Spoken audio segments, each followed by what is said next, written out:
Okay.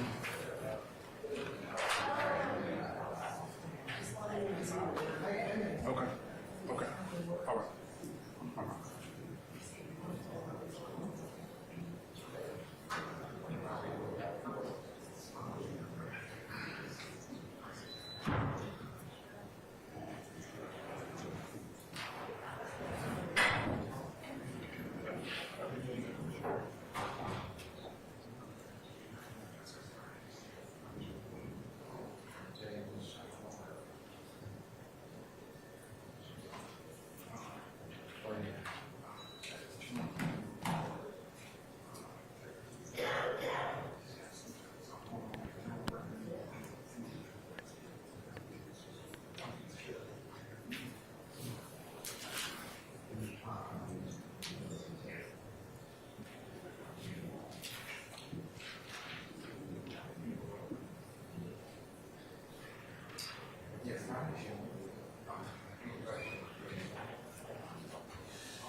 All right, Chris, you ready?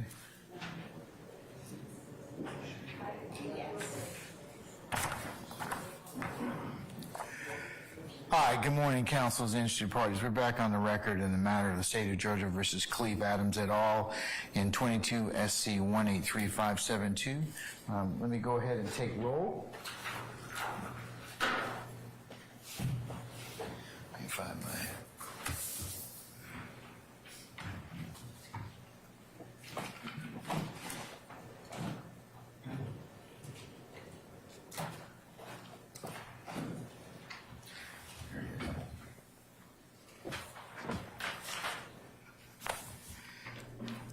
All right, Mr. Stilwell, Mr. Botts, and Mr. Shard, good morning, gentlemen.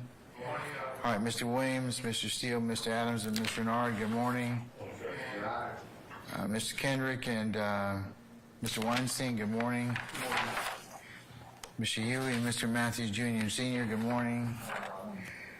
All right, Mr. Nichols, Mr. Harvey, and Ms. Westmoreland, good morning.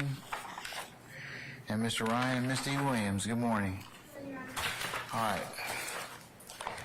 Mr. Atkins and ladies, Ms. Hill, I should say Ms. Hilton and Ms. Love. Good morning. And Mr. Smith and Mr. Brown. Did you all send Mr. Uhelski to the cheap seats? Is that what you did? Good morning, Mr. Uhelski. I'm going to still say good morning to you, all right, because I know you. All right. All jurors here, sir? Yes, sir. Everybody present? All right. Anything I need to take up? Is Mr. Stevens outside? Your Honor, Yes. may I ask the court that we get the exhibits that were filed under seal on the state's motion for limitation of recording? Okay, let me address that to begin with. I was going to set it for a hearing because I have to notify the media, and I was going to set that for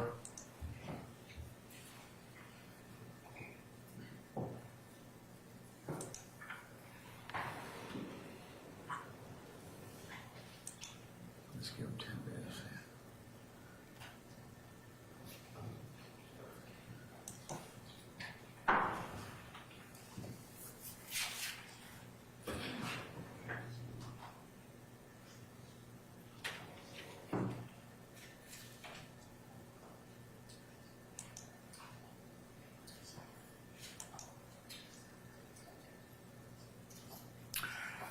Friday the 2nd at 3 o'clock. Okay.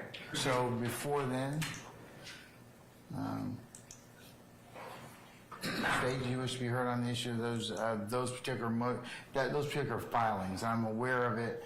I need to set it for a hearing, so given that I'm going to set it for a hearing next Friday, not next Friday, I should say.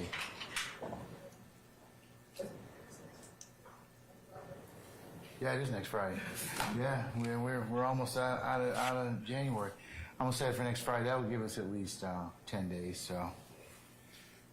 That's fine. We will address it after court. If there's anything that we need to address. So you'll deal with Mr. Weinstein or at least figure out an accommodations for those records. Yes. Okay. So, but for the motion. Because Ms. Love and Ms. Hilton, you'll need to notify the media as well, Yes. the representatives, so I can properly hear that. Or if you'll get with Mr. Kearns, just so we send out something as well. If you have representatives because I don't know if they're the same council that have been coming here before, but just to make sure that we have the current media. So we need to talk with them offline and figure out who their lawyers are, so we can send them a notice. Okay? Yes, sure. All right. Thank you.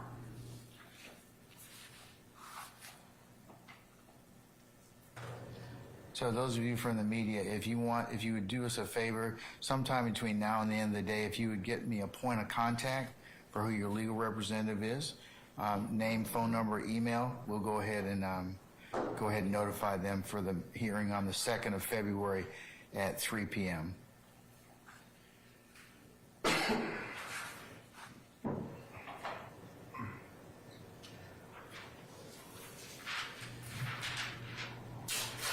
Okay. I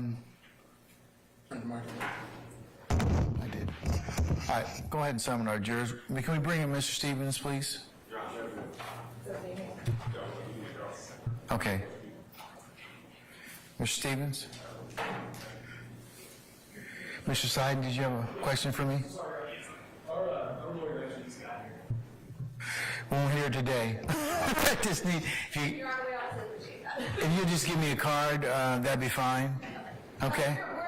We filed it in through appearance in this case. I unfortunately don't have a card with me, but we'll also file a response. Yeah, if you follow it, yeah, that'd be great. That'd be fabulous. Will you state your name for the record? Absolutely. My name is Leslie Gaither. I'm from Kilpatrick Township. Is it Gaither? Correct. Okay. All right, thank you, madam.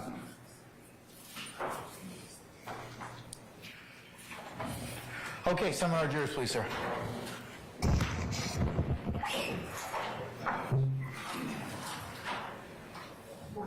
Morning.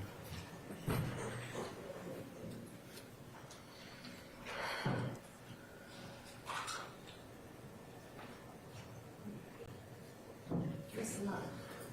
If you put that microphone on, pick up your voice better. You're just kind of swinging around.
Perfect.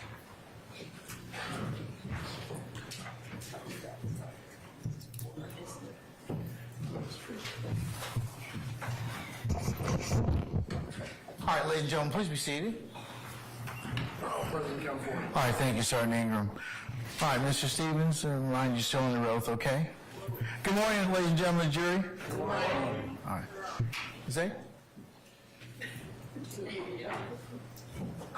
Let me kill the,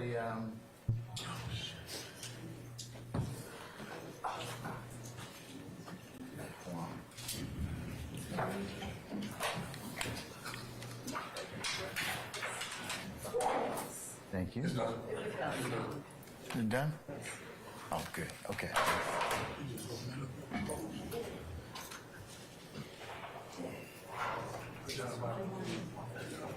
We need to just default that one too. I keep the camera on. All right, ladies and gentlemen, jury, good morning. Good morning. All right, you sound pretty good. Okay, all right, well, ladies and gentlemen, we're going to continue with the examination of Mr. Stevens, so without further delay, I believe that Mr. Steele refinished? Not yet, sir. Okay, all right, well, come on up.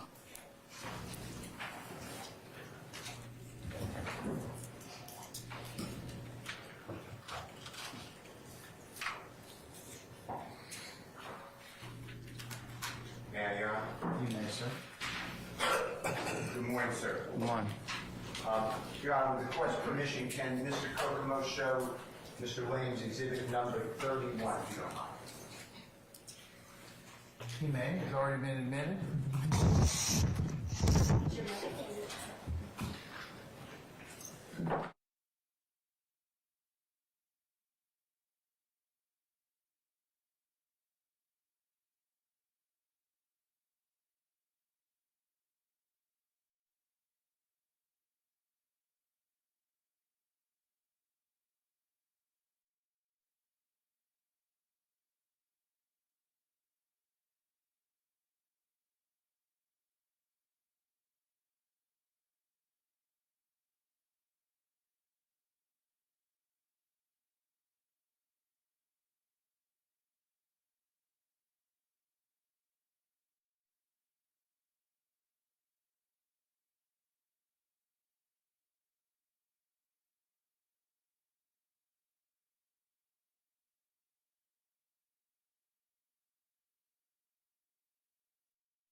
Recognize his album covers and the songs on each album, mixtapes, etc.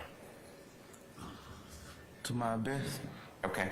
Can I show you something, Your Honor? I'm going to mark it as Mr. Williams number, I believe it's 36. 35 right now, Mr. Stewart. I think it's marked already, Your Honor, 36, if I may, and I'll come back to 35. But you've already, 35's been admitted, so if it helps you with your numbering. 35 is admitted, right? Yes, Okay. 36 is, would be the next exhibit in order. I mean, I don't care which one, well, how you have it numbered, but I'm just, if you're just looking for sequencing, 36 would be your next one. Okay. We're going to use 36. Let me get that in a minute, so I'll redo the, we'll redo the number, but I will come back to that, okay? Your Honor, I'd like to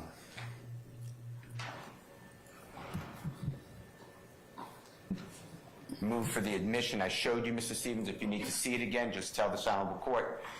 But you remember me showing you and you recognizing what I marked previously as Mr. Williams number 15. That's where we broke last time we were here. No idea right here? No, not that's the different number. Your Honor, I'll be object to this thing admitted.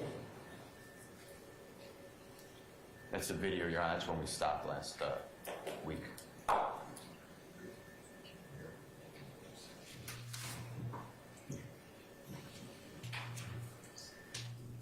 You want to approach for a second, please?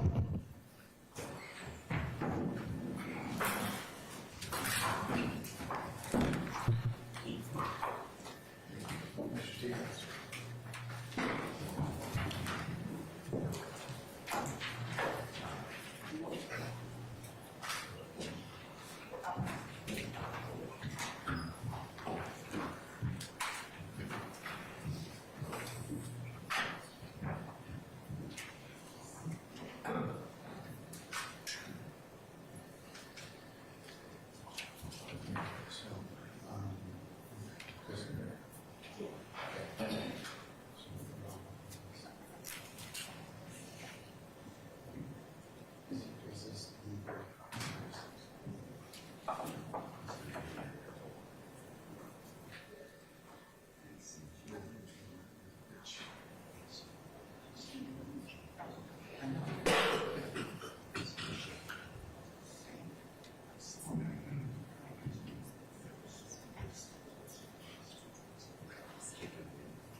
ask him to get it ready.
All right, can we summon Mr. Stevens, please? Thank you.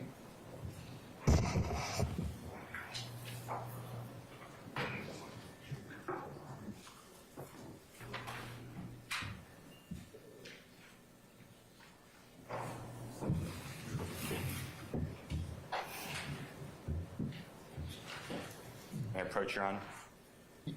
You may, sir. Yes. May I approach you, sir? Mr. Stevens, I'm showing you what's already been marked as Mr. Williams number 15, if you can take a look at that. Do you remember seeing a video that's a portion of? That's a screenshot, I guess, of a video. Do you remember that last week or the week before?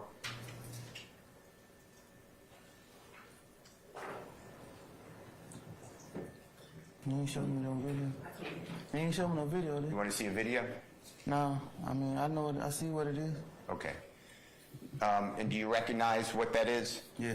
And have you seen the video of that before? TikTok.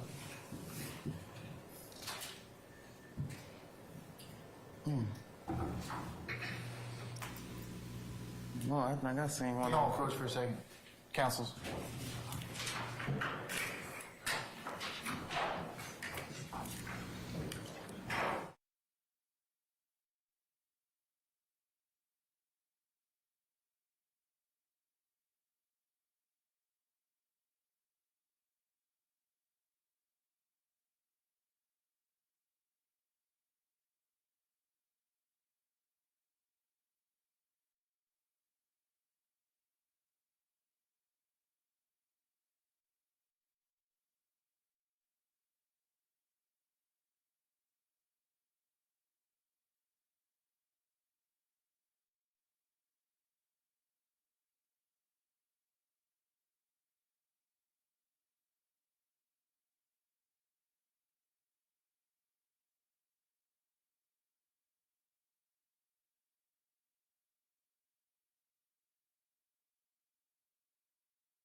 Show us the video before he goes up here. Just let us see what video.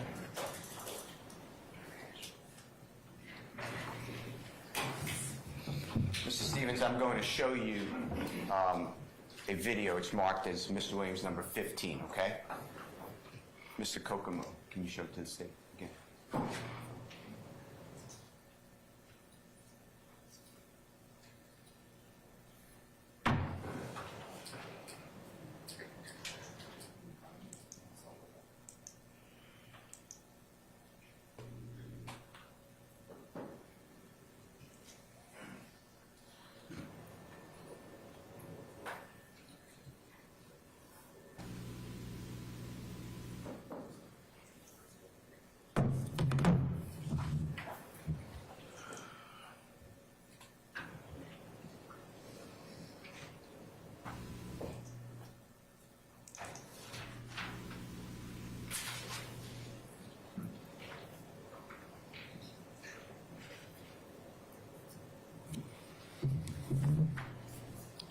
Thank you, sir.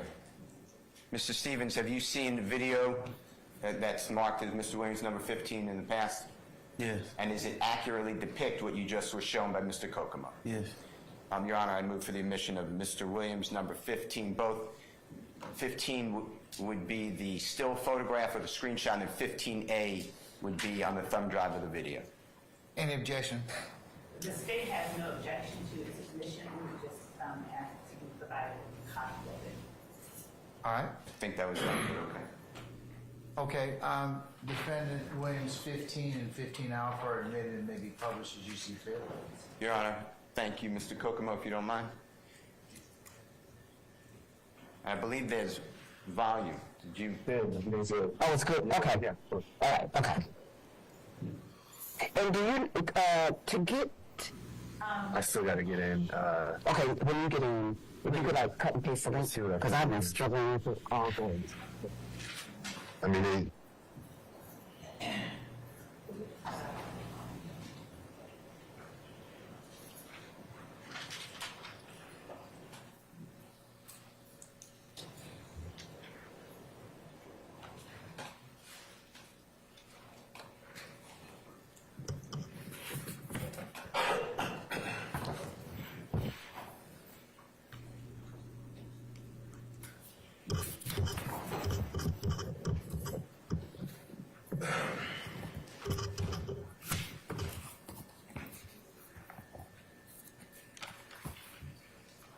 Can you play the video if you don't mind?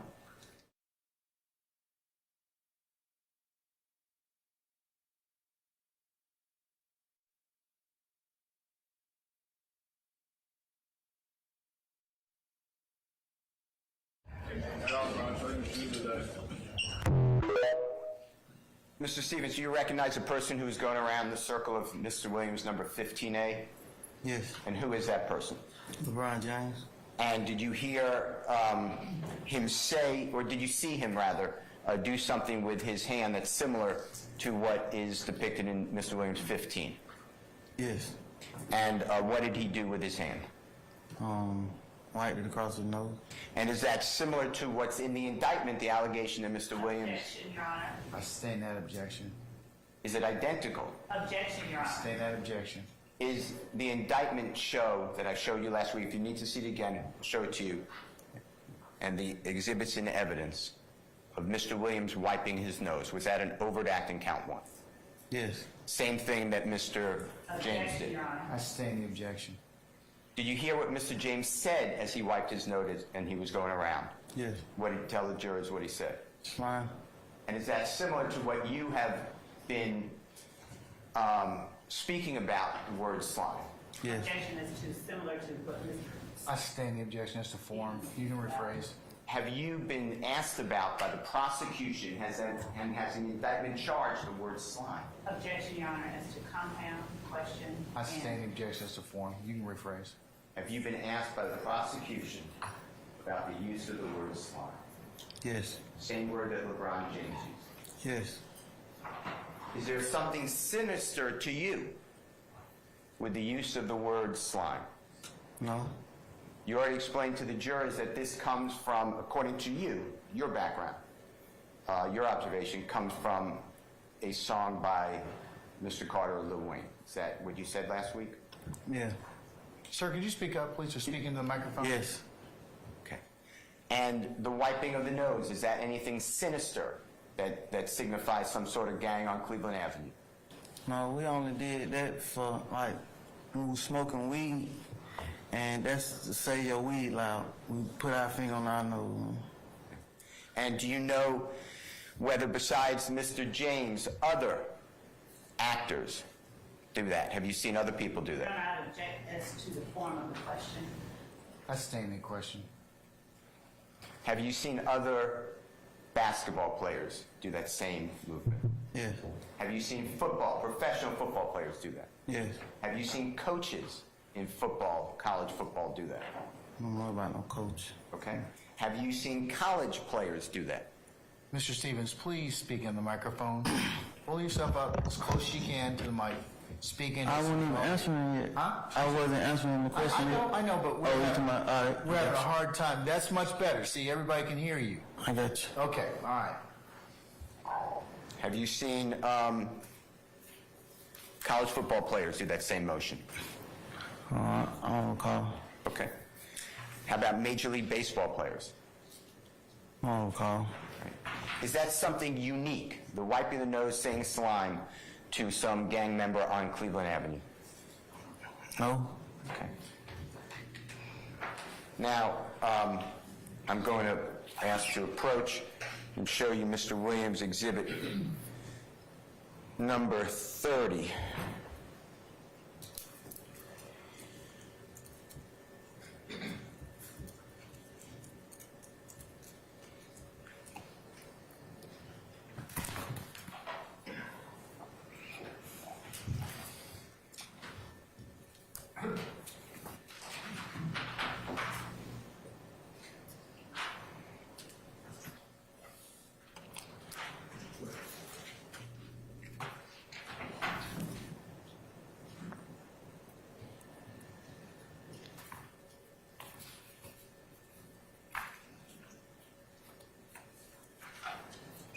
May I approach, Your Honor? You may, sir.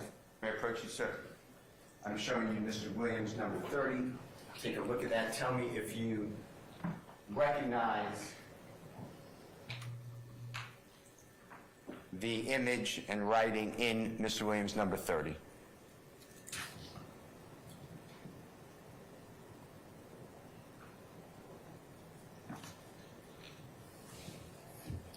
Yeah, I recognize it. And where have you seen it before? Yeah, I mean, I recognize it. I ain't said I seen it. Okay, well, how do you recognize it? The people in it. Okay, and have you seen it previously on social media? Yeah, it was promoting a single at the time. Okay, and did you see that scene that was being promoted at a time before this trial, let's say? I remember getting promoted. Okay, and did you see that on social media, that what I've shown you? I know it has an image now, but have you seen that on social media? I know it's not on a phone or a computer. Yeah, and World Star. It was on World Star. You saw it? Yes. Okay. World Star. World Star? Yeah, and does it have any changes, omissions, deletions from what you remembered previously seeing? No. Okay. And is it accurate in what it shows in Mr. Williams' number 30? Yes. Your Honor, I move for the admission of Mr. Williams' number 30. Your Honor, the state objection. I don't. Can I see it, please? Thank you, sir.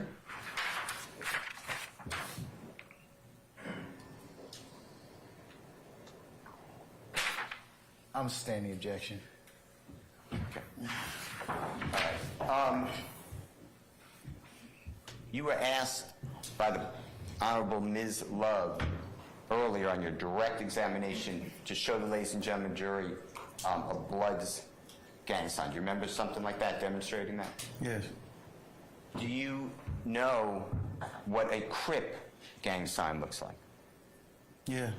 And could you, if I asked you, show the ladies and gentlemen jury what that looks like? And you made a motion with your right hand, and what type of letter did you make? I see. All right. And do you know what a Crip walk is? Yeah, I heard about it. Okay. And would you recognize a Crip walk if you were shown it? Or if you saw it? Yeah. Okay. And tell ladies and gentlemen jury what a Crip walk is. I think it's a dance. Okay.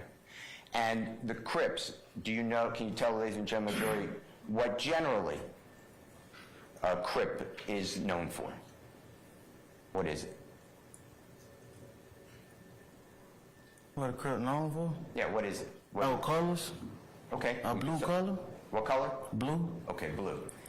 And what is a Crip? If somebody's a member of the Crips, what type of organization is it? Is it a gang? I don't understand. Okay. If somebody said that they're a member of the Crip, would you believe that to be a gang? If they're a Crip? They just say they're a member of a Crip. And is that a gang? Would you refer to it as a gang? If not, that's fine.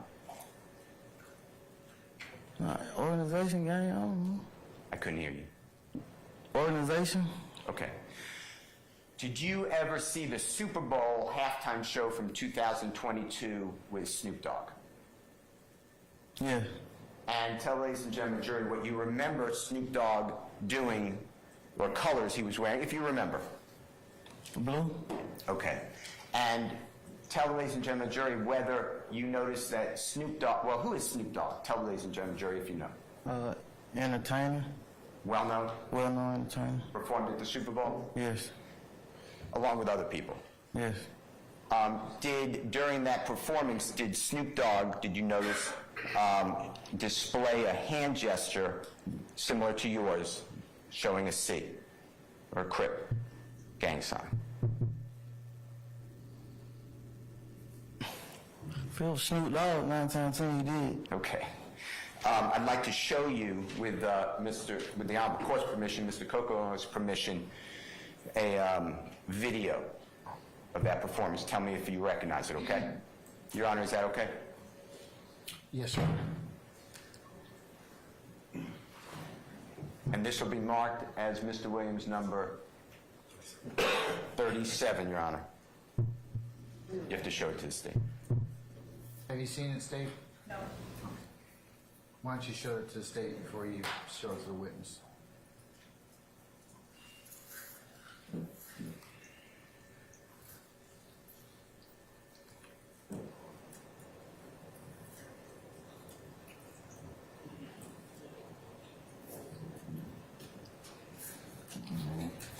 Excuse me.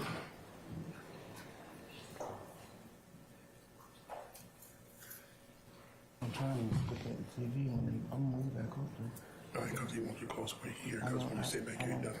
When I thought I was gonna move back, I thought they were gonna play something right here. No. He gonna bring the mic.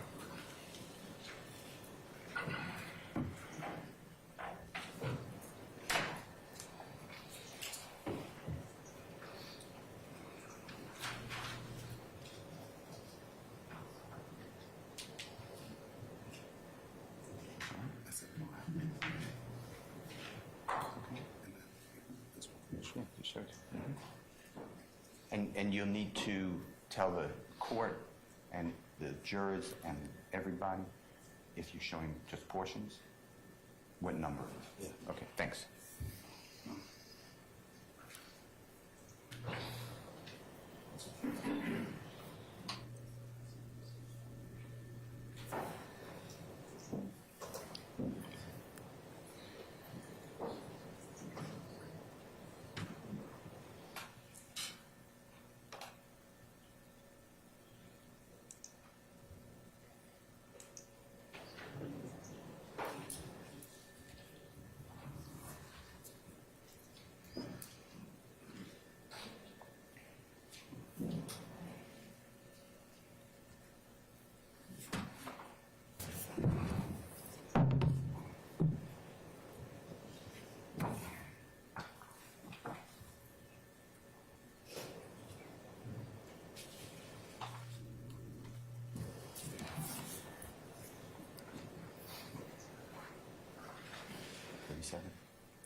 Thank you.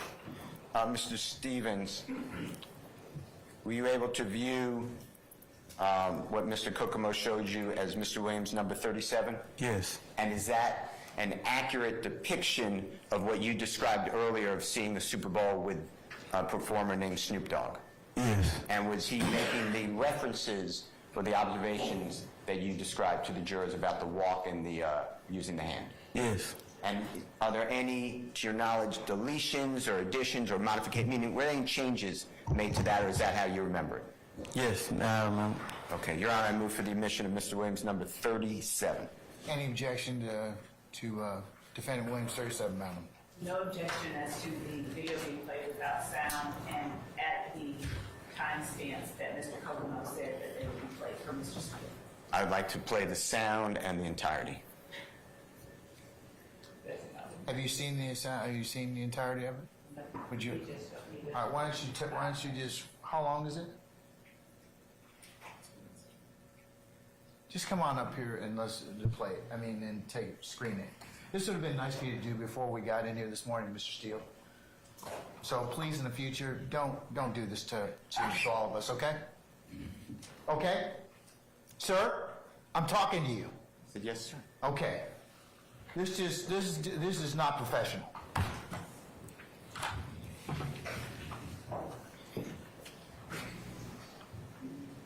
Ladies and gentlemen, would you like to take a 5-minute recess?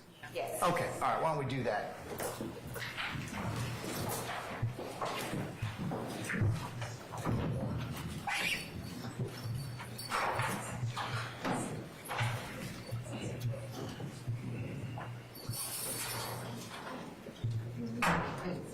Yeah.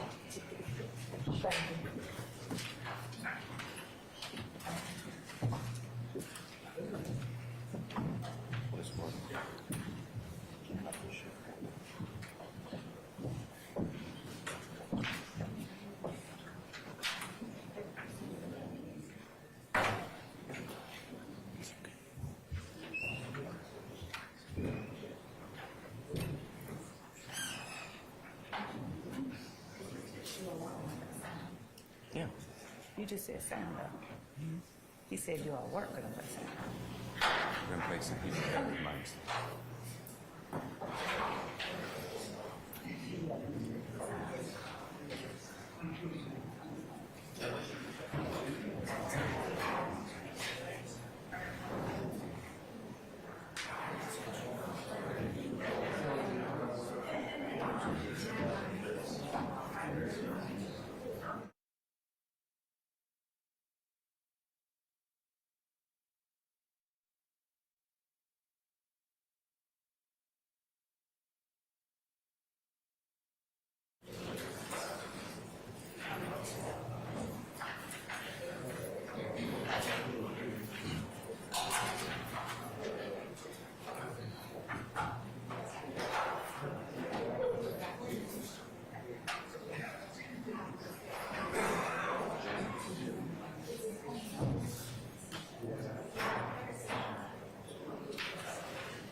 How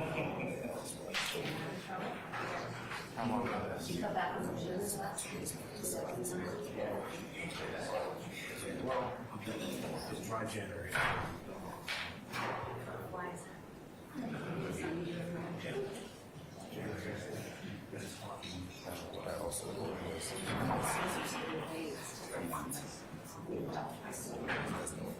And then there was another.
It's not from the elder. I was listening to the, you know, Probably did. I can go over and read to see about it. Legal. Okay, our jury is still in their headquarters. Has the state had an opportunity to preview the video? We have, and Your Honor, I've spoken with Mr. Steele and Mr. Adams, and I have been shown the portions of the video that they wish to illuminate for the jury, which is at 1 minute and 12 seconds, according to what I've been told, where the performer is throwing up the Crip C, and then 1 minute 58 seconds through 2 minutes and 4 seconds, where the performer is doing the Crip walk. So as to those portions of the video, the state does have no objection. We would object as to the relevance of the entirety of the video being shown. And while the jury is out, I would like to address, for the sake of efficiency and expediency, defense number 36, which they have presented to us, and intend to introduce through the witness, Trontavia Stevens. If I may, I'm going to pass it up to the court. The state objects in total to any efforts to try and introduce Mr. Steele's writings through the witness, Trontavia Stevens. All right, let's deal with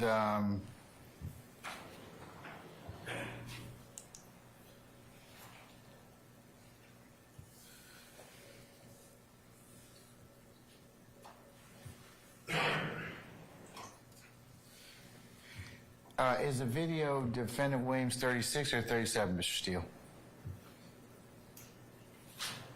37. The video that you seek to admit. 37. Okay, 37. Okay, all right.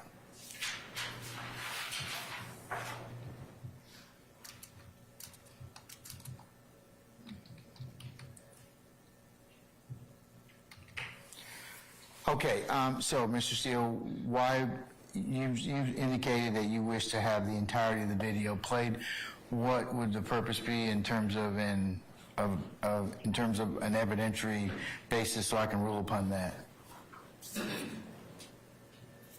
Move for the admission of the entirety of the exhibit because it would show the time, the place of the performance, the fact that it's at the Super Bowl, and then I would focus on two portions that we've eliminated for the district attorney's office.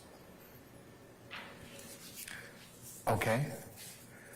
What specific objection do you have other than that, Ms. Love? I mean, is there anything else that's in it that would be objectionable? No, no.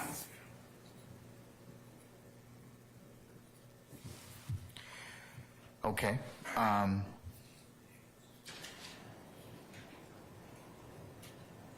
All All right, then I'll admit defendants 37 over the state's objection.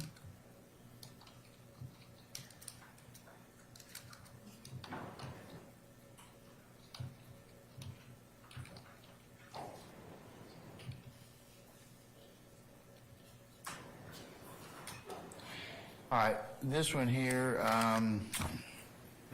defendants 36 appears to be a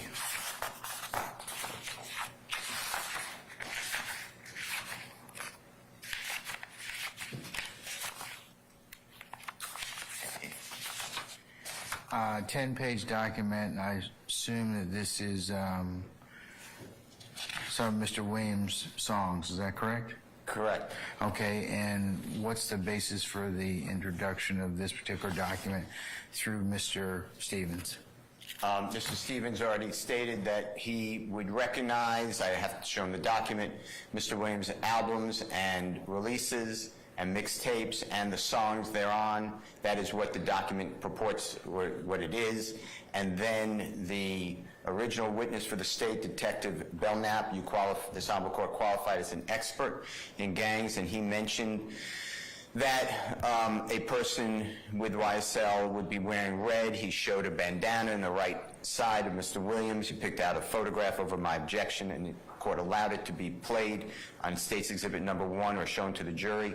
And he said that people in YSL would not use the letter C because it's a rival of the Crips, and that's to show the disgust, I guess that's my word, for the letter C.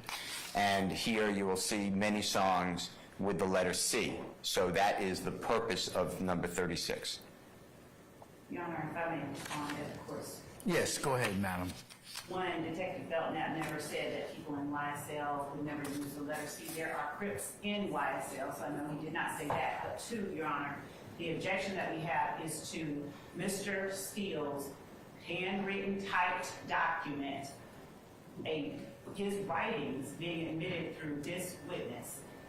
If he wants to ask the witness to name the songs that he is aware that his defendant, Jeffery Williams, has put out, he can, but to have a typed document typed by the attorney admitted through the witness is improper. There's no foundation that can possibly relate. The witness didn't even testify that he knows all of the songs.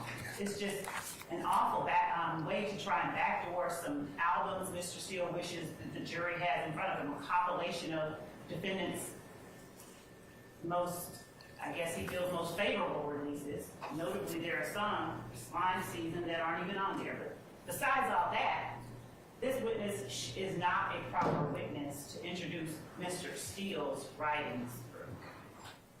Mr. Steele, I'd probably sustain the objection on the basis of foundation.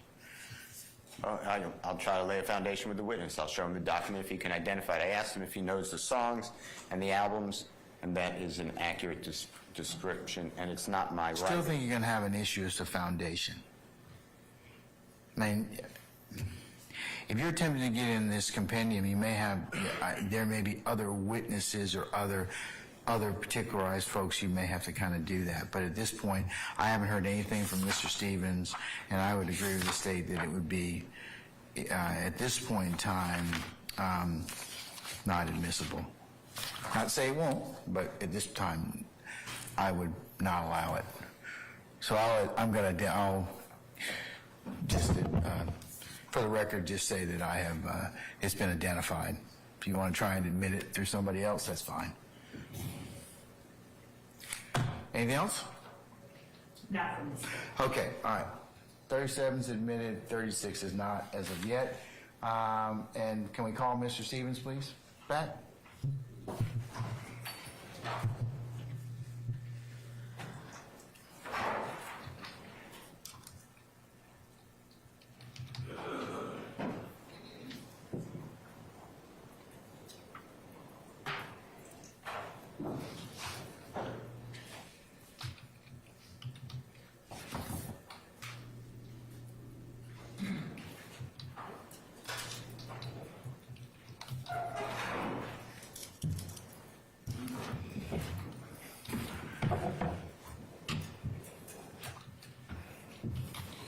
Sergeant Ingram, summon our jurors for me, please.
All right, ladies and gentlemen, please be seated.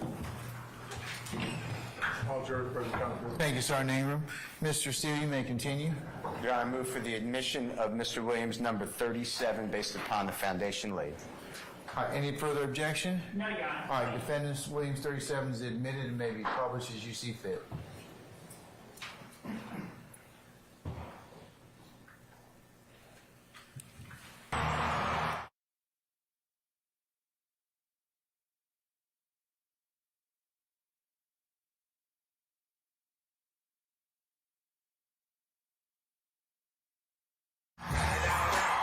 It's the one and only Eagle Double G. You know what happened with the D.R.E. Yeah. Y'all know what this is. So can y'all make some noise for my man Snoop Dogg? Come on, Top dog, bottom all, yeah, I'm burning it up. DPGC, go ahead and turn it on up. BBT, LBC, yeah, we hooking back up. And when they bang this in the club, they beat you got to get up. Love homies, drug homies, yeah, they giving it up. Low life, your life, boy, we giving it up. Making dancing while we dancing in the party for show. Slip my girl up 44 and she grab in the back door. These chickens looking at me strange, but you know I don't care. Step up in this mother, just a swing in my hair. Trick, quit talking, quick walk if you down with the shit. Take a bullet for some and take this up on the jet. Out of town, put it down for the father of rap. And if you happen to get cracked, shut your trap. Come back, get back, that's the part of success. If you believe in the S, you'll be relieving your stress.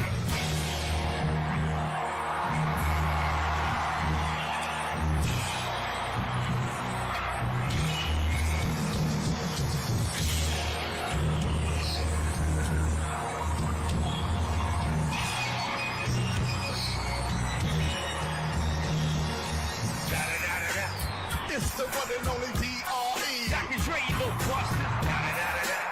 You know I'm riding with the D.O.G. West Coast, make some noise! Come on, put your hands in the air. Everybody put your hands in the air. Come on, everybody put your hands in the air. Put your hands way up in the air. Now let me welcome everybody to the Wild Wild West. A state that's untouchable like Elliot Ness. The track is your eardrum like a slug to your chest. Like the best for your Jimmy in the city you say. We in that sunshine state with a bomb ass hippie. A place where you never find a dead smoke empty. It's me on a mission for them greens. Bring me money making machines serving beans. I've been in the game for 30 years making rap songs. Ever since 20s was wearing Sassoon. Now it's 22. They clock me, watch me, dodge and shining. Looking like a Rob Liberace. It's all good from the April to the Bay. Your city is the palm and your city get paid. So fire, throw up a finger put if your you hands in the air. Straight from California, down to my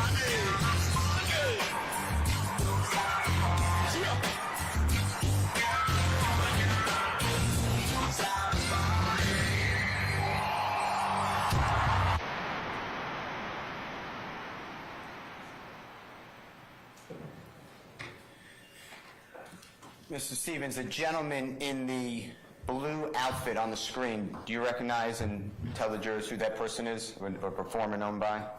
Yes, Snoop Dogg. And the gentleman in the black clothing, do you recognize and tell the ladies and gentlemen that performer's name? Dr. Dre. And is this at the National Football League Super Bowl 2022? Yes. I'd like to take you, if Mr. Kokomo doesn't mind, specifically to timestamp 1:12.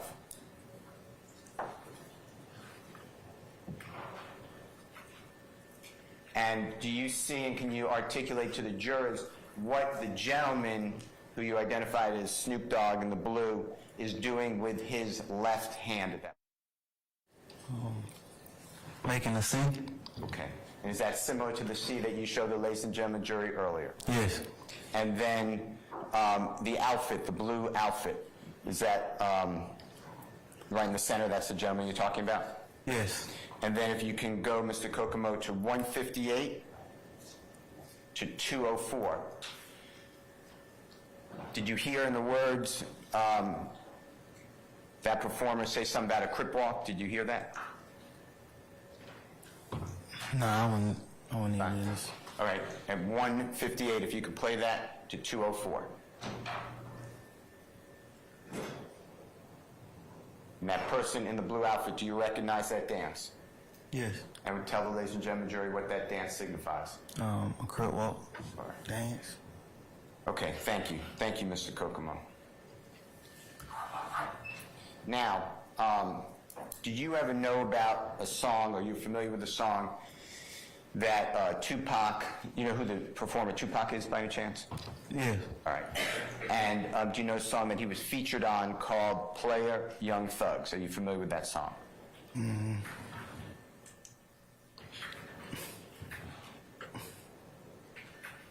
I may have heard it. Okay. Well, do you know,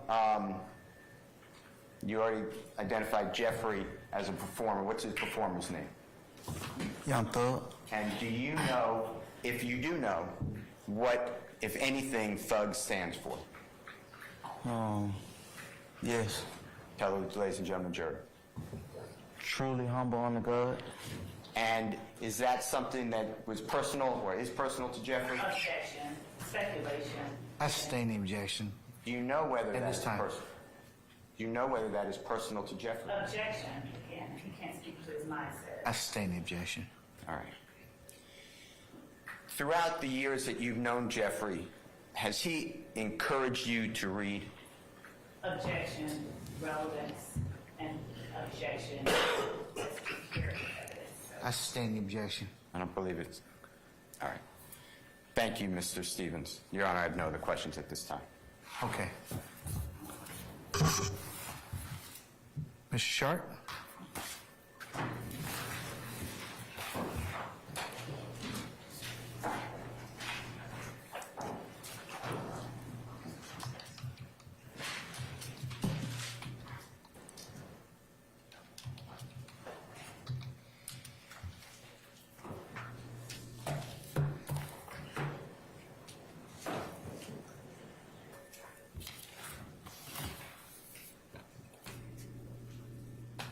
May it please court, Your Honor. Mr. Stevens, good morning. Morning. My name is Max. My name is Max Shard. I represent Shannon Stillwell. Okay? Yes. Do you know Shannon Stillwell? Yes. And you identified him in court 2 weeks ago, correct? Yes. Okay. Did you grow up together with Mr. Stillwell? No. Okay. You said that you were raised on Cleveland Avenue, correct? Yes. To your knowledge, was Shannon raised on Cleveland Avenue? No. If you know, do you know where Mr. Stillwell was raised? If you know. I think Thomasville. One more time? I'm not sure. I think Thomasville, though. Thomasville? Yeah. And is that an area of Atlanta? Yes. Where is that?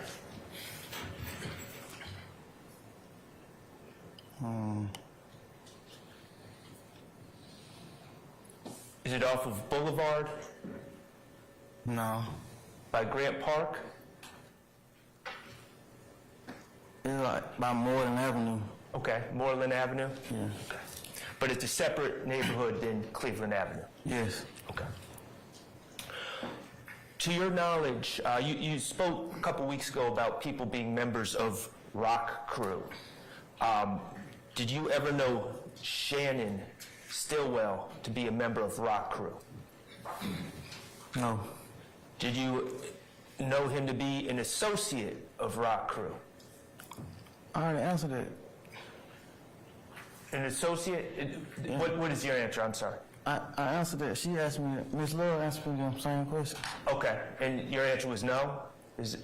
I answered, I said, if that means going to a club together, yes. Okay, so your answer is, you said that you were a member of Rock Crew. Right. And you've been to a club with Shannon before? Right. Okay, all right. Do you recall when you first got to know Shannon? What year?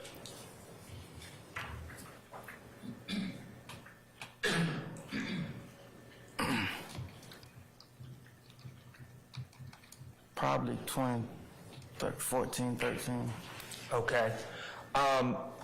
Now, you testified last week that you were in jail at the end of 2014, correct? Mm-hmm. Was that, did you know Shannon prior to going to jail that time or after?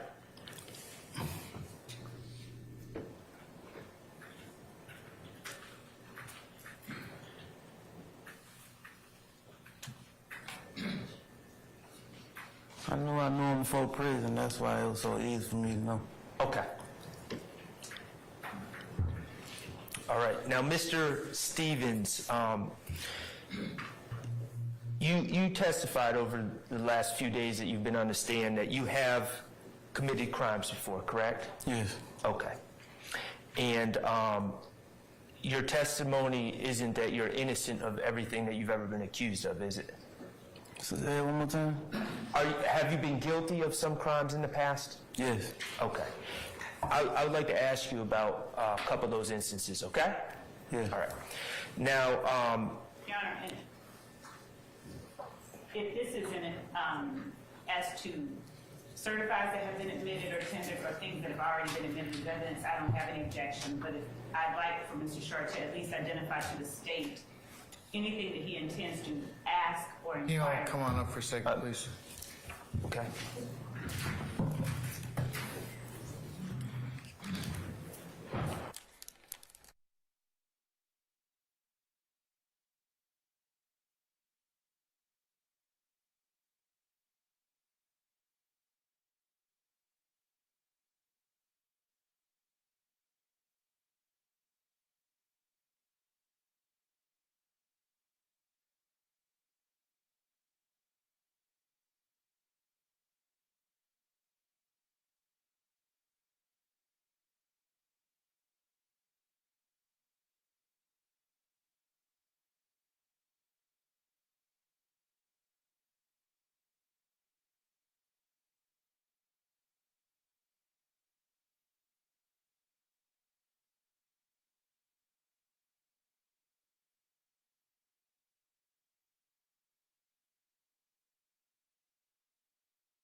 Mr. Stevens, oh, you ready?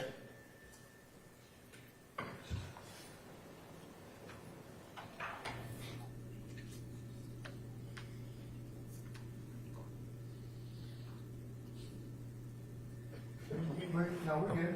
Oh, okay. All right, I'm sorry. Mr. Stevens, you were charged in this indictment we're here for today, correct? Yes. Okay. And once you were charged with the indictment, you were able to become familiar with the indictment, correct? Yes. Okay. And you were charged in count 1, which was the RICO, conspiracy to violate the RICO Act, correct? Correct. Okay. But also, as part of the indictment, it alleged several past crimes that you committed, correct? Yes. Okay.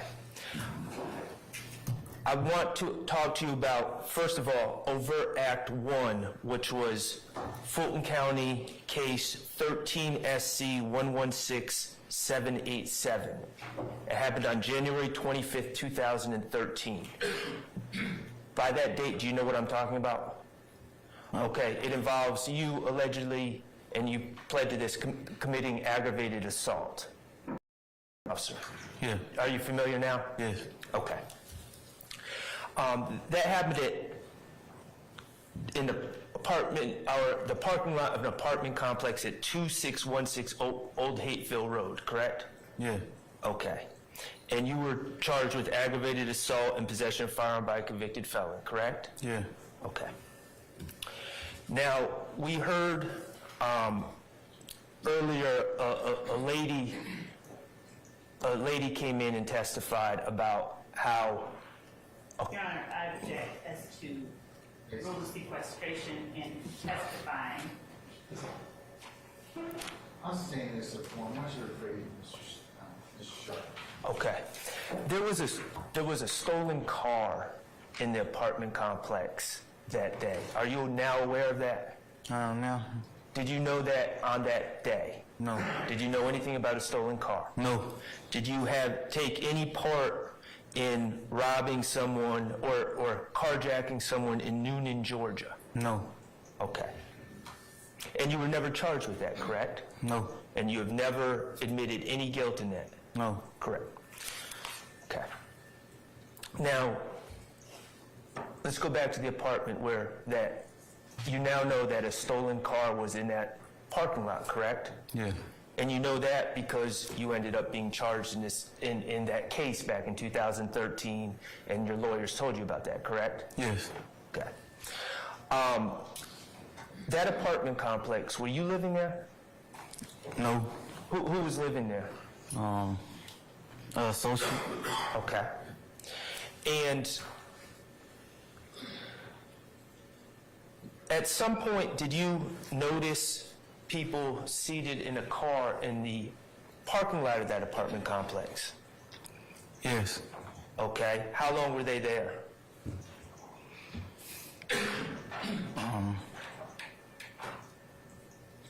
Long enough to wonder who they were.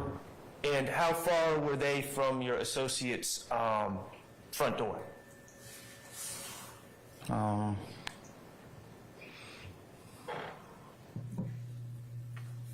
Maybe to that door right there, the courtroom door. To the back courtroom door? Yeah. Okay, for the purpose of the record, is it about 25 yards? Is that fair? I haven't let the door in. Okay, fair enough. So you notice men, and how many men were there? 2. Okay, and they were in a car in the apartment complex? Yeah. Parking lot? Yeah. Okay. Why did you take note of that car?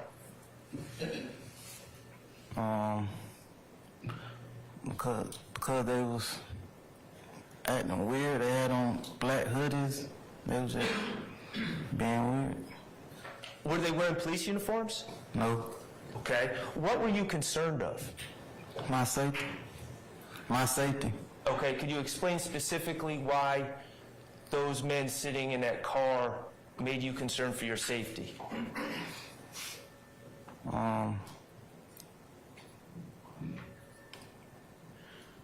I was selling drugs at the time, and I was trying to protect my money, me, and my drugs.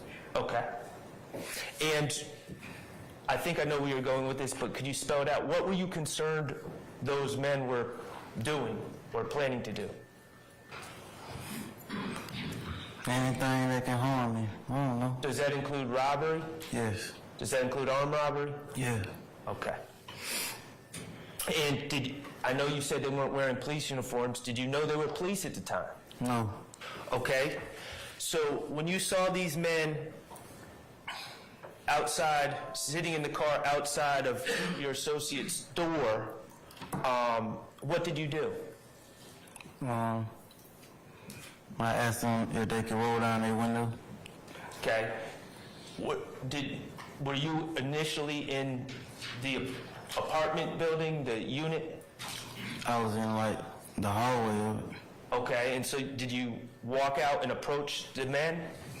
Yeah, not all the way up to their car though, from a distance. Okay. And were you armed? Yes. Okay. With a handgun? Yes. Okay.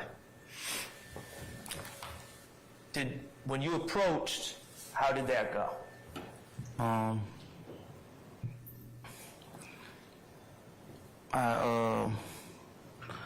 I did like this to ask them, can they roll their window down? Okay. And what happened? They just were looking. Okay. Did they eventually roll the window down? No. Okay. What happened next?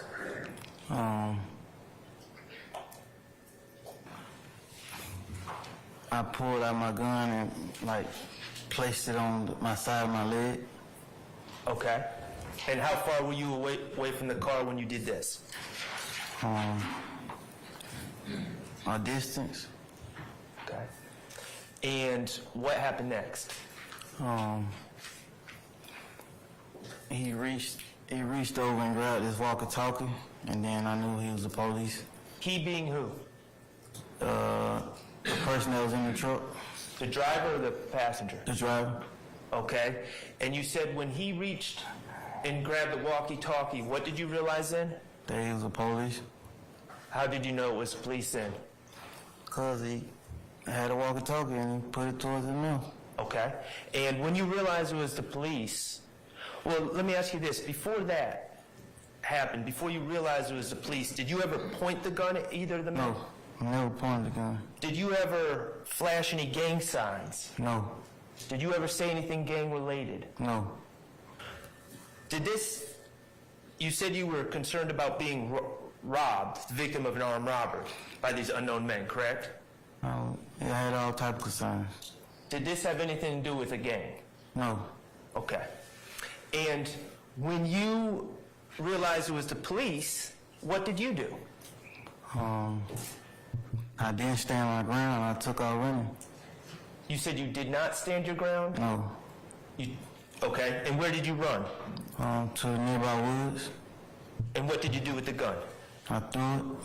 Did you ever shoot the gun? No. Did you ever point the gun at anyone? No.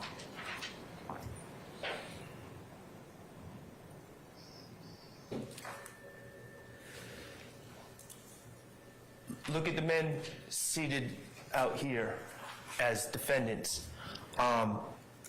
Did this case have anything to do with any of these men seated out here? No. Were any of them present at the apartment complex with you? No. Did this case have anything to do with Rock Crew? No. Did it have anything to do with YSL? No. This happened in 2013, correct? That's what the date say. And were you charged at that time? Yes. Okay. And in fact, you pled to aggravated assault and possession of a firearm by a convicted felon, correct? I don't think I was a convicted felon at the time. I think that was my first time being arrested. As an adult, I don't know. And that may be my fault, Mr. Stevens. And it is my fault. Your Honor, may I approach? You may, sir. I'm going to show you what's marked State's Exhibit 11A. You recognize that? Yes. Is that your plea form? Or your... the certified conviction from that case? Yes. And you were correct. You were convicted of aggravated assault and possession of firearm during commission of a felony, correct? Yes. Okay. You accepted responsibility? Yes. You did your time for that case? Yes. Okay. Back in 2013, did the state ever charge you with gang charges regarding this incident? No. Did they ever charge you with RICO or conspiracy to violate RICO back in 2013? No. It wasn't until 2022 that the state made out those allegations that this was related to a gang, correct? Yes. Okay. All right, Mr. Stevens, you were candid with us a couple weeks ago talking about your past drug dealing, correct? Yes. You admitted to selling drugs, correct? Yes. And you also indicated that you knew other people that you associated with YSL that have sold drugs in the past, correct? Yes. Okay. I want to talk about your drug dealing first, okay? Yes. We talked about the circumstances of your upbringing in Cleveland Avenue, correct? Yes. In your estimation, you know, we... Yes, Mr. Matthews. Well, You go.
Go ahead, sir. Need Mr. Stevens.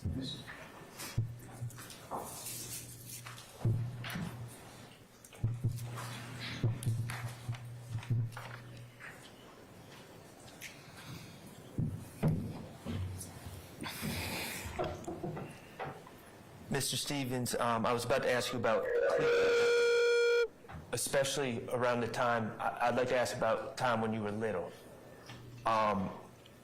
Were there a lot of drugs in that area as you were growing up? Yes. Yes. Were there a lot of drug dealers? Yes. Okay. And this amount of drugs in the area, that existed before Rock Crew, correct? Yeah. That existed before YSL, correct? Yes. Okay.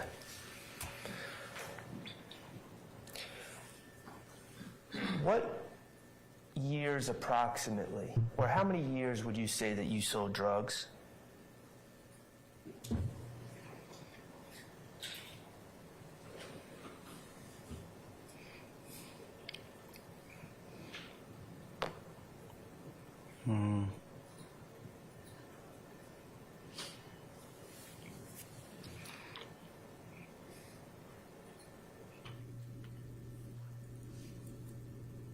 I really can't give you no approximate because I was back and forth from jail.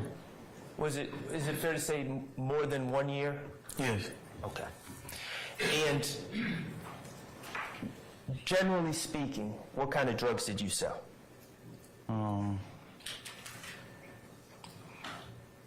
Weed, pills. Okay. And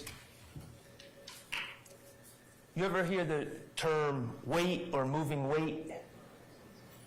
Yes. Okay. And that's used to describe a large amount of drugs, correct? Yes. Okay. Would you describe when you were selling drugs? And you're not selling drugs anymore, correct? Correct. All right. When you were selling drugs, would you describe it as large amounts or more smaller hand-to-hand transactions? Oh, mine? Yes. Man. Nickel and dime. You know, yeah. Petty? Yes. Okay. Would you sell in all areas? Did you have a specific spot where you sold, or did it change from time to time? Yeah, it changed. Okay. I believe that you indicated on direct that you have sold before at a couple of the gas stations in Cleveland Avenue. Excuse me. Yes, excuse me. It's okay. And are those the only places you've ever sold drugs? No. Okay. In your experience, is it common that drugs are sold at gas stations? Yes. Gas stations have a lot of foot traffic, correct? Yes. People tend to congregate in the Cleveland Avenue area. Do they tend to congregate at gas stations? Yes. Okay. And if the police show up, you can flee from a gas station, correct? Yes.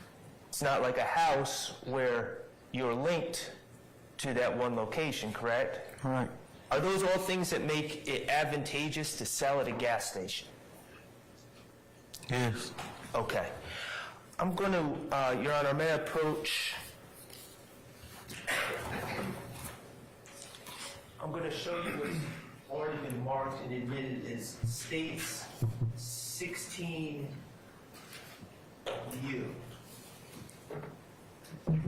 Well said, thank you.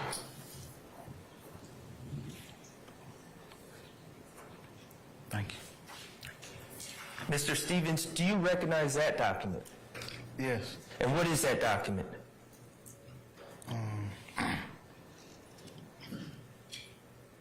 My plea?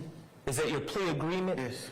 Okay, and that contains factual acknowledgments that you initialed as part of your plea, correct? Yes. Okay.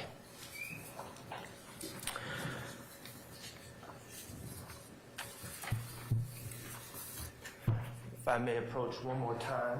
Your name?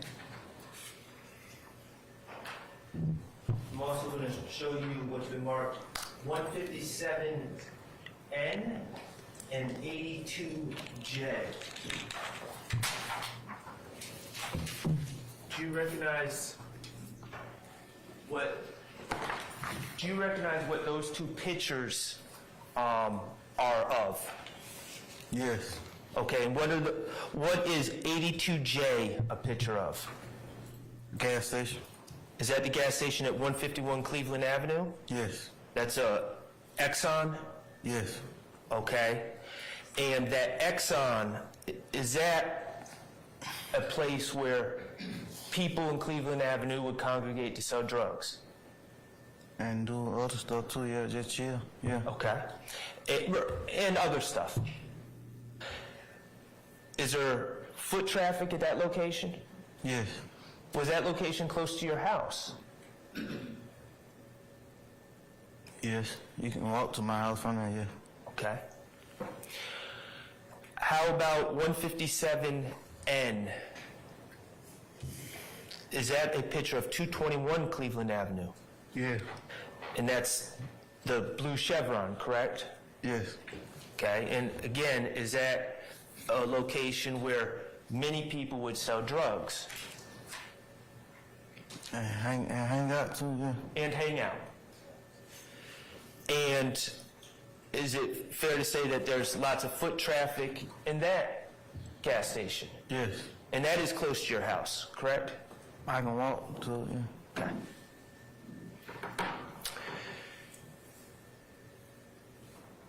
In the years that you lived at Cleveland Avenue, is it fair to say that there were hundreds of drug dealers that had sold at each of those locations throughout the years?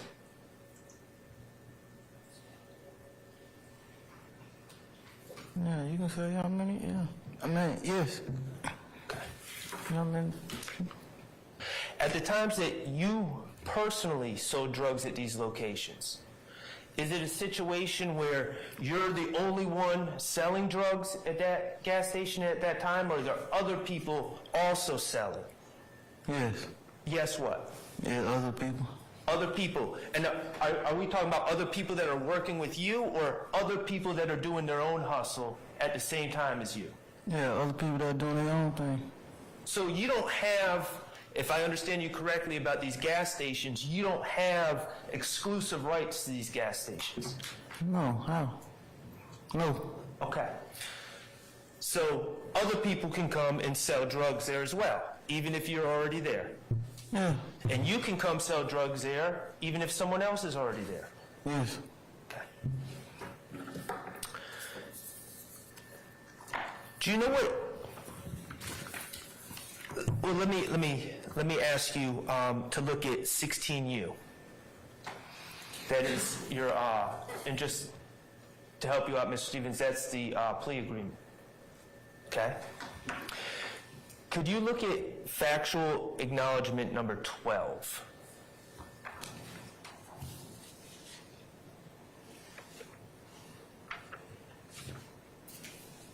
Yeah.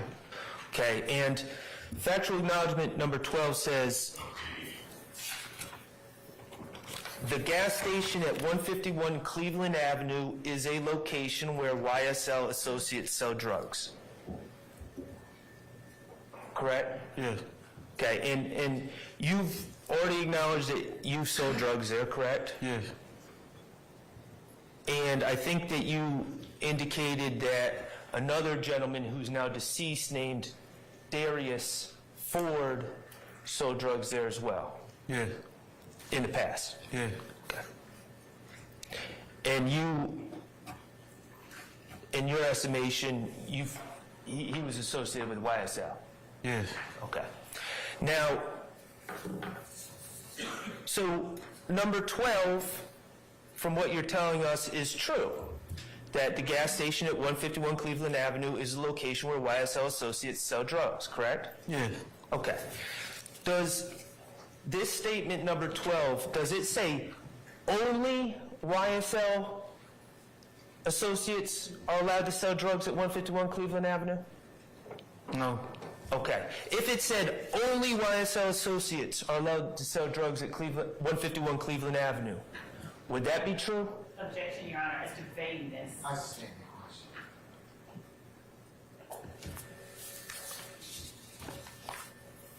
If the acknowledgement stated that only YSL associates could sell drugs at that location, would that be true? Objection as to vagueness. It's speculation starts with the Well,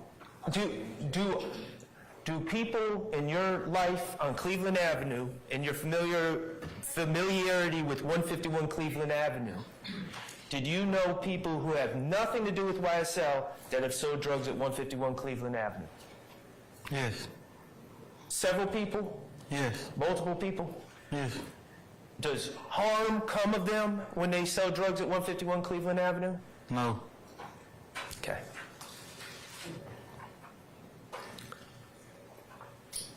Okay, let's talk about factual acknowledgement 13. Gas station at 221 Cleveland Avenue is a location where YSL associates sell drugs. Now, you've already told us about you and Big, so that is true, correct? Yeah. Okay. Is that, I'm going to ask the same thing, is that location, from your experience growing up in the area and selling drugs in the area, is that a location where only YSL members are allowed to sell drugs? No. If someone who is not at all associated with YSL or Rock Crew or anything else sells drugs there, does harm befall them? No.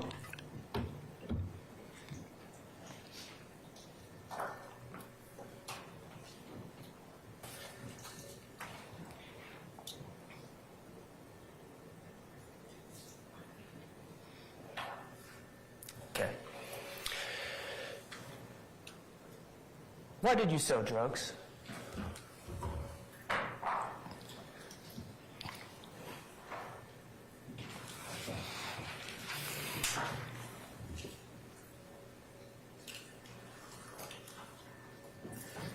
I was too lazy to get a job. Does it go back to what Mr. Steele, Attorney Steele, was asking you a couple weeks ago about wanting fast money as opposed to taking your time and trying to earn the money? Okay.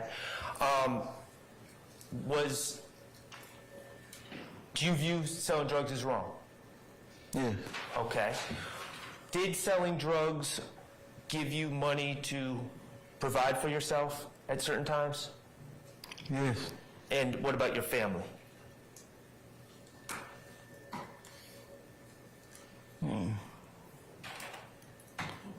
Well, no life-changing money, but yeah. Is it fair to say it was a way to get by?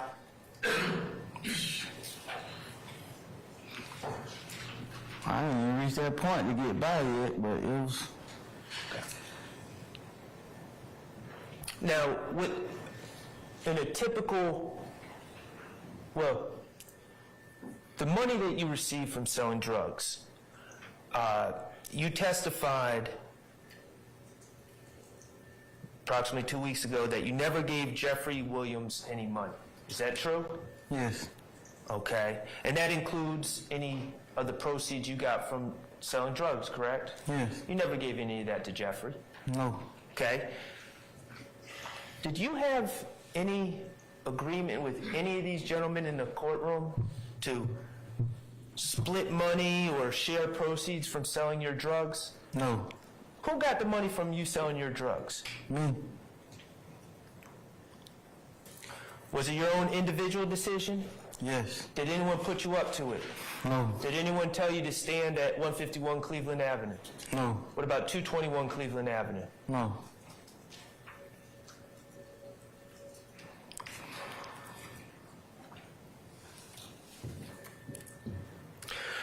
Did you sell drugs to increase the notoriety of YSL? Yes, I did. To increase the notoriety of YSL? That was your purpose? Yeah. Okay, how does that increase the notoriety of YSL? I already answered your question. Do you know what I mean by notoriety? I said, it made me look good and made it look like I was getting money. I said I was, though. Okay, so you sold drugs to increase the notoriety of you.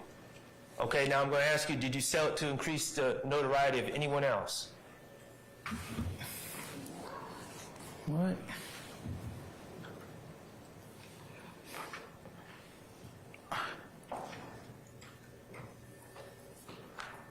I said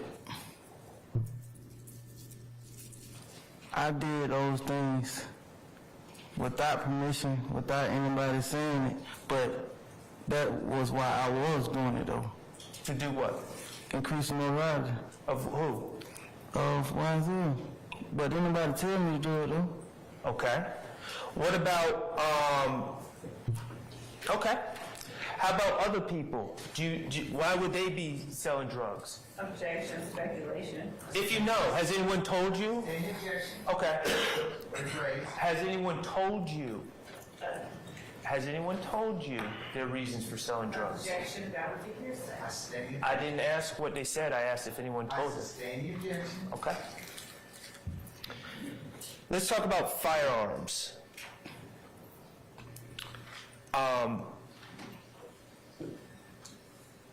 Selling drugs, would you consider that a dangerous profession?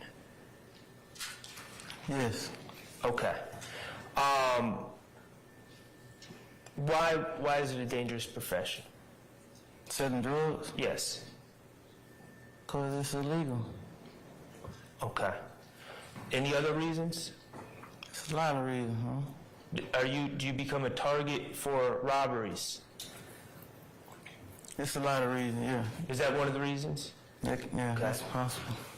When you sell drugs, people tend to pay in cash, correct? Yes. And when you're selling the drugs, you can have the cash on you, correct? Yes. And you also have the drugs on you, correct? Yes. And that drugs are worth money. People want the drugs, correct? Yes. Okay. If you're robbed selling drugs, can you just go to the police? Do you typically do that? No.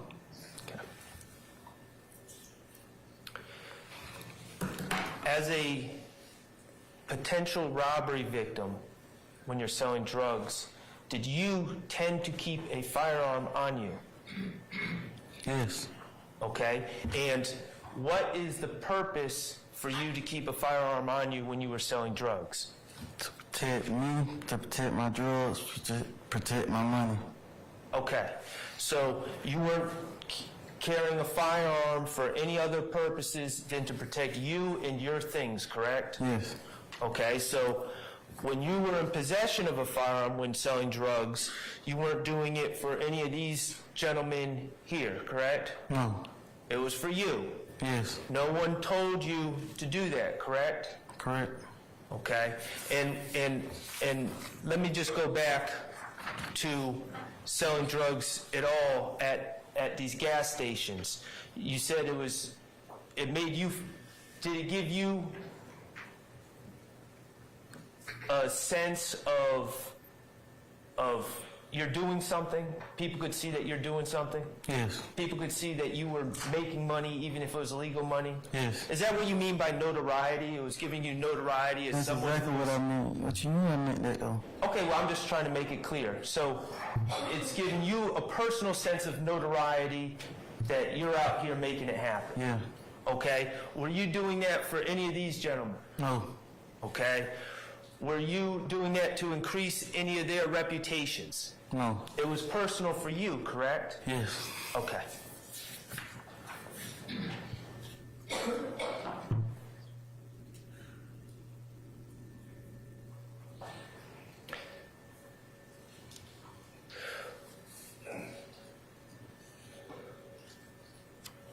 And when you were in possession of firearms in some of these cases, which you pled to, that was personal to you, correct? Yes. Your decision? Yes. Okay. All right. I want to just talk to you about a couple more specific cases. You're aware that in this indictment,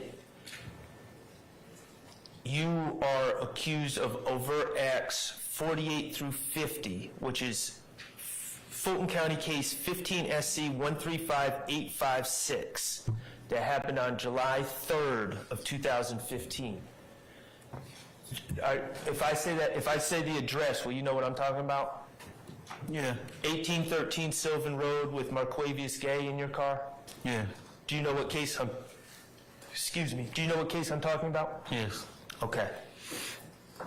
Now, that's a gentleman that was in your car when the police stopped your car and eventually found drugs, correct? Yes.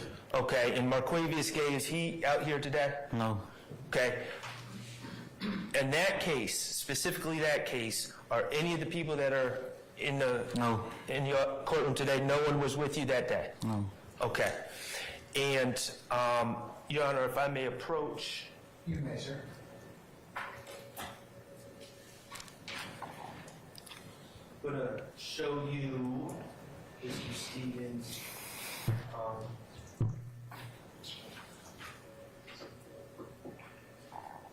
States Exhibit 189O and 59G.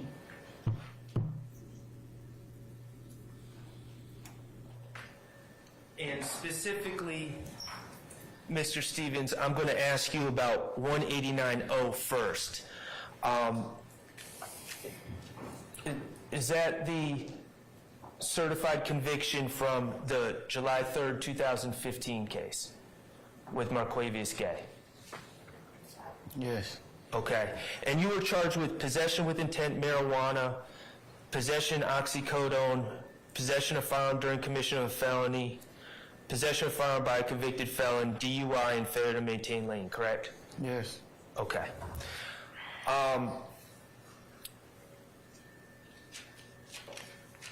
Do you remember why you were stopped that day? Yes. What was the reason that you were stopped? Failure to maintain lane. Okay. And when you were stopped, did the police approach your car? Yes. Did they end up searching the car? Yes. Okay. And were there narcotics found in the car? Yes. Okay. And what types of drugs were in the car? Marijuana and pills. Okay. And was there also a firearm? Yes. Okay. Mr. Stevens, do we have any gloves? Yeah, behind you.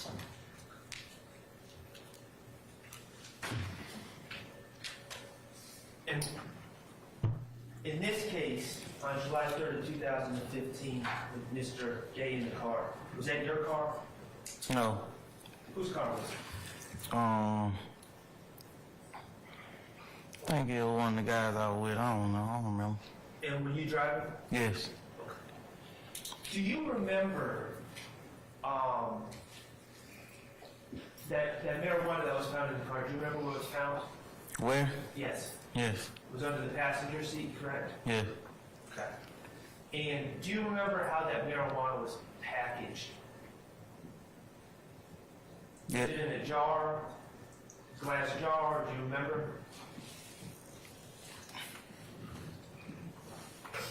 No, I think it was in like individual bags and then in a bigger bag. Okay, that's what I wanted to get to. It was in a bigger bag. I want to talk to you about that bigger bag. Could you describe that bag? What material was that bag made of?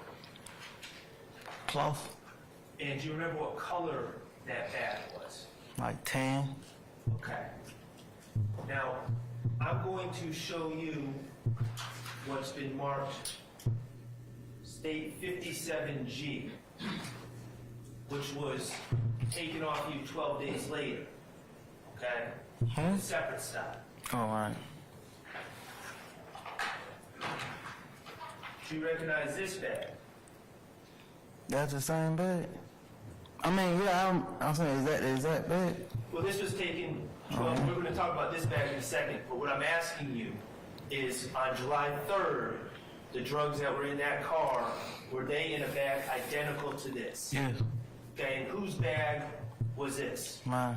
And whose bag was the bag on July 3rd? Mine.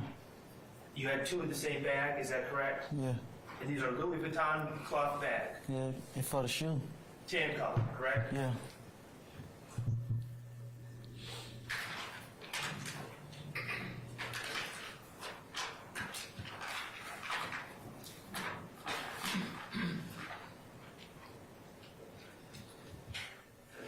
So on July 3rd, 2015, you were pulled over and the 34 bags of marijuana individually wrapped inside a cloth bag that looked exactly like that was yours, correct? Yes. Okay. And can you just give the jurors an idea of what the street value of that marijuana you had in that bag was? I think they were like $10 for each one of them. So maybe $340 total? Maybe. Okay. And you also had a small amount of cash on your person, correct? $130 about? I guess so. You know what I say? Okay, you don't recall? That was 10 years ago, probably. Nah. Understood. However many years ago. Okay. And the gun that was under the passenger, the gun was also under the passenger seat? Yes. Okay. And that was the gun you had because you were selling drugs, correct? Yes. Okay. You pled guilty to possessing that marijuana, correct? Yes. And 4 oxycodone pills as well? Yes. And you also pled guilty to that gun, correct? Yes. You took responsibility? Yes. Okay. That incident on July, that's overt act 48 through 50 in this indictment.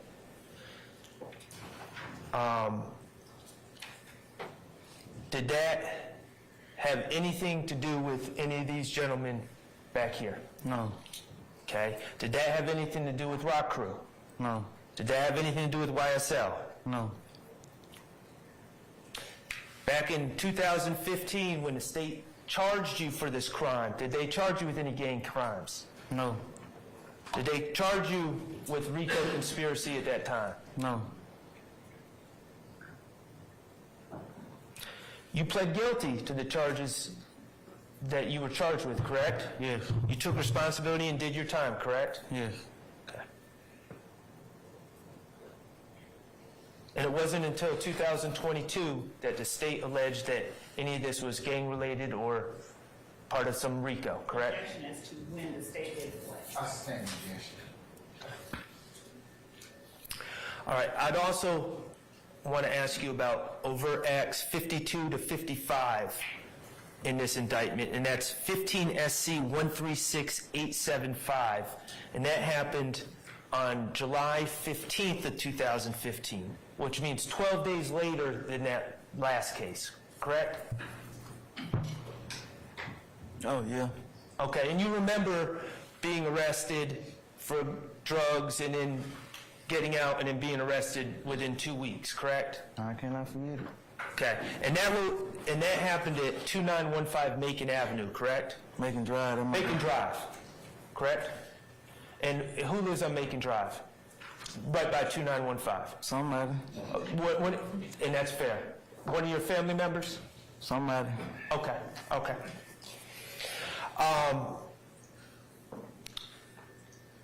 In that case, who was in the car with you? A female and Shannon. Okay. My client, Mr. Stillwell? Yeah. Okay, and that female, was that your girlfriend? No, female. Okay. Was she related, was she affiliated with you or Shannon? Yeah, she was affiliated with me. With you, okay.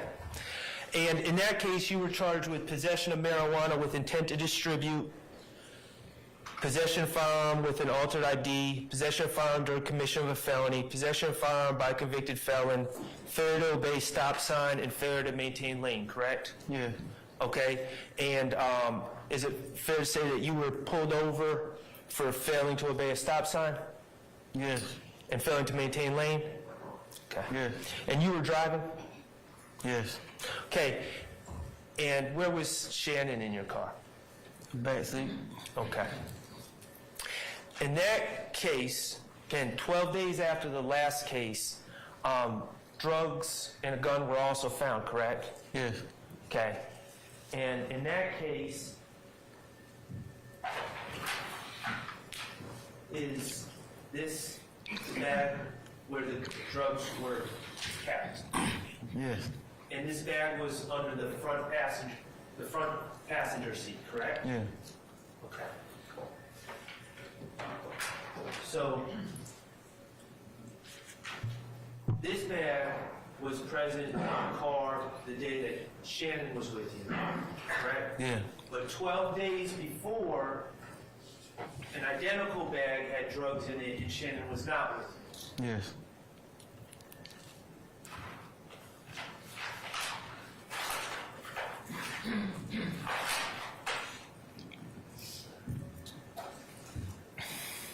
In this case,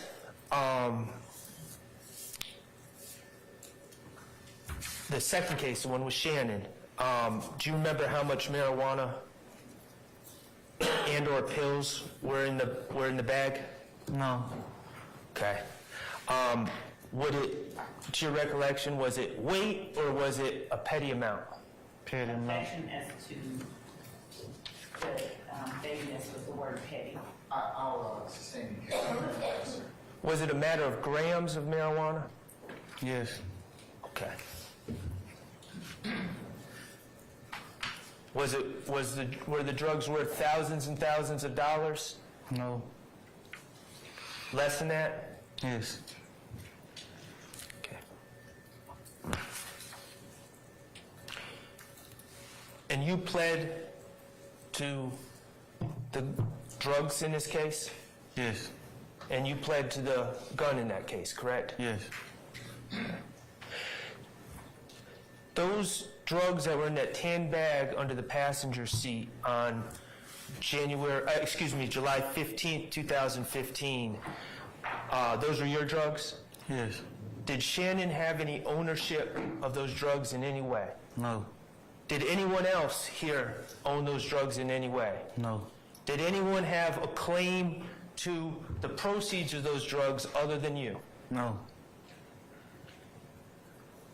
Okay, and same thing back in 2015 when you were charged with this case, you pled guilty and you served your time, correct? Yes. Okay, and back in 2015 the state never charged you with gang crimes in this case? No. They never charged you with a RICO conspiracy in this case? No.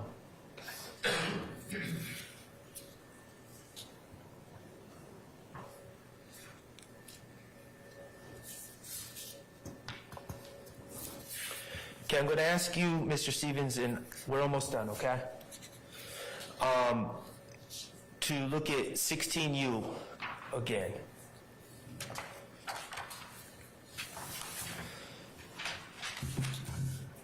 Okay, and that's the plea agreement that that you signed on December 29th of 2022, correct? Excuse me, yes. Excuse me. That's a yes? Yes. Okay, and you signed that plea agreement after being held at the Fulton County Jail, Rice Street, for 7 months, correct? About Yes. 7 months? Thanks, so. Yeah. And as part of this plea agreement, you were allowed to go home? 9 months. Yes. Okay. Now, Mr. Stevens, do you have any legal training, you personally? No. No. Okay. The factual acknowledgments that you initialed, do you remember those? Yeah, I remember. Okay. Did you type them up? No. Do you know who typed them up? That person. Excuse me, no. Okay. Could you go to page 1 at the top? Do you see a like a company logo at the top of that document? Yeah. Okay, and whose logo is at the top of that document?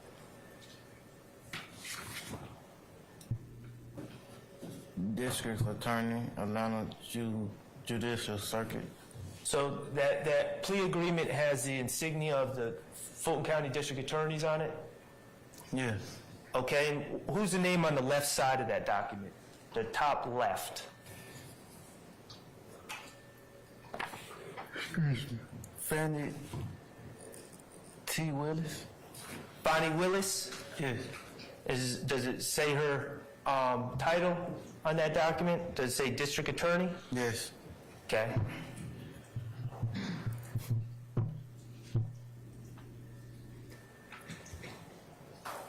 Now, whomever prepared this document,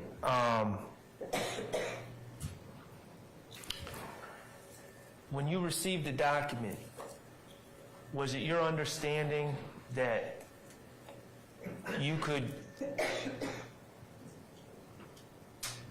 was it your understanding that it was okay to refuse to initial Hold on. those acknowledgments? My bad.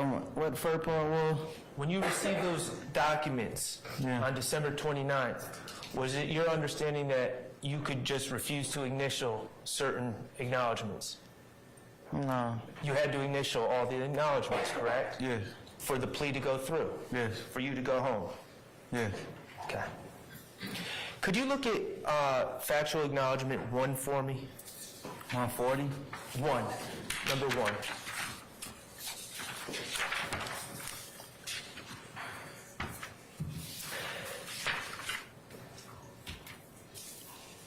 Yeah. Factual acknowledgement 1 says, Young Slime Life, aka YSL, is an organization made up of 3 or more members or associates who share common identifiers that include but are not limited to colors, hand signals, and terminology, who have committed crimes intended to increase the notoriety, street credibility, and reputation of YSL. So, and you initialed that on December 29th of 2022, correct? Yeah. Okay. Let's just break that down a little bit. 3 or more members or associates. Did you, the number 3, was that a number that you came up with and told the state, make sure you put 3 in there because that means something to me? No. 3 or more, that was it your words or whomever wrote the document? Whoever wrote it? Okay. What about, do you go around, in your everyday life and wherever in Atlanta you are, whether it's Buckhead, Cleveland Avenue, Moreland Avenue, do you use the word common identifiers a lot? No. Are those even terms you use, common identifiers? No. Okay. In defendant's factual acknowledgments 1, which you initialed, it uses the term associates who share common identifiers. Were those your words? No. Okay, what about, in going back to acknowledgement 1, but are not limited to colors, hand signs, and terminology. Are those your words? No. Mr. Sharp, before you pose another question, it's about the lunchtime hour, and I know I've been asked to take a comfort break, so this might be the time to accomplish both goals. Okay? All right. All right, Mr. Stevens, come back at 1:45, please, sir. All right, thank you. All right, ladies and gentlemen, we're going to take a comfort break / lunch. Please be prepared to come back to your headquarters for 1:45. And remember my admonitions I've given you. And with that, we'll see you back in an hour, okay? All right, all rise.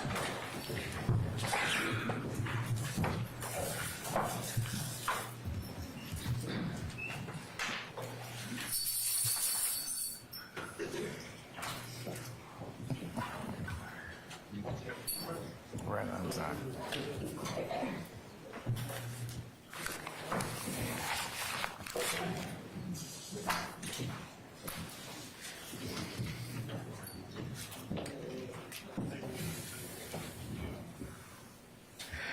All right, ladies and gentlemen, please be seated. Our jury has left us. We'll see each other in an hour, okay? So 12:45, I should say 1:45, we'll see each other, all right?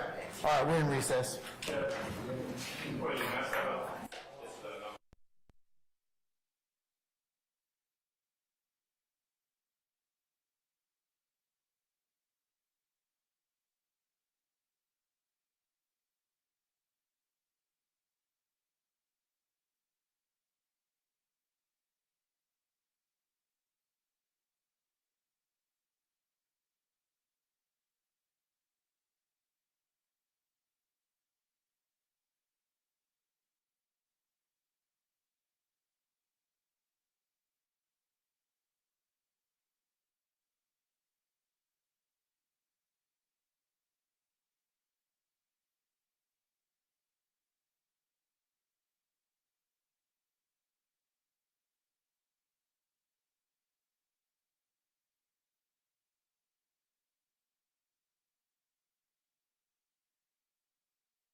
All right, sorry, name everybody here? Yes, sir. Okay.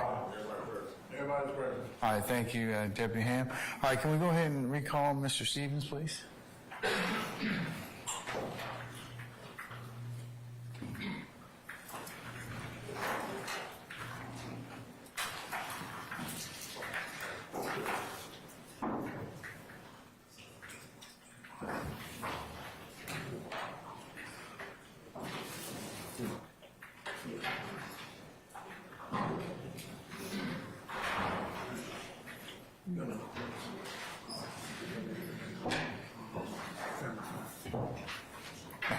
Okay, we're good. Okay.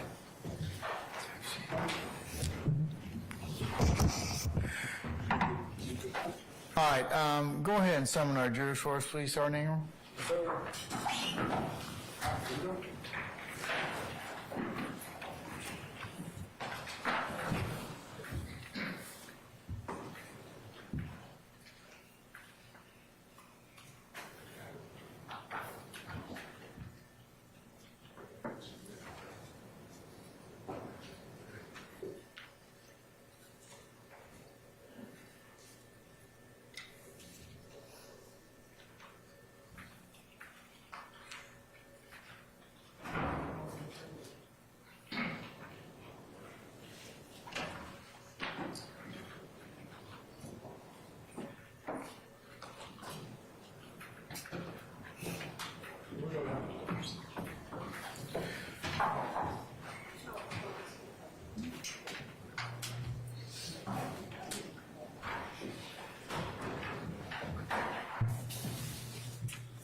All right, ladies and gentlemen, please be seated.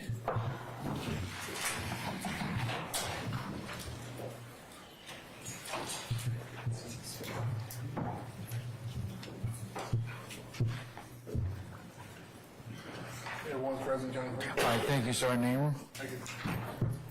All right, Mr. Sharp, come on back, sir.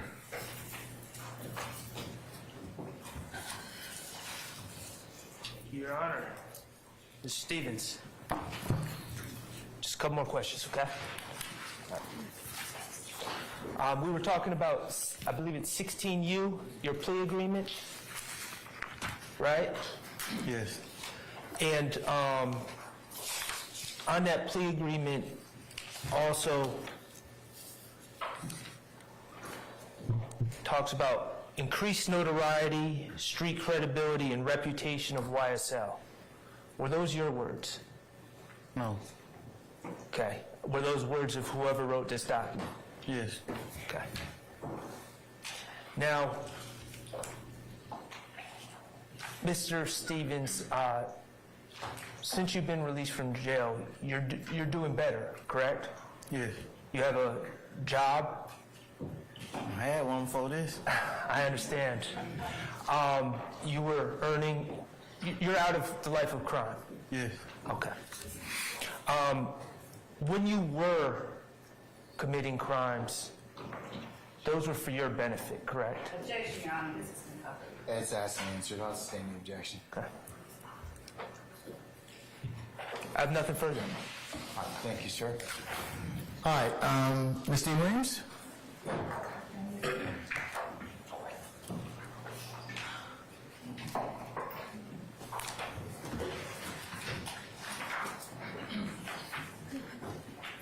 Good afternoon, Mr. Stevens. I'm Attorney Angela D. Williams. I represent Mr. Rodalius Ryan. Okay, so on January 4th, you say that you didn't know Rodalius Ryan, right? You gotta say it out loud. Do we repeat the question? Yeah. Okay, so on January 4th, you said that you didn't know Mr. Ryan, right? So I ain't knowing that well. Okay, so you never hung out with him in the neighborhood? No. You never called him? No. You never DM'd him? No. You don't know him personally? No. I have no further questions, thank you. All righty. Mr. Harvey or Ms. Westmoreland? Okay, all right. Mr. Matthews? Yes, Sean, thank you.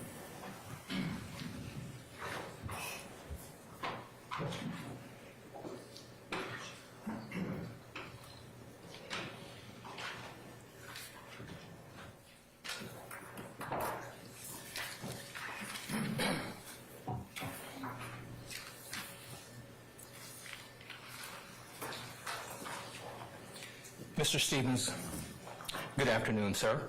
Good afternoon. You testified that you had a job before you actually turned yourself in back in May of 2022 on these charges, correct? Yeah. Okay.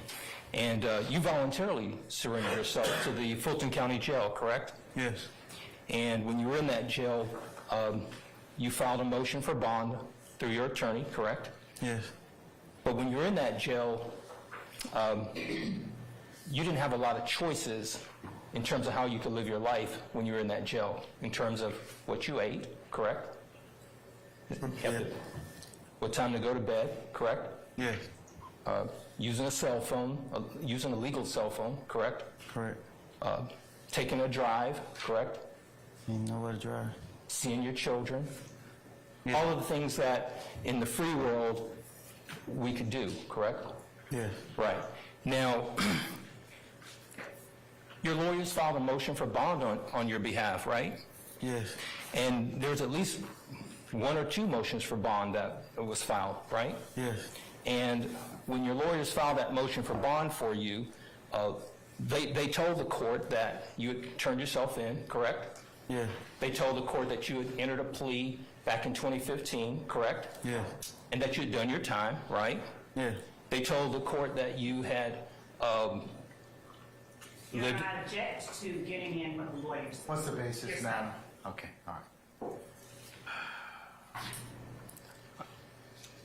I'll overrule it. Thank you. I'll go a little bit. Mr. Stevens, do you remember the last question? Can you go again? Okay.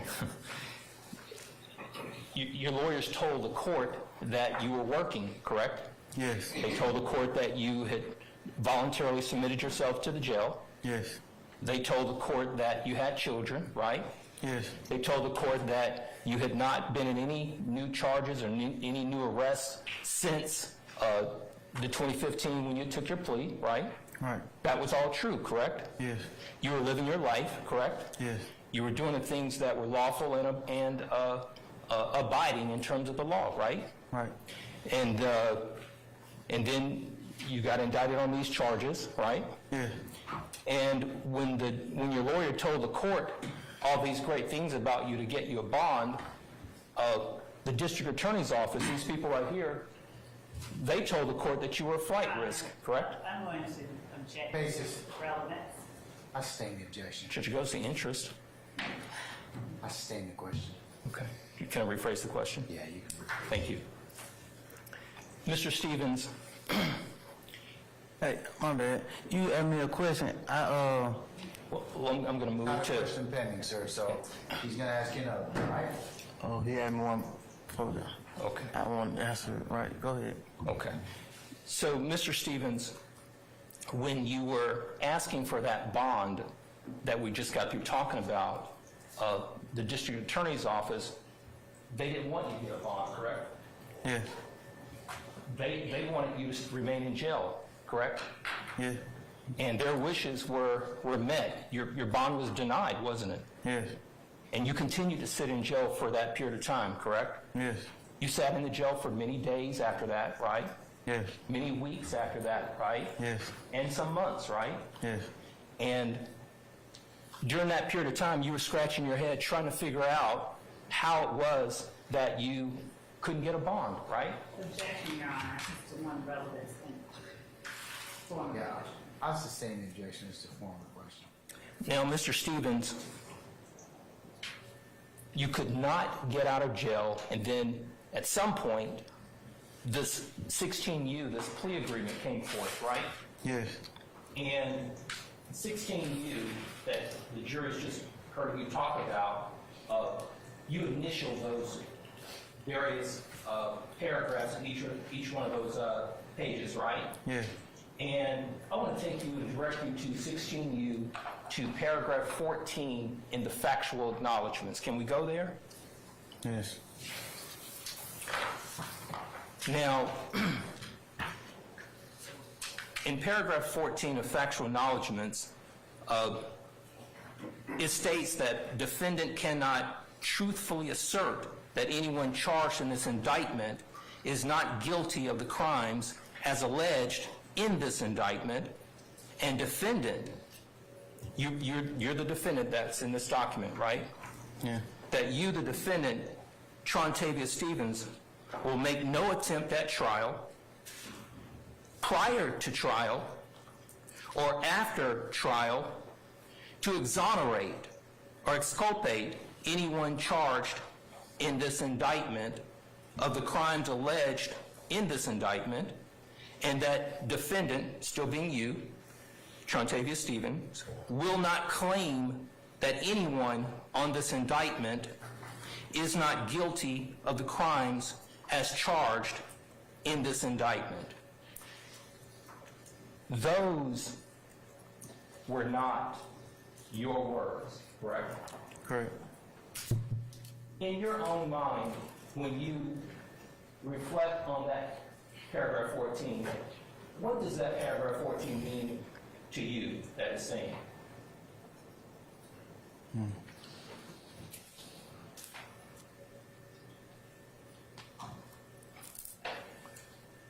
I can't say nobody guilty or not guilty.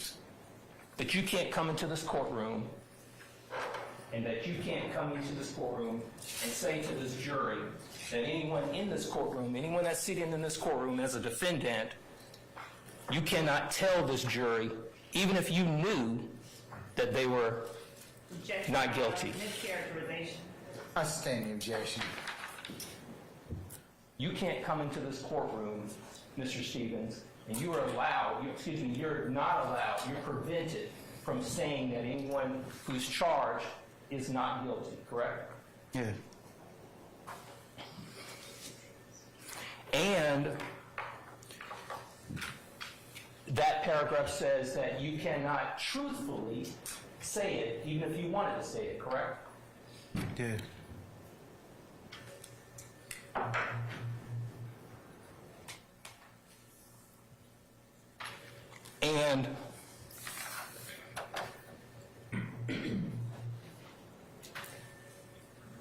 And you cannot claim that anyone is not guilty, correct? Yeah. You can't do it before this trial ever started, right? Right. You can't come in here now and say it, correct? And when you leave, even after this trial is over, you can't even come back later and say that anyone was not guilty who sits in this courtroom, correct? Yes. As defendants.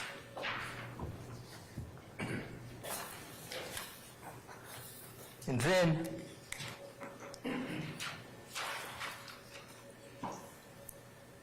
then you signed the plea agreement, right? Right.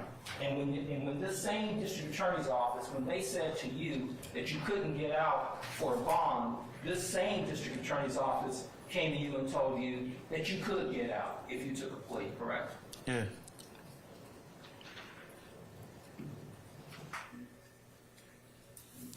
And that was within the span of you being in custody for 7 months, right? 9, yeah. 9 months.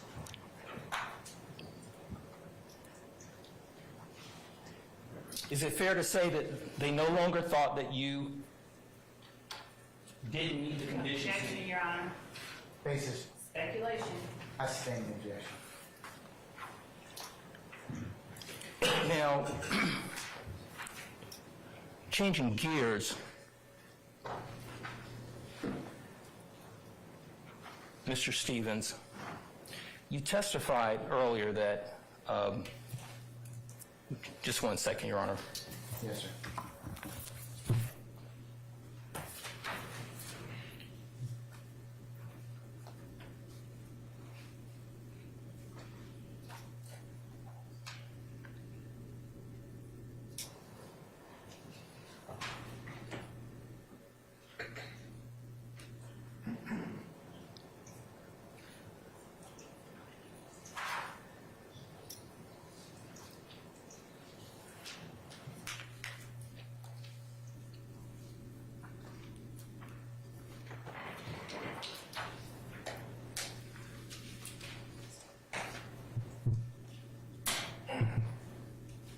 so much, Your Honor.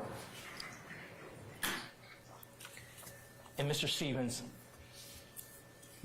Mr. Huey, I think you testified that you knew him from playing basketball at the court. Is that right? Yes. Okay. And that was pretty much it. Is that right? Yeah. Thank you so much.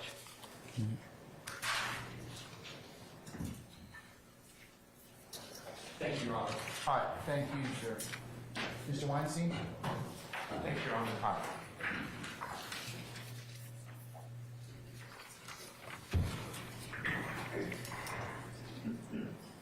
Good afternoon, Mr. Stevens. That's no. My name is Doug Weinstein. I'm one of Diamante Kendrick's attorneys. I believe that you testified that you met Mr. Kendrick in elementary school. Is that correct? Yeah. And then after elementary school, you didn't see Mr. Kendrick again until around 2012. Is that right? I know you're not necessarily good with years. Yeah. I think I seen him after I got out of prison. And Mr. Kendrick was not a member of Rock Crew, correct? No. Mr. Kendrick wasn't raised on Cleveland. No. Your plea deal doesn't mention Mr. Kendrick's name at all, correct? Yeah. Okay. When you were selling drugs at 221 Cleveland, was Mr. Kendrick there selling drugs with you? No. And when you were selling drugs at 151 Cleveland, was Mr. Kendrick selling drugs? No. You testified about the Web, 2531 Browns Mill Road. Did you see Mr. Kendrick at the Web? No. Are you aware of Mr. Kendrick being at the Web? I don't recall, no. Okay, I have no further questions. Thank you, Your Honor. All right, thank you, sir. Okay, anybody else? For cross? Okay, all right. Any redirect from the state? Yes, Your Honor, thank you. Mr. Stevens, you were asked on cross-examination a number of questions about the color blue. Do you recall that? Yes. Are there Crips that are members of YSL? Yeah. Is Gunna a Crip? Yeah. Is Duke a Crip? Yeah. Is Duke YSL? Yeah. Is he a member of Young Slime Life, the gang? Yeah. And what about Gunna? Is he a member of Young Slime Life? Yeah. All right. Is Gunna's real name Sergio Kitchens? Yes. Is Duke's real name Martinez Armour? Yes. You talked about, with, I believe, Mr. Steele, the acronym THUG, meaning, according to Mr. Steele, truly humble under God. Do you remember that? Yes. Okay. Would you tell the jury, you were also asked by Mr. Steele about songs that the defendant Williams has written or rapped. Do you remember that? Yes. All right. How many of the defendant Williams songs talk about slime? A number of them? Huh? A number of them? Okay. How many talk about F-ins? Who? F-ins. Guns. A lot of them. I mean, some How many? they talk about, yeah. Okay. How many talk about carbines? Who? Carbines. I don't even know what that is. How many talk about drugs? A lot of them. How many? They do? Okay, did you say a lot of them? Is that what I heard you say? Songs, just songs that mention drugs. And how many talk about perks? It's songs that mention drugs. Name one that talks about perks. Pushing P? I don't recall. You don't recall? I mean, you want me to replay the song in my head, or you gonna play it for me? It was played for you. I done been in here for weeks. Like, a lot of stuff ain't just coming back to me like fast as you want it to. Okay, fair enough. And then you don't recall whether Pushing P talks about pushing perks. If you play the song, I can let you know if it's saying something about a perk. Fair enough, okay. Now, you said a lot of them talk about guns, and a lot of them talk about slime, and a lot of them talk about drugs. Did I get that right? How many? I stay in this forum. I'll rephrase. Did I hear you testify that a lot of them a lot of the songs talk about drugs and a lot talk about guns and a lot talk I about... said a number of them. Okay. How many talk about the defendant Williams being truly humble under God? A number of them. Which one? You gotta Name one. You gotta pay attention. Just name one. You like giving me like rapidly time to think, but if you give me some time, I can think of one. How much time do you need? You gonna let me go replay some music? I'm gonna let you just sit there and think. How much time? I ain't gonna call cause you like doing it how you doing it. Is the answer 0? No. That's standards form. Let me ask a better question. Can you think of a single song right here as you sit right now that talks about the defendant Williams being truly humble under God? One. I'll rule the objection. A number of songs on the last album, Pump. One I ain't what the song name. Oh, Dropping Jewels. He talked about God a lot in that one. Okay. Please tell the jury what part of that song talks about the defendant being truly humble under God. So in the beginning, he said,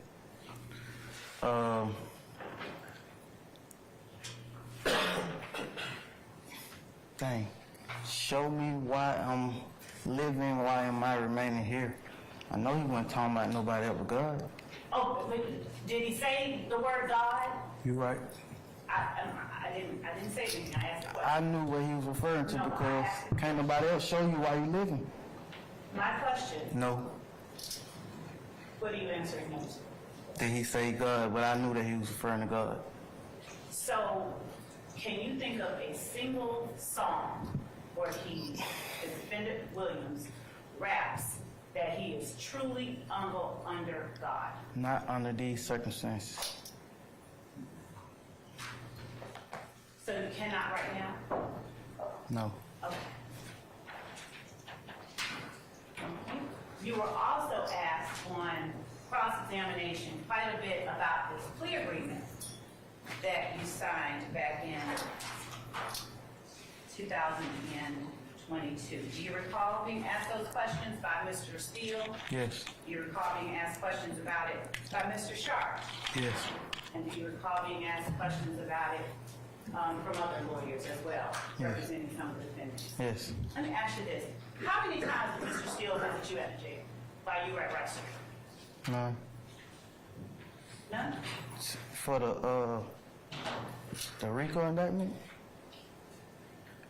In 2022, while you were incarcerated for the charges on indictment 22 SC 183572, how many times did he visit you at the jail? Are you saying for the 9 months that I was locked up for this RICO, how many times he visited me?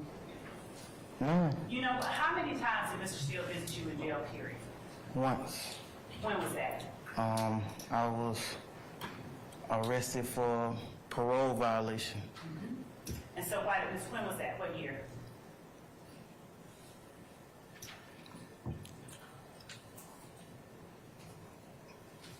I want to say 2022 or 21, one of them. 2021? I don't recall the exact year.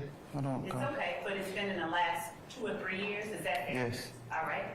And did you have a job back then? No. So, when Mr. Steele visited you, was it at your request or did he come down on his own? It wasn't. Yeah. Yeah, it was at my request. Okay.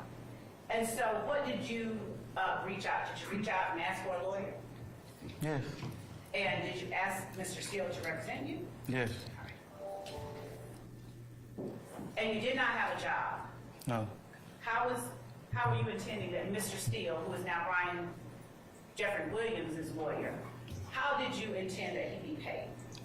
I knew that probation revocations didn't amount to no more than $1,000, and I knew I had family that would help me out to get a probation revocation lawyer. Okay. You were also asked some questions about, and so it's your contention that it was just a small amount, so family would have been able to afford it? Yeah. Did Mr. Steele end up representing you? No. Okay. And that was in 21 or 22? I don't know what call it is that, yeah. Was it before or after you were held on charges that are in this indictment? It was, this happened after, the indictment happened after.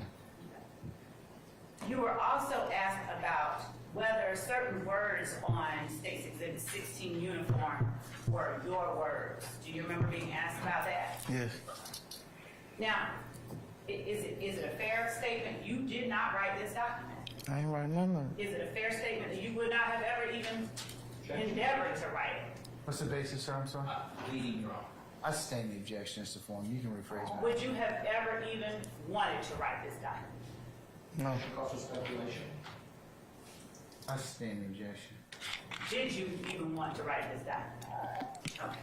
But were you given an opportunity by the state and your attorney, through your attorney, to change any part of this document that you found to be false?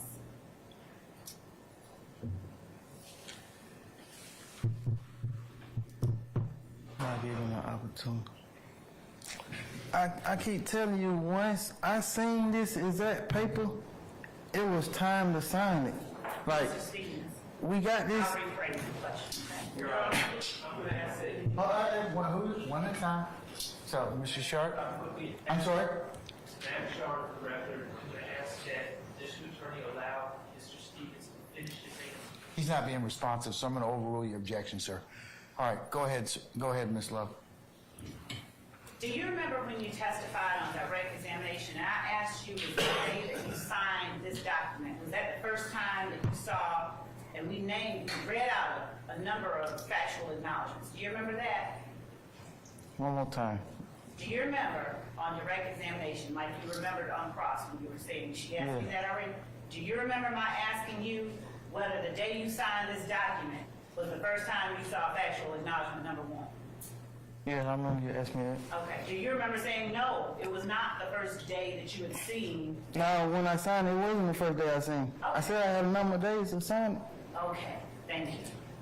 So in that time that you had a number of days to sign this I could have document, changed something. were you aware then that you could have changed something? Yes. And did you speak with your attorney about your knowledge that you could have changed something? No. You didn't talk to her about knowing you could change something if you want to? Talking about something that was already wrote on the paper, or you can finish one. Okay.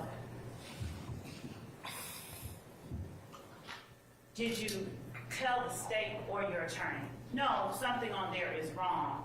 No. One of those is inaccurate, No.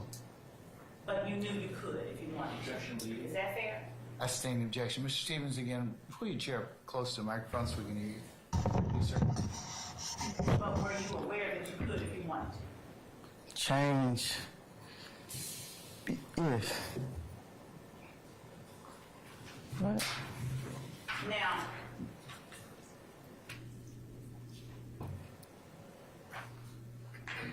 you were asked by Mr. Steele about being kicked off of a tour. Do you remember that? Yes.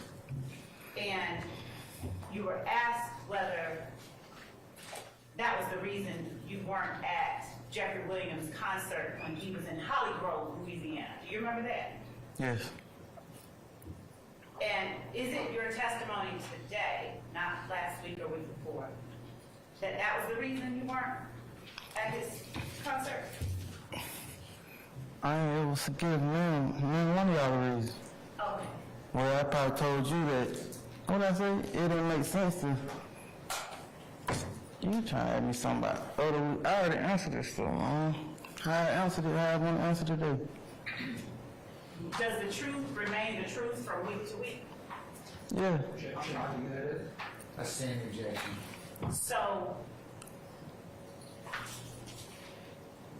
was being kicked off of a tour any reason why you didn't go to Holly Grove?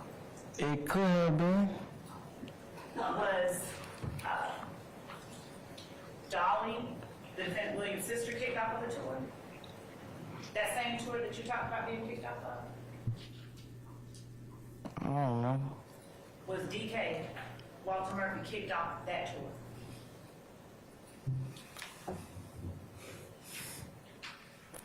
I know I went home. Was Dora kicked off that tour? Dora Green. I don't remember who all went home. I know I went home. Do you remember whether any of the people who were with you at the compound that night were kicked off the tour?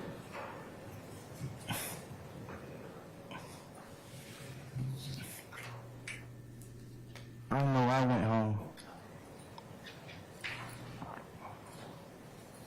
Now, Mr. Matthews just asked you about factual acknowledgement number 14. Defendant cannot truthfully assert that anyone charged in this indictment is not guilty of the crimes alleged in this indictment. Is that one of the factual acknowledgments you signed? I got it. An initial. I just want to make sure we're looking at the same thing. Yes. Okay.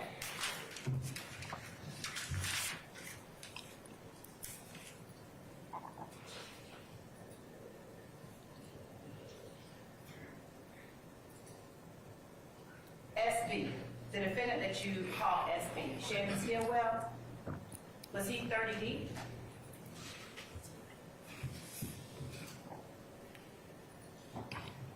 He hung in Canterville, but he from Thomasville. You gotta be from these places to be saying that. Okay. What about Little Woody? Was he 30 deep? Yes. What about Little Woody? Was he 30 deep? Yes. And did he have to leave 30 deep? Or was he able to be YSL and 30? I don't know. When you and the defendant Williams and DK or Walter Murphy, when you all formed Young Limelight, what were the membership requirements? None? How did you all decide who would or could be a member of Young Limelight? Nobody ever did. And when you say that people are members versus associates, is it still the case that you recognize a difference? That there's a difference between a member of Young Limelight versus an associate? Yeah.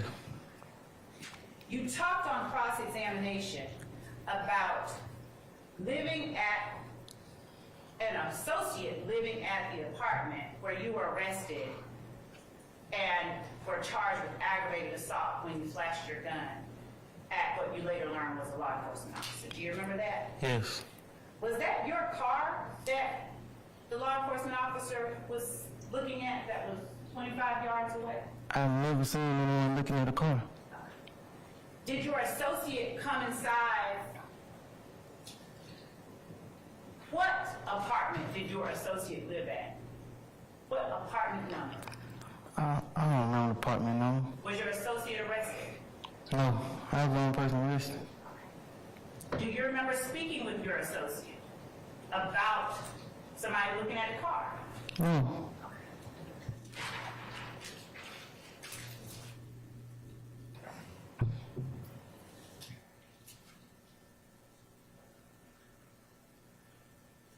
Mr. Sharp asked you about Big selling drugs on Cleveland Avenue. Do you remember that? Yes. Is Big's name Darius Ford? Yes. And is he the young man whose life was taken along with Christian McMillan? Yes. When I asked you on direct about the web, I asked you the address. Is the address of the web 2539 Browns Mill Road? Yes. How often did you visit the web in 2021 and 2020? Often. Would you describe what was inside the web for the jury? TVs, computers, speakers, sofas, beds. Was the Webb an apartment, a house, a standalone building, or something else? A house? Did you live at the Webb? I've spent the night there. How often did you spend the night at the Webb?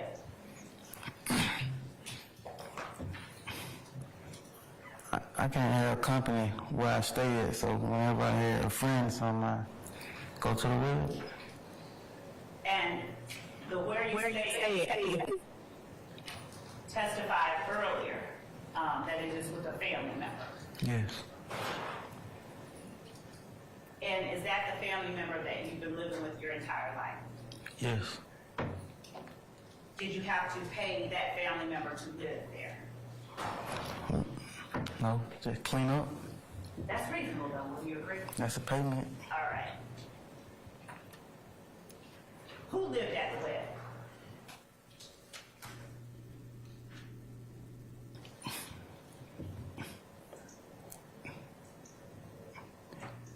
Well, we ain't have nowhere to go.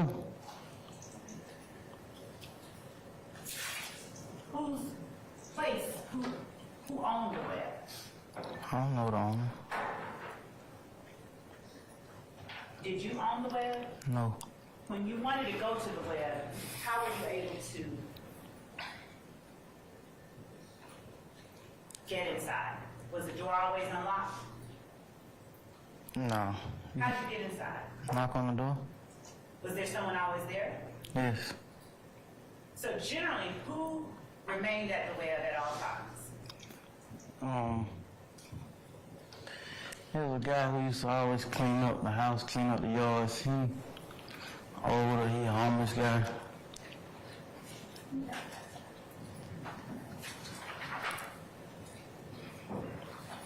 So did you have to pay anyone to stay at the Webb when you did stay at the Webb?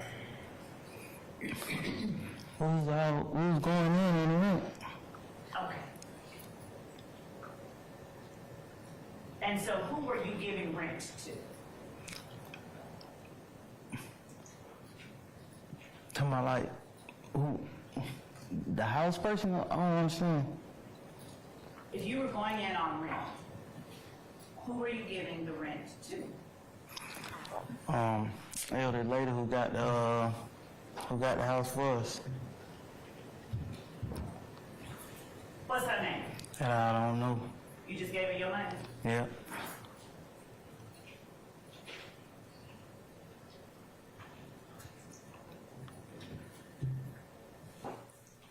In February of 2005, I'm sorry, 2021, February 5th, 2021. Around that time, would you have occasionally stayed at the Webb? 2005? No, 2021. Oh, I'm sorry.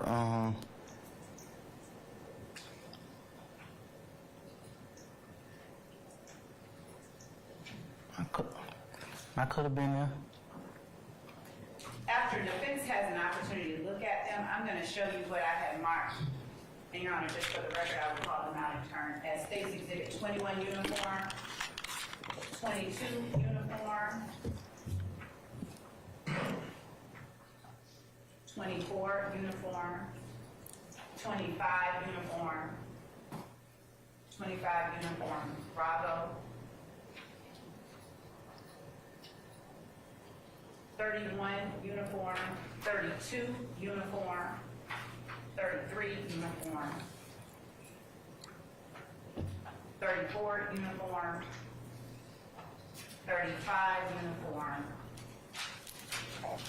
and those are all. Now I'll ask our legal assistant for legal assistance, but I'm going to send those over and make sure that Mr. Counsel has an opportunity to look at these before we take them up to Mr. Stevens. Mr. Stevens, could you please just... You all want to, somebody want to come take a look at them? 21, 22.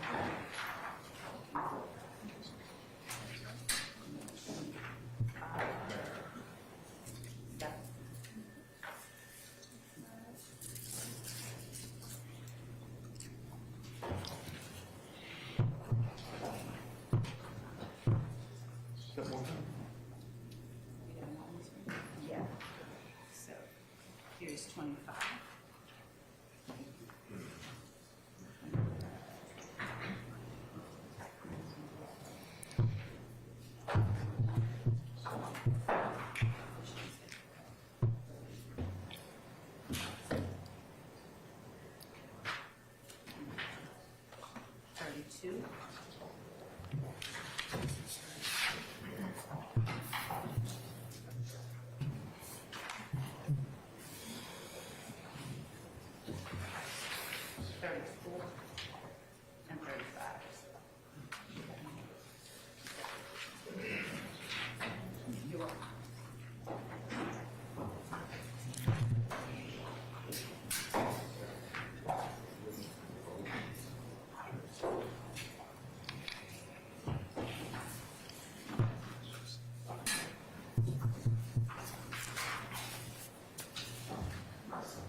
Your Honor, may I approach Mr. Kearns?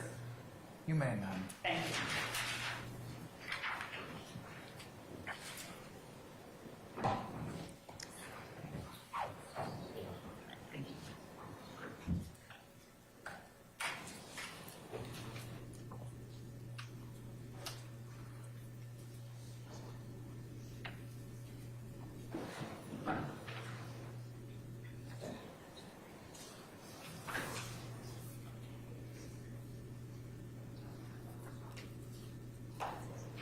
And Your Honor, with the court's permission, I will resume my questions after counsel for the defendant has looked over the marked exhibits. They've been turned over as discovery, but they've been marked, so I just want to make sure that they know what we're showing. All right. Once the defense has an opportunity to take a look, and just let me know, and then so you can pause for the time being, ma'am. Yes, Your Honor. Thank you.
that this has been served, but I understand wanting to show it to clients. Could the court give a 5-minute standing break?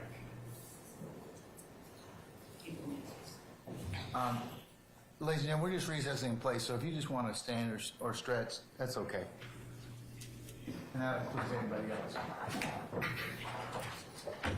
Again, let me know when you're done, gentlemen and lady.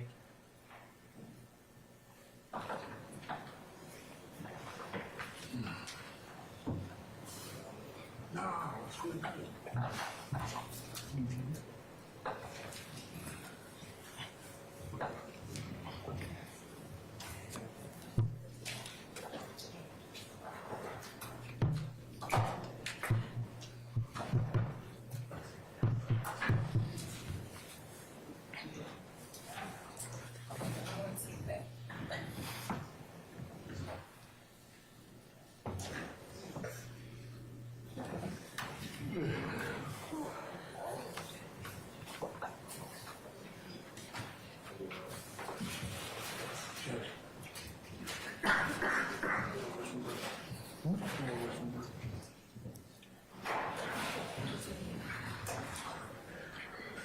Okay, ladies and gentlemen, we're going to take 5 minutes for a comfort break, so we'll be in recess for 5 minutes, all right? All rise.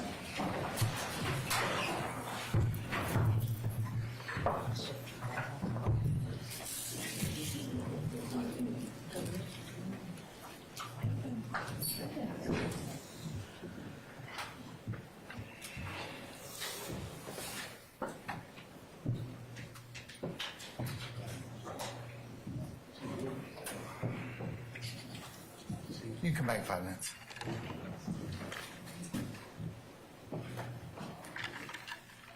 All right, ladies and gentlemen, we'll be in recess for 5 minutes. Mr. Steele, you through the Mr. Harden?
All of them.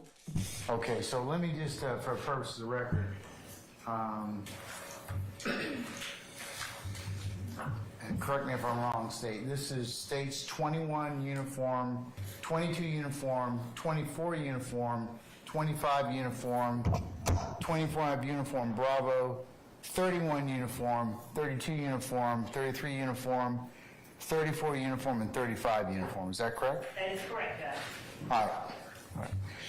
And on two separate and distinct bases. This pertains to all of them?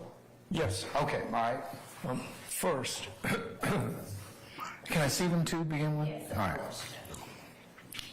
And just to give some context, Judge, I'll also pull out the ones that defense counsel admitted that are part of that same thread.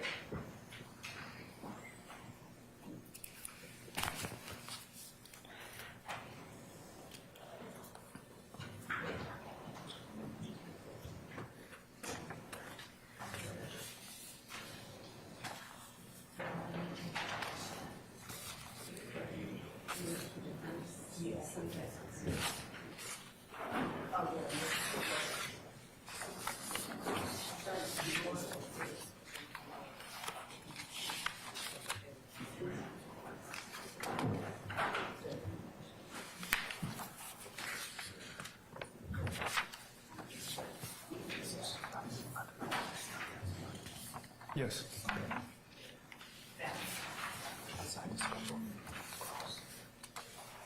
This is good. That's one I wasn't sure. That's federal, right? Yeah, but this is redirect. Right. And the redirect should be, you don't have unlimited redirect. That's what I'm saying. Yeah, I'm supposed to scope across, but I didn't do any cross at all. I got you. So it shouldn't come in this way.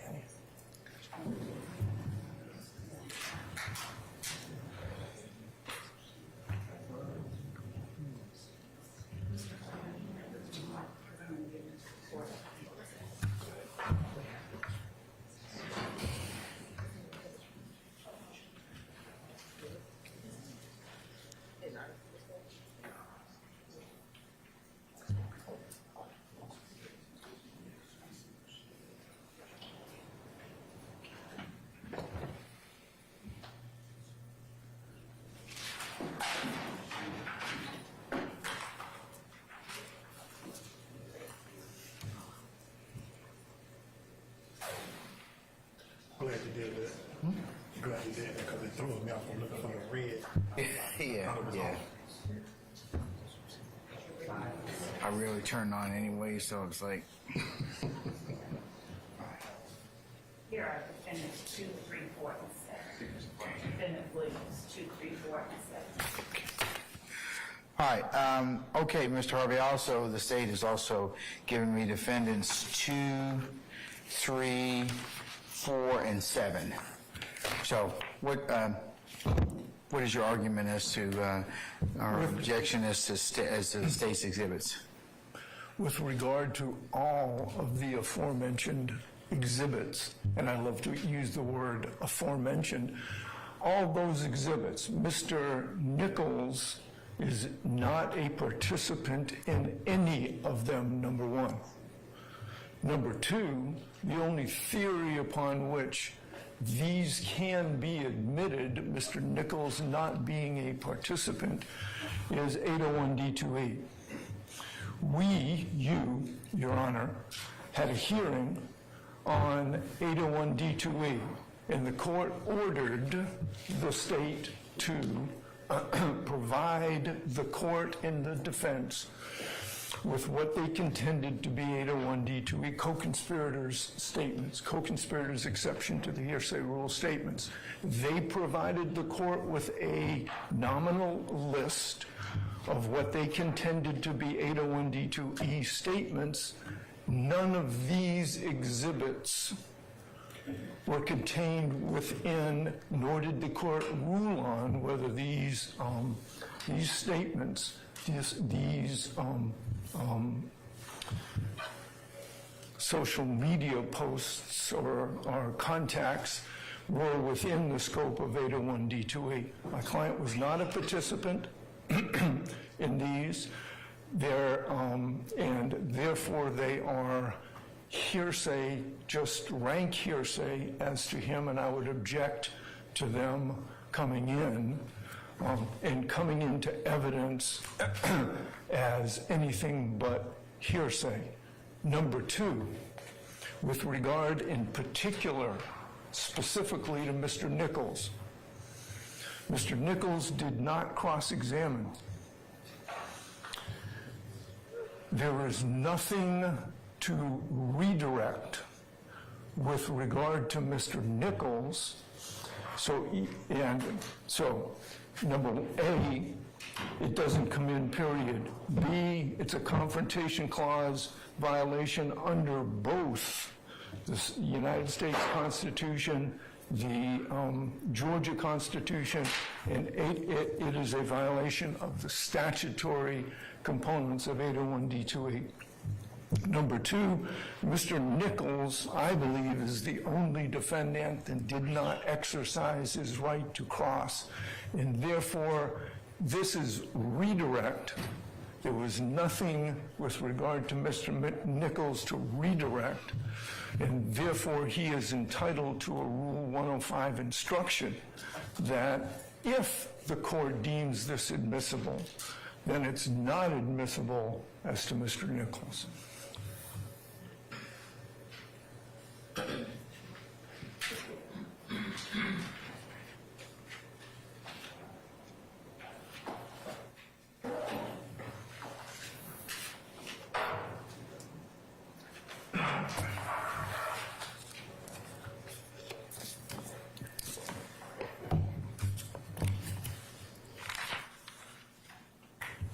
All right, sir. Okay, Ms. Love? Your Honor, one, Defendant Williams opened the door as to the Instagram posts. Some of them are already a part of the indictment as alleged overt acts. There was no objection when the Instagram posts that were admitted as defendants 2, 3, I believe, and 7 were tendered and admitted. These are portions of those same records that those defendants exhibits 2, 3, and 7 were a part of. This is not 801D2E evidence that should preclude the state from introducing them. The information that we are showing is further intrinsic evidence that the defense has touched upon extensively in its cross-examination, that the state should therefore be allowed to examine the witness on during redirect. This does not in any way present a confrontation clause issue. I believe that we have litigated similar circumstances extensively before this honorable court. And so I would ask that the court, as it relates to Mr. Harvey's client, overrule the objection he has made and deny him the request for a Rule 105 instruction under the circumstances. These are conversations that have been taken part in by members of YSL. And again, these are matters that were brought up on cross-examination. And were they not brought up on cross-examination with this witness, we may be in a different place in terms of my wanting to introduce the exhibits now through this witness, but here we are. Okay, it looks like under 801D2E, characterize this statement as a co-conspirator statement, the party seeking admission, which proved three things by preponderance of the evidence. Conspiracy existed, conspiracy included the declarant and the defendant against whom the statement is offered, and 3, that the statement was made during the course and furtherance of the conspiracy. So tell me how the states made those other 3. I'm in concurrence with you, Ms. Love, that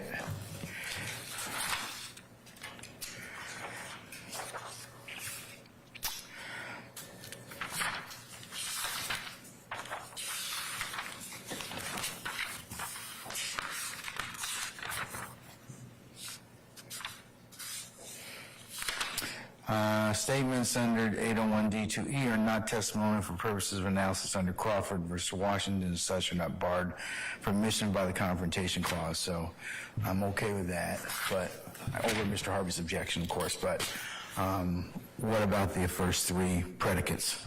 One, Your Honor, these are, as far as having shown a prima facie case of a conspiracy existing, the court has heard testimony regarding the web being a spot for YSL. They've heard testimony regarding the fact that Trontavia Stevens sold drugs to increase and enhance the notoriety of YSL. They heard that on cross and direct.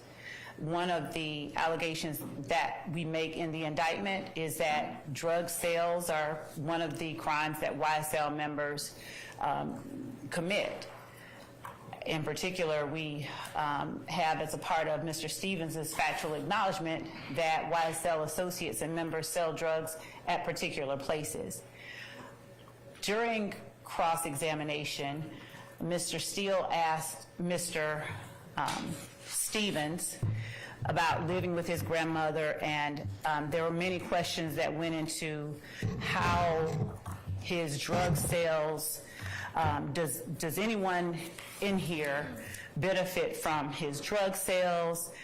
Does anyone in here get the proceeds from his drug sales? And the conversations that the court is looking at are conversations between Mr. Stevens, who's on the stand, Mr. Lee, whom Mr. Stevens has already identified as the person that he held the conversations that defense counsel brought up on cross-examination, that he held those conversations with during that thread. They are talking about paying dues. They are talking about paying rent. Mr. Steele asked Mr. Stevens, didn't he live with his grandmother all of his life? And in fact, what is happening is the web is a trap. It's a place where YSL members sell drugs. We have evidence that will come in to further prove that assertion on our part. But Mr. Steele has now opened the door regarding the Instagram conversations and records that we served on counsel for the defense prior to jury selection in this case. So the conspiracy that we are alleging, of course, is alleged in count one. The participants, Mr. Stevens will identify, he has already identified many of them during cross-examination.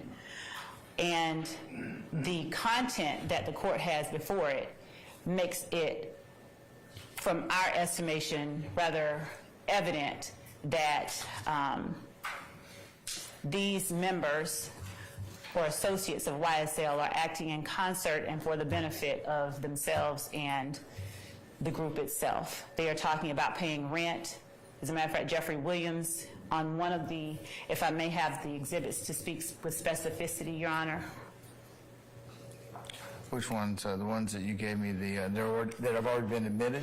No, the ones that the state tendered. The ones that have already been admitted or identified. Is that what's what? Yes, Your Honor. Okay, all right. You want the ones that have been identified. All right, okay. I'll return those to you.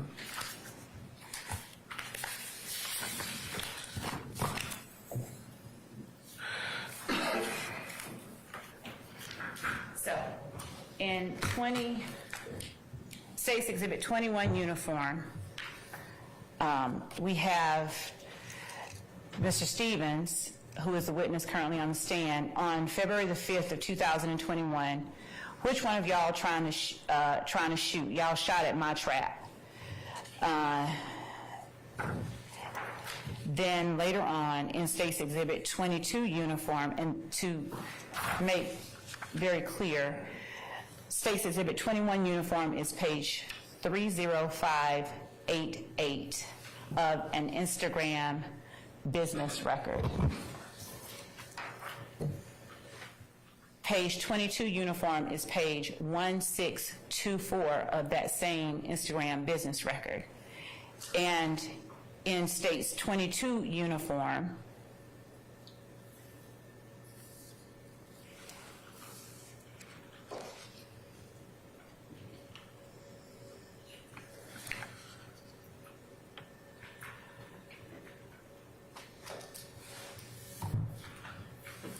there is a conversation which actually begins on previous pages, I believe 1622, where the witness on the stand now tells the group or participants in the chat, neither one of y'all is having any company until I get my Timbs. So he apparently, it's our contention, and we'll find out from him, that they are at a particular place. We believe it's the web because there are references to it later. But he is at a place where YSL members consider one of their spots, and he is running things in terms of telling them, you all can't take any more company, you all can't do anything until I get the Timbs that were delivered here to our spot. Stacy.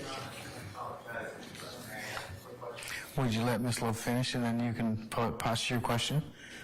All right. Just hold that, Mr. Steele. State's Exhibit 24, uniform, and 25, uniform, and 25, uniform Bravo, were parts of the exhibits that Mr. Steele tendered for Mr. Williams. State's Exhibit 31, uniform, the middle of the page,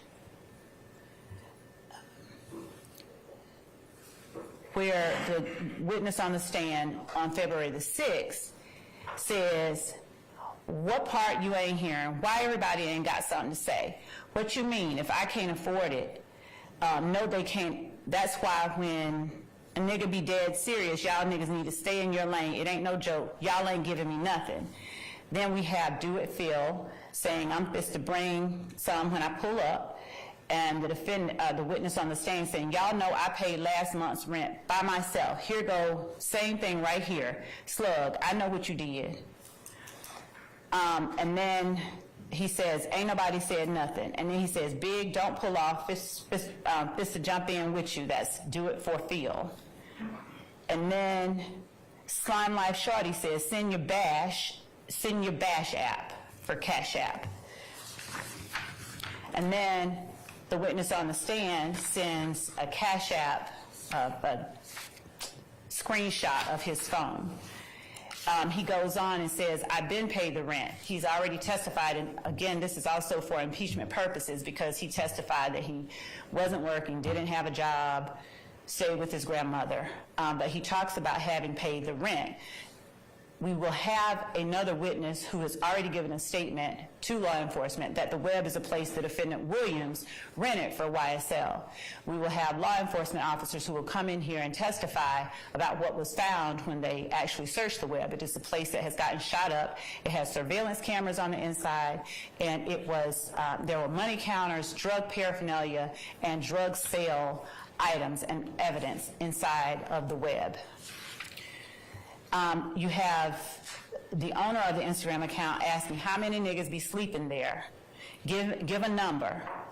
And then you have 4K having it his way saying it's an easy 100 a piece. Easy. You see them working in concert with one another. You see them in this Instagram. You see them working for the benefit of the enterprise that is YSL. We have 4K Tay having it his way. I just want to work. I'll even pay more. And then the witness on the stand, ain't nobody working. Everybody got their own motion. Find your purpose to the gang. And then Slime Life Shorty says, please and now. And then Real1_FR says 6 niggas sleep here. 4K Tay having his way says, I don't get it then. That's 600 right there. 12 if y'all go 200. They continue, the gang shotty, you know how it be. And then they're saying, the same person is saying too easy. 4K Tay then says $40 a day, $1,200 a month. And then we go on further down the line. And we're talking about 4K Tay having his way saying, I washed this hoodie. And then he says, and it's Slime clothing line. Only reason I wanted a funky ass little nigga. And then 4K Tay having his way saying, won't wear shit of yours without washing it for $1,000. And then later on. Okay, do any of these statements have or referenced Mr. Nichols? Your Honor, two things. They, as the court alluded to, they don't, they are not made to law enforcement. So there's not a confrontation. Like I said, I'm not interested in that, but do these statements reference Mr. Nichols at all, or is he part of them at all? He well could be. It would be the witness on the stand who will have to well say. could be is not, you know, that's supposition, speculation. Well, I mean, because they would need to have something referencing or tying Mr. Nichols. That's his a part of his objection, I'm sure. Well, the part of. Well, here's my thoughts, the court's thoughts.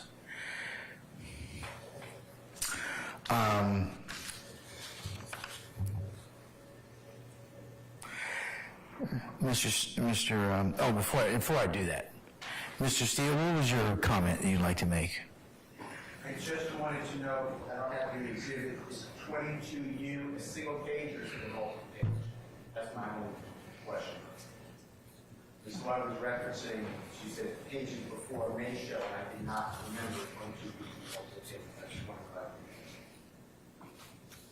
clarify. This particular exhibit of 22U has only one page, but I will amend it before I actually have it admitted through or tender it through this witness. Okay. Mr. Harvey, anything else before I go ahead and give you my thoughts? Depends on what your thoughts are. I know. Give me my thoughts. Give me your thoughts. All right.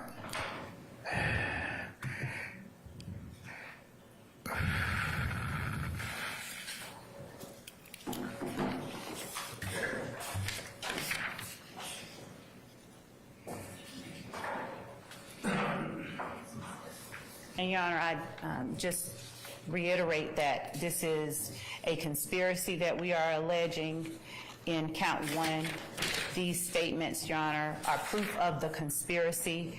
They don't have to directly mention Mr. Nichols in any way. That is the case with many of the overt acts that we've alleged in this indictment, and I believe that the court has heard this objection in different fashions a number of times.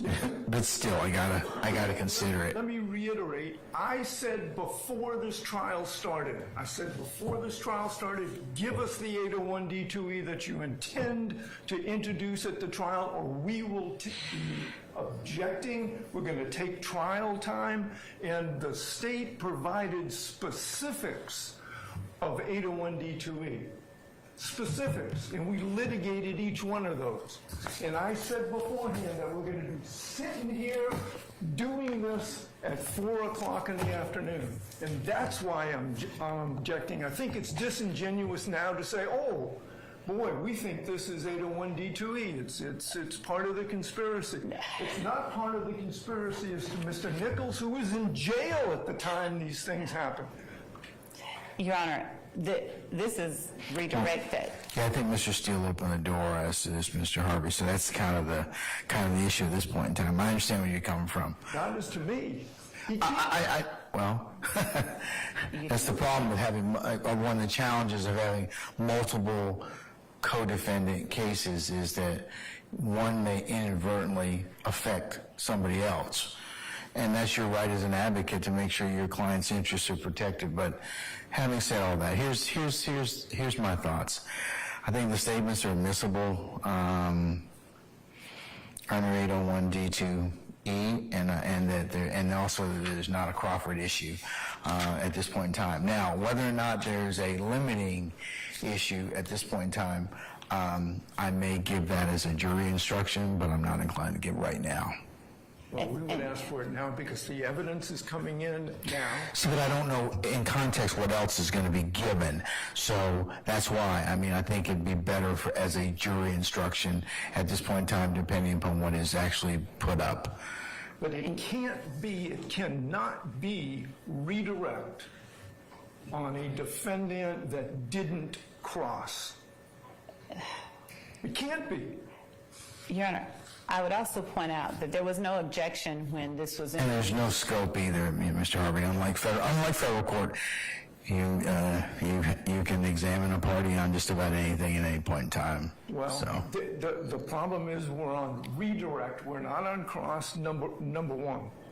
Number two, if it comes in against me, I will object. Yes, so I don't have any issue with that. But you can't hold me responsible for not objecting when it's not coming in to evidence against Mr. Nichols. I'm not holding you against that. I mean, that's your job. That's your job. But yeah. You're admitting it without a cautionary instruction right now. I believe I'm entitled to a cautionary instruction. No, because it's a conspiracy. Some of these statements are going to be against, maybe directly admissible against some parties and not others. And that's the challenge of being, and the issue of being allegedly joined as co-conspirators. That's the power of it. But you know, I understand where you come from, but it also depends upon what is actually comes out as to whether or not those statements are truly going to be against.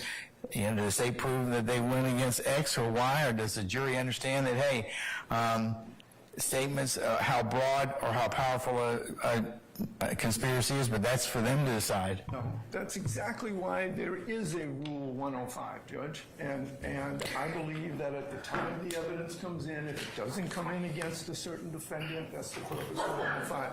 We can argue all day long. I get it. That's my position. I understand, sir. All right. Okay. All right. Yes, Mr. Short. May I add a specific objection? Yeah, my problem. Okay. Mr. Stillwell, what is that? What's the specific objection? Well, Your Honor, in those text conversations that the state is seeking to admit, first of all, I would point out to the court that Mr. Stillwell is not a party to any of those conversations as well. So we're similarly situated as Mr. Nichols. But also, Your Honor, if we're admitting these as 801D2E, Your Honor just read the 3 prerequisites, and I noticed the state, when they were saying who said what, they say, well, 4K Tay having his way said this, and there's several other people that they don't know, as far as I know, they don't know who the government name attached to these people are. So I don't know how we can possibly make a pretrial determination or a admissibility determination about the admissibility of 801D2E statements stated by people saying, oh, they're part of a conspiracy, speaking in furtherance of the conspiracy, when we don't even know who those people are. Your Honor, we have. I'm finished, Ms. Love. And so if you look at those texts, there's certainly, I concede that Mr. Stevens may have identified himself on it. I don't know that for a fact. I'm trying to recall.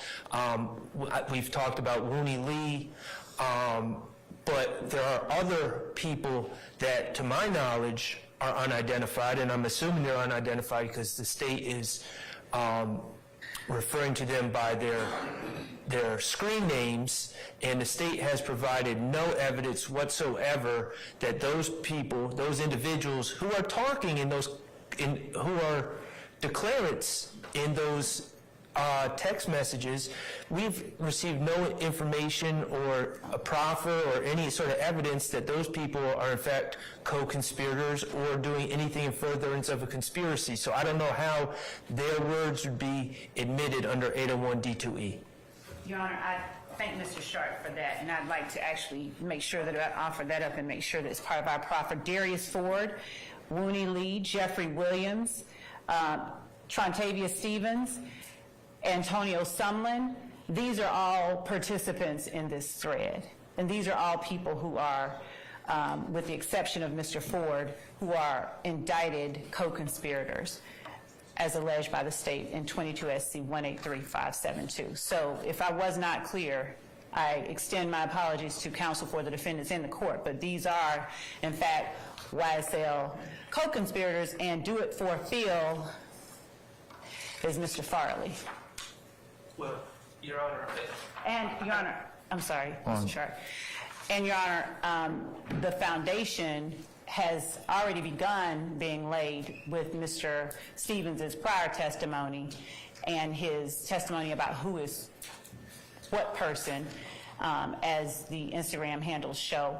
But they will further, the foundation will further be laid as he gives the testimony that I expect he will regarding who these people are in this, in these various portions of the Instagram thread and conversations.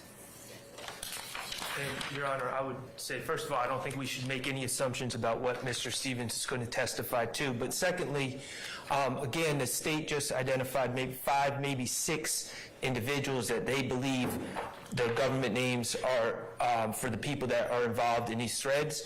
But again, Your Honor, you have them in front of you. There's, to my recollection, more than 5 or 6 participants when you look at all the threads together. So I'm wondering how out-of-court statements made by people who are not even identified would come in a trial against any of these gentlemen. Thank you.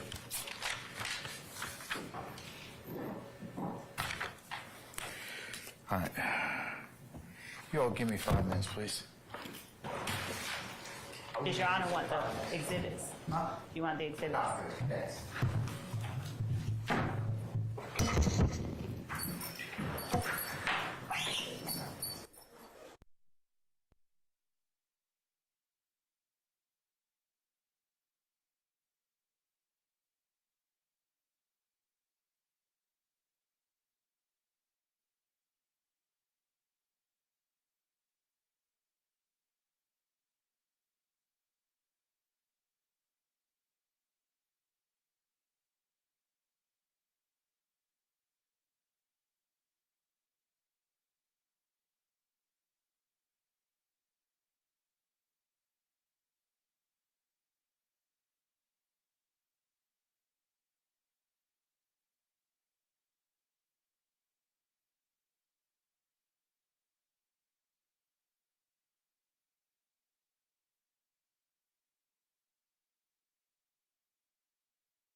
I'll give you just a second.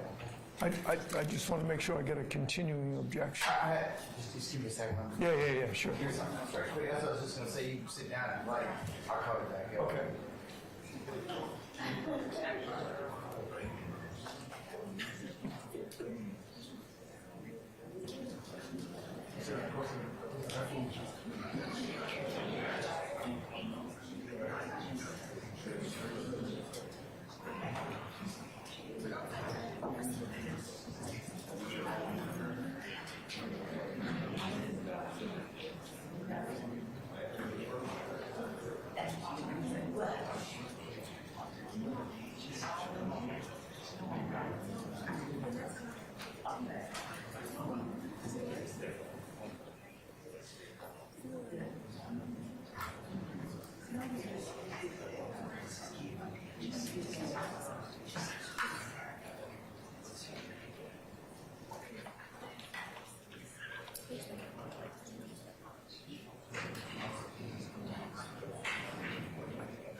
Okay, Mr. Harvey, you said you wanted a continuing objection.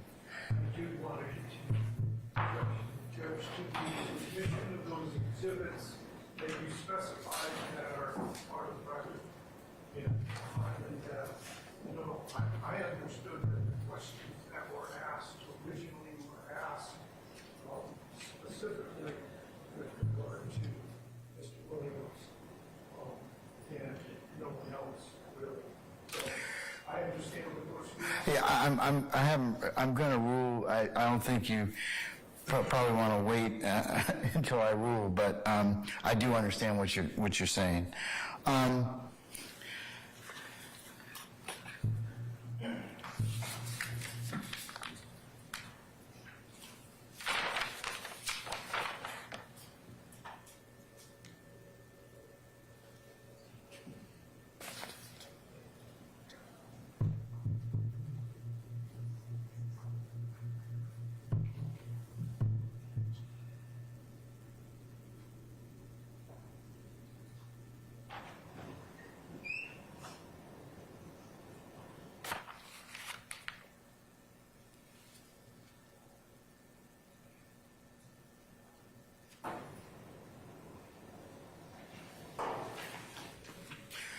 Okay, here's where we are at this point in time. To characterize the statement as a co-conspirator statement, party seeking admission must prove each of three things by a preponderance of the evidence. So the state would have bears the burden in this particular circumstance. One, that a conspiracy exists. Two, the conspiracy includes the declarant, person speaking, and the defendant or defendants against whom the statement is offered.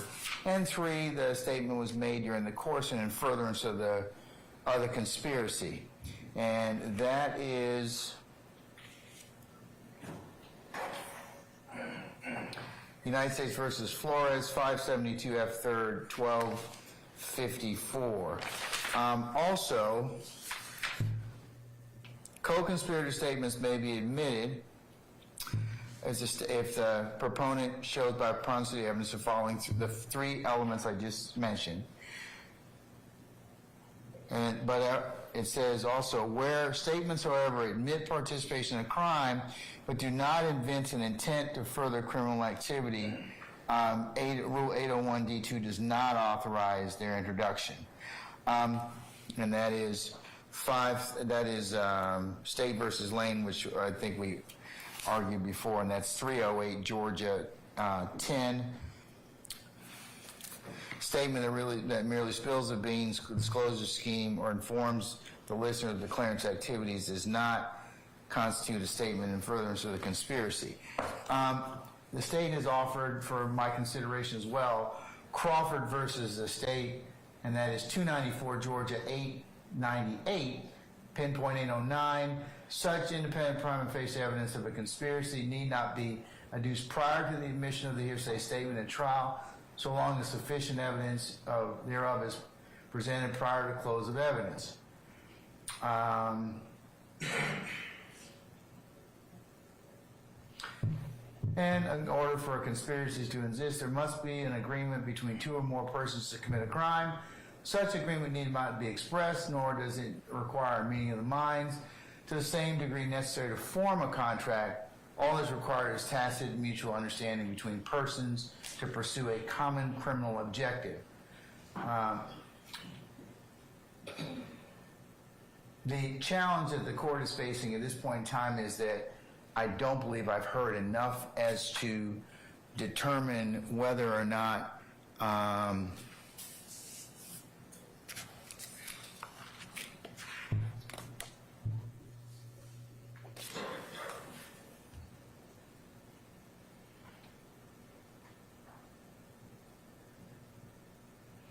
there is sufficient evidence. And I know the state's telling me, y'all telling me that as long as you present it prior to close of evidence, I'd like to hear a little bit more in terms of context in regards to Mr. Harvey's objection specifically. So I haven't heard enough as yet that Mr. Nichols is truly involved in this, but once I do hear that, you can admit or represent the particular evidence. But for now, I'm going to sustain Mr. Harvey's objection. So, Your Honor, as it relates to, there were a couple of things that we'd like to say first. Thank you, Judge, for the, yes, thank you, first of all, for the helping us to understand where the court is. See, I need to know which statements you're offering. I mean, the challenge that Lane kind of just presents is that you just can't throw out all these statements. You've got, and also, there needs to be something which is going to provide the court or some indicia that's going to tell us that you're going to present all of this by your closing chief. So I haven't heard anything about these particular statements yet. They weren't included as part of the pre-vetting process, but like I said. So, Your Honor, part of what, as the court knows and the court is aware, that we have to do is prove that we have an enterprise as part of count one. And so part of what we are doing with these records as well is showing the existence of an enterprise, an association between persons that are participants in this thread who the state alleges are YSL associates. Don't have any issue with that. What about specifically Mr. Stevens? I mean, Mr. Nichols. So we've already heard Mr. Stevens, who is on the stand, testify that Quay and the other Quay, Marquavius Huey and Quamarvius Nichols, are members of the Young Slime Life criminal street gang. He testified to that week before last. So he has already been identified as a member of this gang. And in these Instagram messages, or in this Instagram conversation, you hear the witness on the stand now talking about the gang. He's talking about what the gang has to do. Everybody do their part so we don't have problems, gang. Can we all do that? And then you have Defendant Williams saying, this shit ain't about no money, twin. I pay for everything. And then Defendant Williams, it ain't about that. And then Trontavia Stevens, who claimed on cross with Mr. Steele that after Mr. Williams got a record deal, they went their separate ways. But you have Mr. Stevens, February the 7th, 2021, how long before the place got shot up? 3 months before one of their other traps got shot up, talking about somebody trying to shoot up his trap and responding to Mr. Williams, whom he said he went his separate ways from. Only thing I was saying is, I can't afford to take care of this family by choice. Not yet anyway. When the only thing I make is $400 off each one, I pay $1,500, that will hurt. And then you have them going on, talking that's on page 1709 of this Instagram business record. And to be clear, the business record is from the document that we served to defendants, and it has a PDF number. I don't think their issue is the foundation of the Instagram business record. My concern at this point in time is I hear everything you're saying is that some more foundation or nexus is going to have to be shown, at least from the court's perspective, to not run afoul of Davis. Right, Davis. I should say Lane, in order for me just to be able to hear something else about tying. Since Mr. Harvey has specifically objected as to his client, so that's my concern. I think you've been able to show at least part of it in terms of gang activity, but it would be helpful if there's more nexus as these conversations as it relates to Mr. Nichols. So, Your Honor, if the court permits, then may I suggest that I be allowed to ask questions before the court admits any of these to establish the nexus, the context, the foundation that the court seeks that we find as it relates to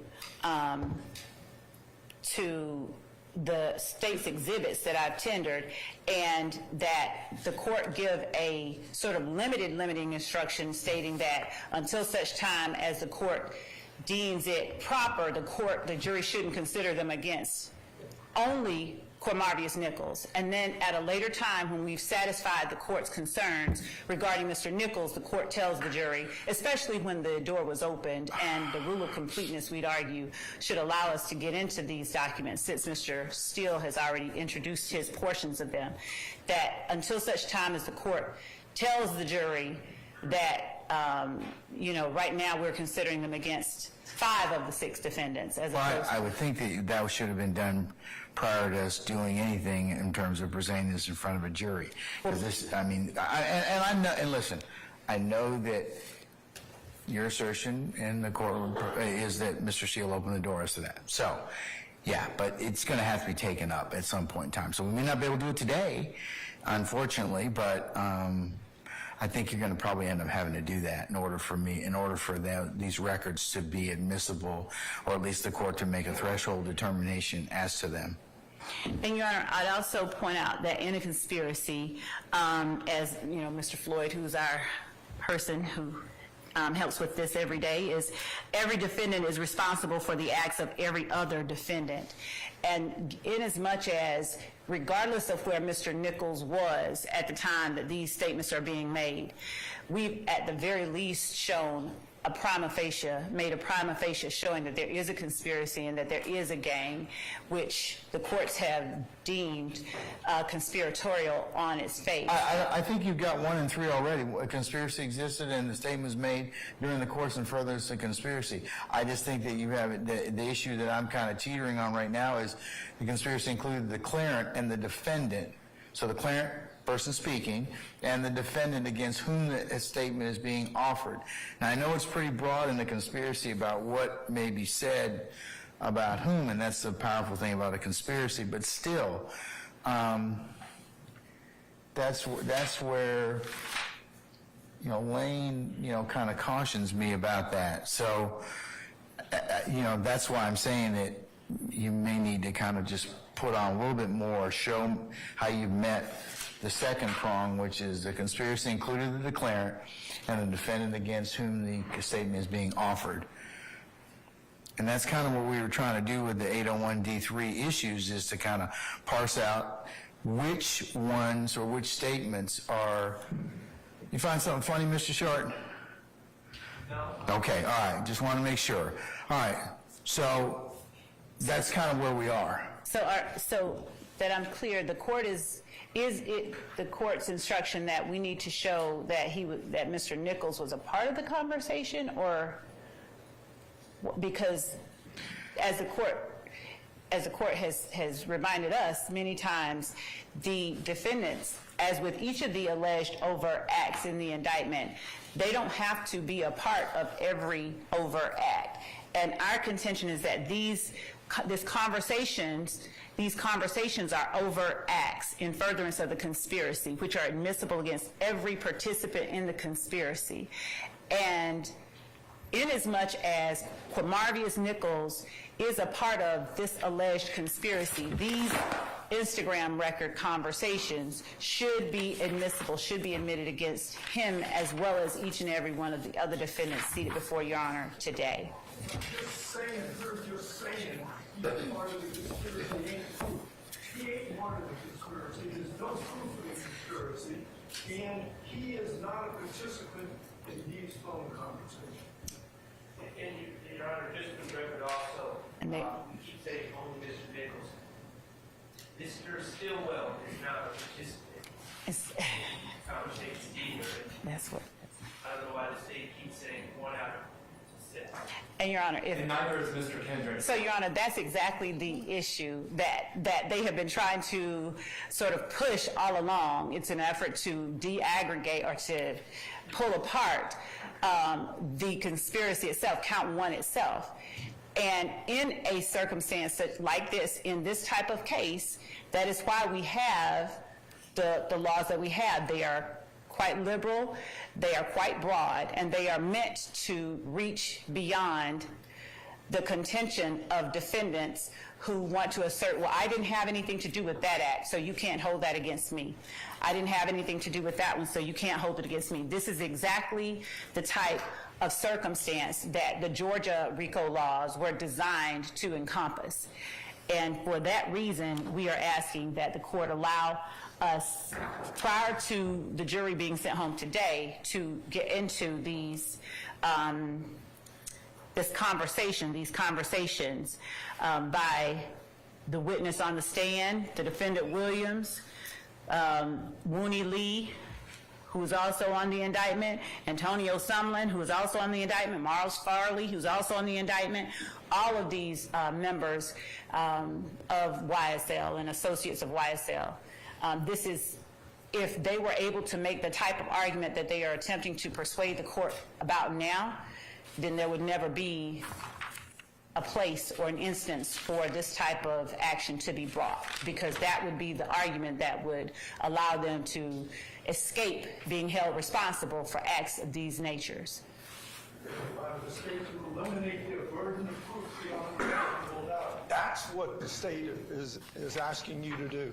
It's a matter of proof. Not at all. It ain't a matter of say-so.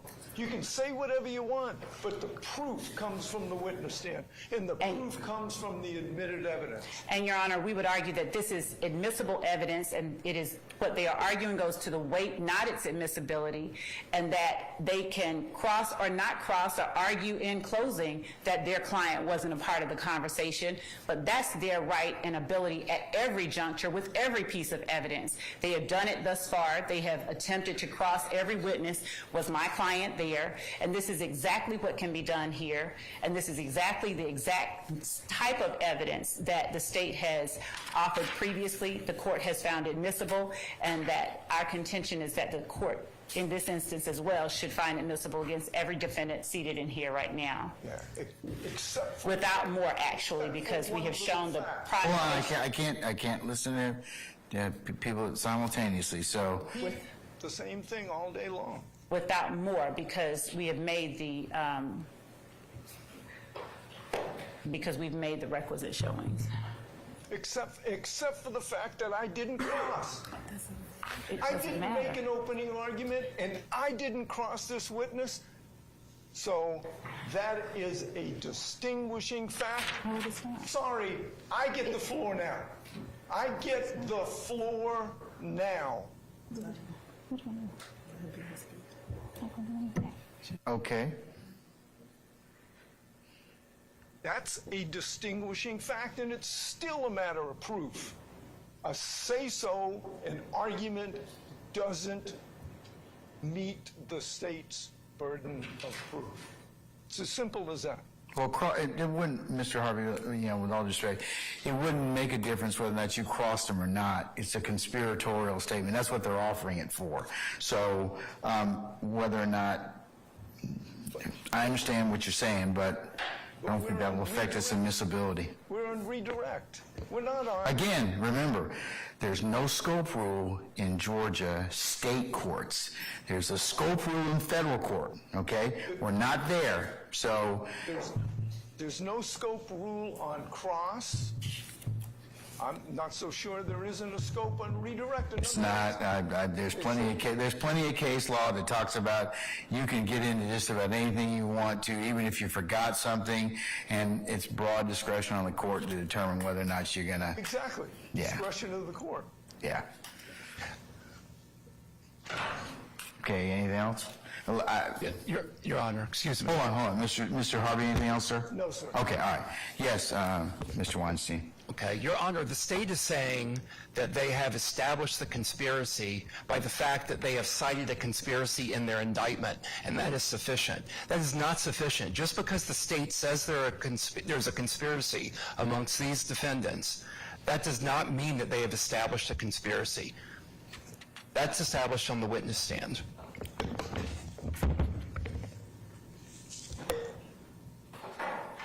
response to Mr. Weinstein, I'm not sure where that comes from, but we are not asserting that because there's a conspiracy count that we've established it. The court has heard the evidence that has been presented thus far, and based on that evidence, we believe that we've at the very least made a prima facie showing that a conspiracy exists. the defendant does not have to be a part of the conversation that the state is intending to offer. He only has to be a participant in the conspiracy, and the jury is entitled to infer the existence of an enterprise and conspiracy from circumstantial evidence. The court can provisionally admit this evidence, and if at any time the court deems it proper to reverse itself, the court can reverse itself and have the jury not consider it. But at this point, Your Honor, we are well in the area where this has been brought up on cross-examination. The witness has testified that he knows about it, and it is ripe for redirect, an area of redirect, when it is relevant evidence that further proves the existence of the enterprise and the conspiracy. So we would ask that the court admit it, provisionally admit it if necessary, but admit it and allow us to publish to the jury before the jury is sent home for the day, because this is... All right, let me look at something else, please. Please, madam, before I make a decision.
Ms. Love? Yes, sir.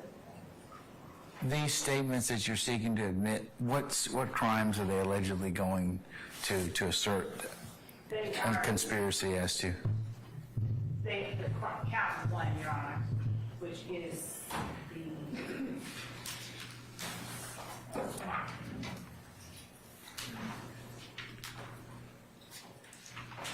conspiracy to violate the Racketeer Influence and Corrupt Organizations Act.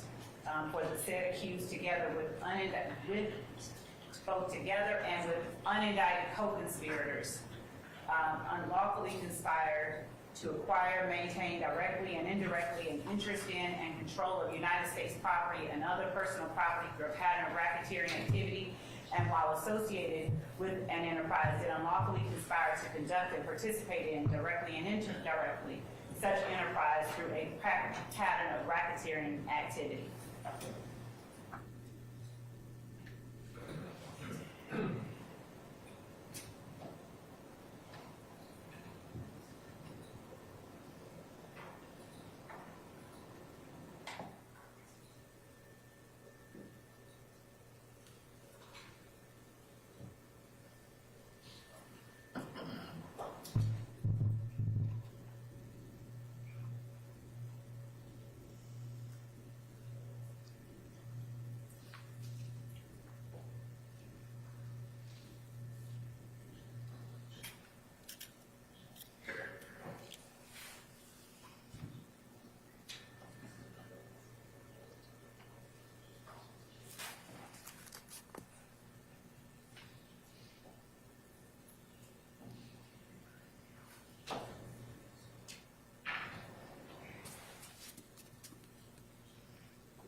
All right.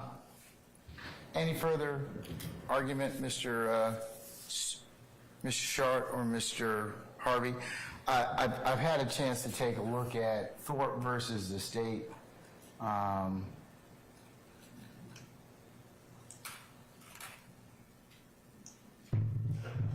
At 285 Georgia 604, 2009 case, and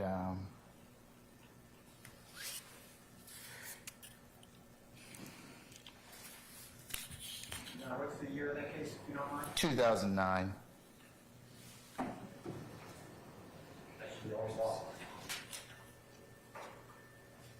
In regards to what, sir? 2013, new evidence code. We have a 2019 case, Judge.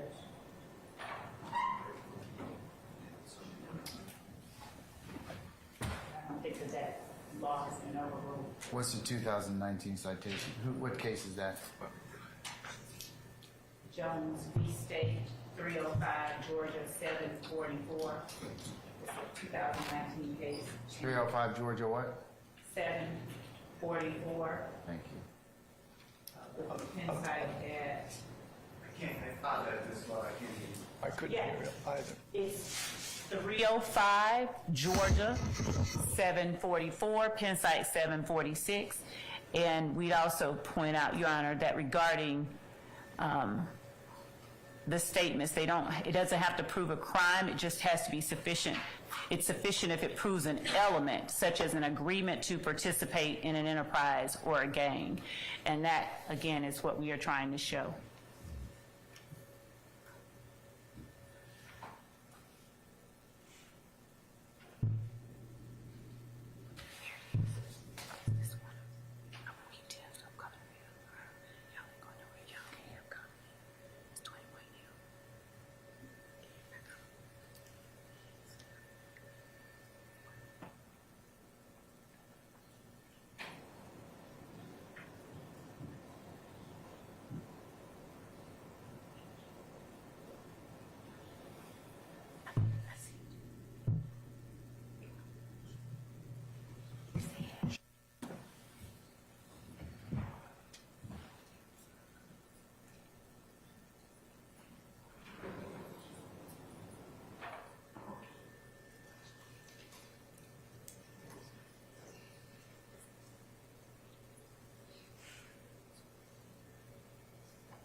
It applies the old evidence code. The old evidence code says you can prove it up before. The new one, I don't know what it says about that. That's your understanding? John? Yes, Mr. Steele. If you look at the Jones case, that was just cited by the Honorable District Attorney, it was tried before 2000. Yeah, I got it. I got it. And it applies, yeah, Ms. Love. That's part of the challenge of that case is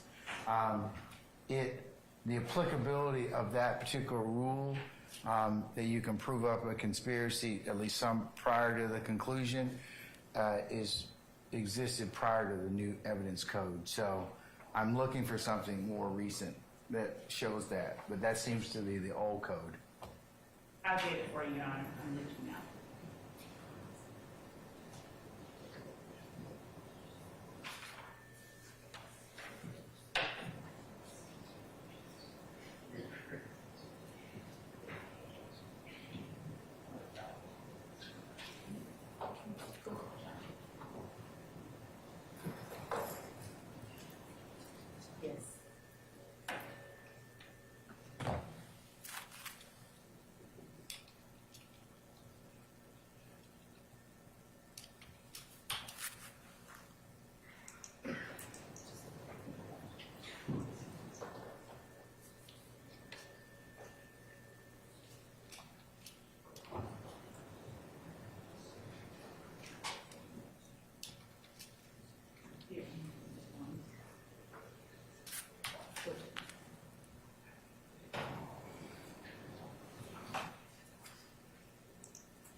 also, Your Honor, Mr. Nichols, whose IG handle is Digits Lizard, he is a part of these records as well.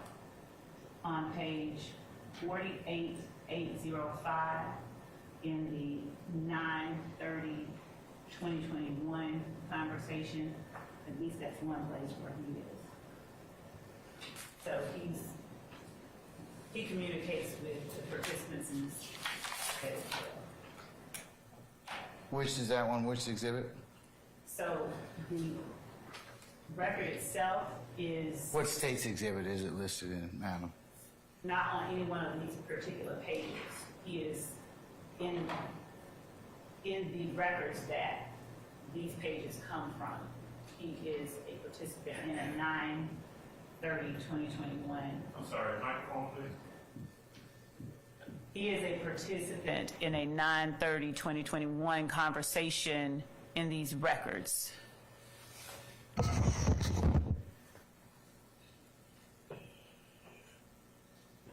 Nope, that's denied.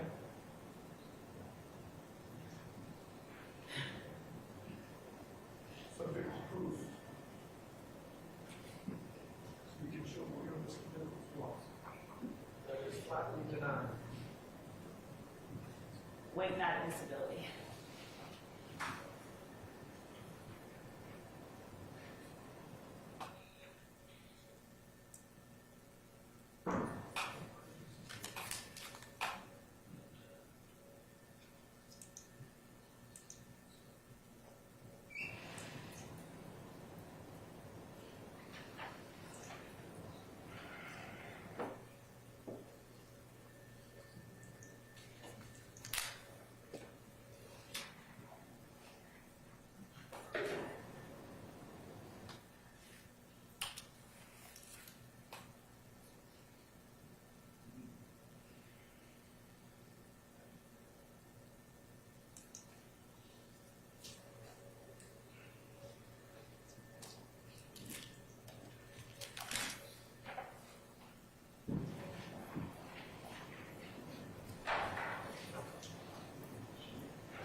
Hey, Wes.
Judge, we also asked the court to look at Henderson v. State, 317 Georgia App, 82 through 83, a 2023 case, August 21st, 2023.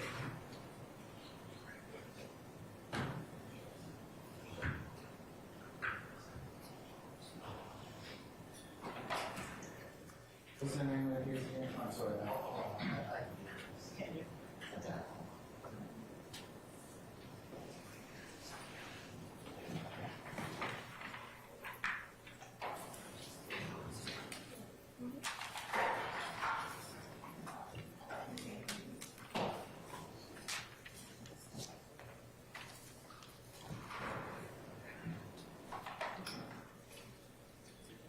Well, is that Stewart? Henderson.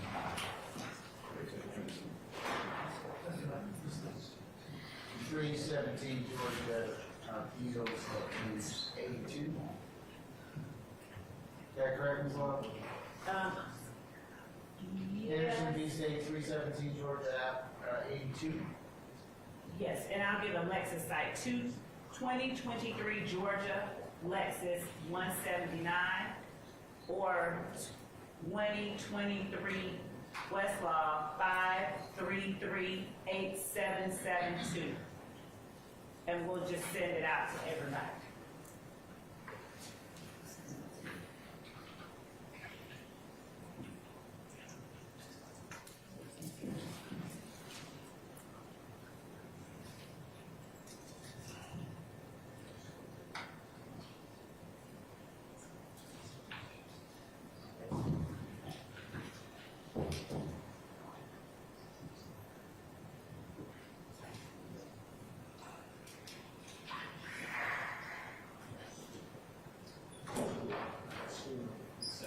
Okay, I just sent it to you all. I gave you all the.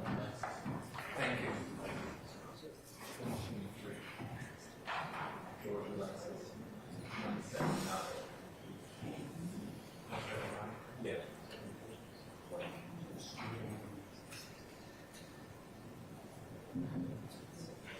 Yeah. Also, Chavers, CHAVERS versus the State 304, Georgia 887, a 2019 case, speaks to the fact that the court can conditionally admit the evidence.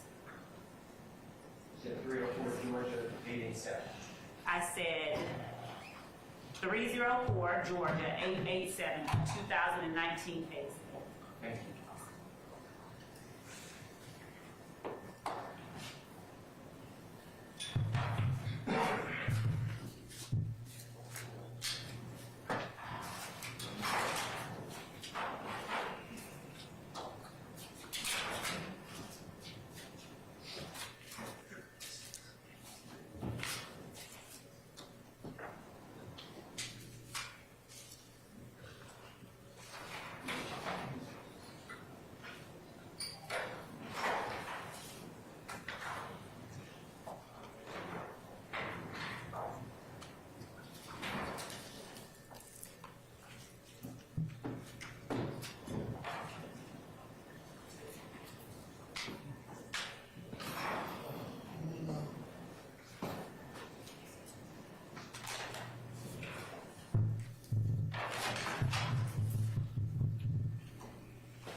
So what was the other case that you said you, so the last one you started saying that, Chambers, CHADERS versus the state, 304, Georgia, 887.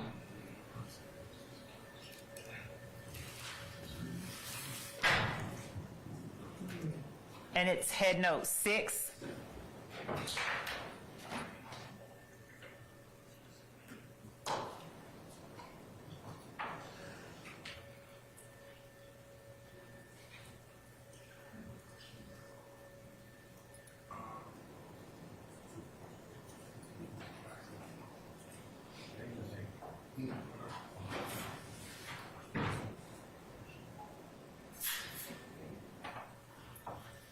For those of you who need to take a comfort break, go ahead and do so. Just make sure you are back within the next 5 minutes or thereabouts, okay?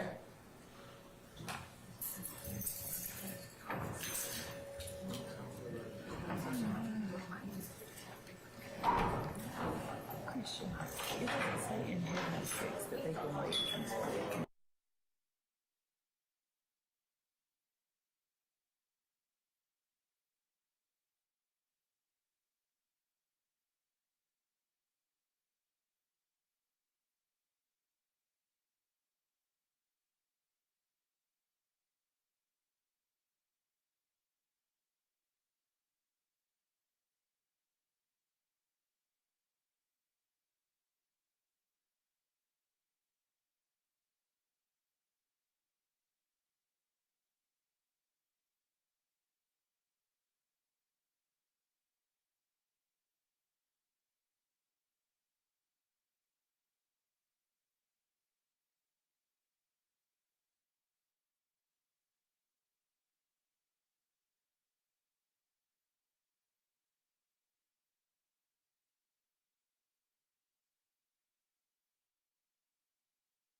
Okay, hey Wes.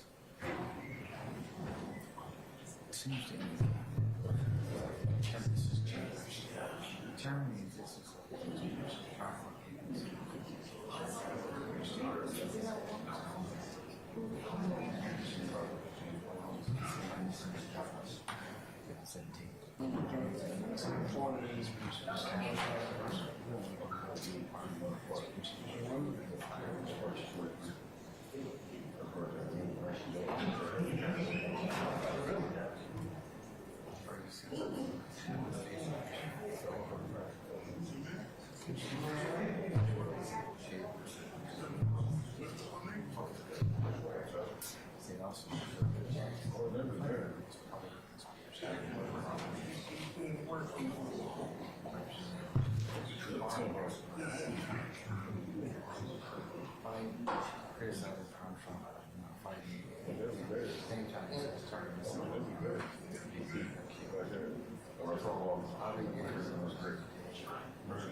frozen up when you go to North Beach. No, I'm saying, yeah, I'm gonna clear. Left it at home, and just one way to hang home. I'm gonna just have a bitch on. Okay. Thank you, Chambers is charged. I only one of them, this is the last one, they had the police, he said his ass was on the police.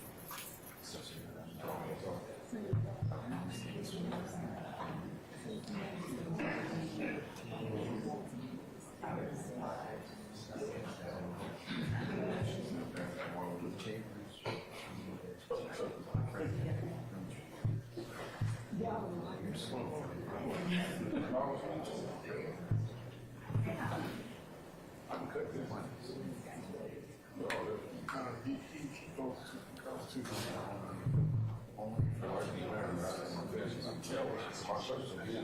he goes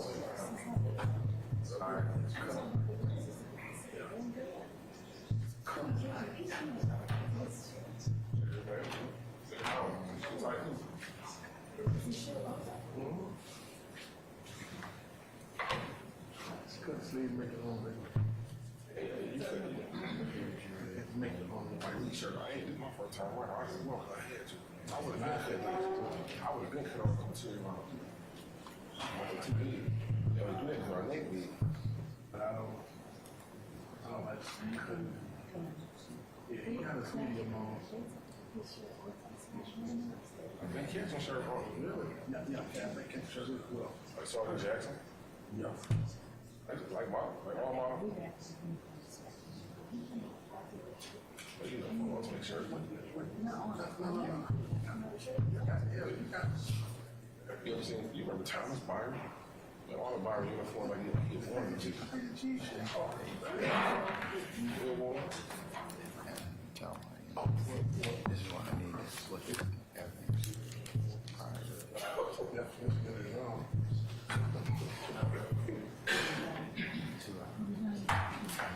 They're like that. Yeah, I'm glad it is.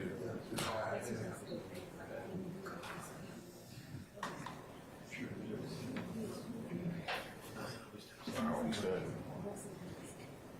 study. I run a lot of it.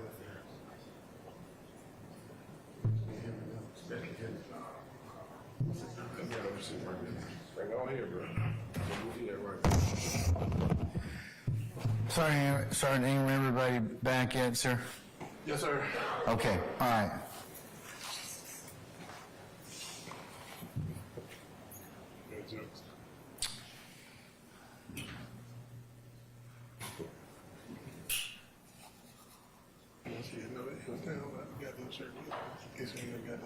Sergeant Jackson shirt.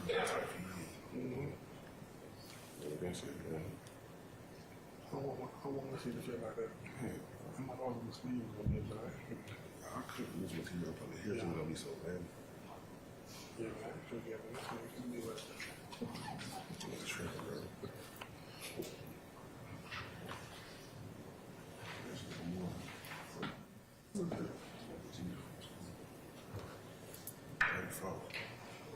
Okay. See, I can't find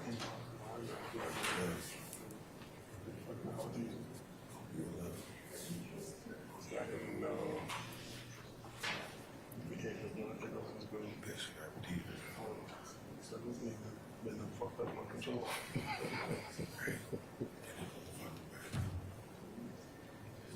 know, man, brother, he's courtesy teacher. We had my son in our house and when he showed up. That's cool. Same spring. That motherfucker's quit. That motherfucker. That's pretty ass cool. Nigga, honestly, he didn't call me a lot.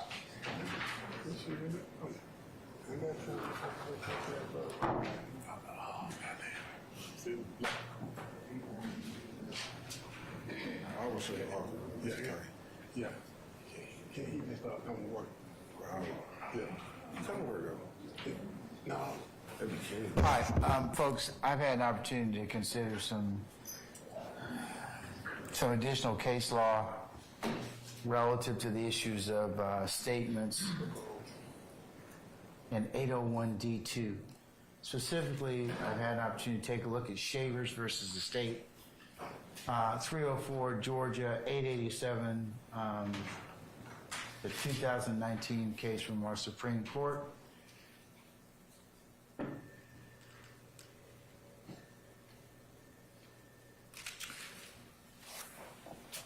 In note 14, under OCGA 24-8-801D2E, the hearsay rule does not exclude a statement offered against a party, which is a statement by a co-conspirator of a party during the course and furtherance of the conspiracy.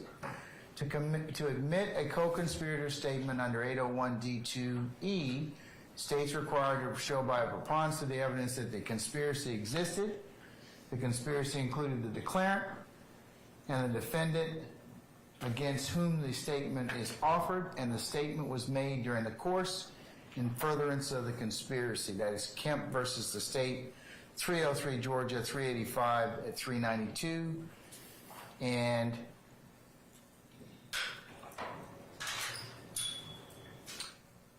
under head notes 15 and 16, determining the existence of a conspiracy, the trial court may consider both the co-conspirator statements and independent external evidence, although the co-conspirator statement alone does not suffice. And that's Dublin versus State 302 Georgia 60, pinpoint 63, 2017. And in considering whether a conspiracy was established for the purpose of the rule, we do not require that the conspiracy be proven prior to the admission of the evidence in question, but only that the conspiracy was proven at trial.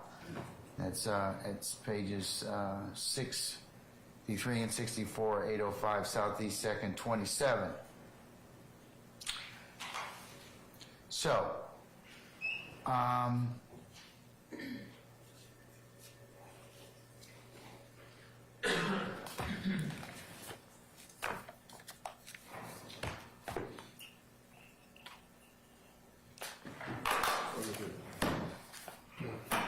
State, when did you know that Mr. Steele's examination would open the door? Your Honor, as we were listening to Mr. Steele. When? I'm being very specific. When did you realize this? Was it last week? Was it when before we took the break, or what? Or today? We've been amassing and going through these records after he opened the door. So When was that? From the time that he opened it until Yes. today. When did he open the door in you all's estimation?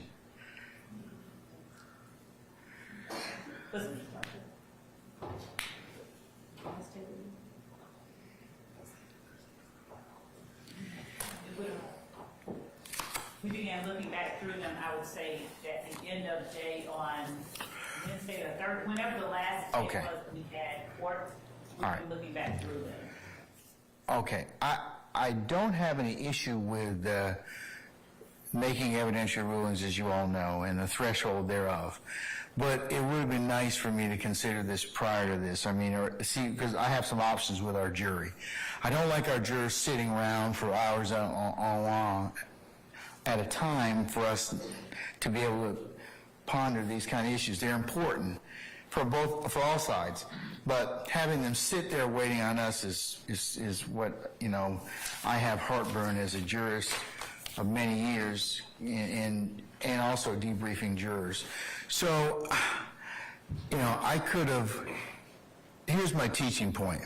I could have told the jury not to come in for a period of time. We could have taken this up better part of the morning or whenever, and then they could have done some other things.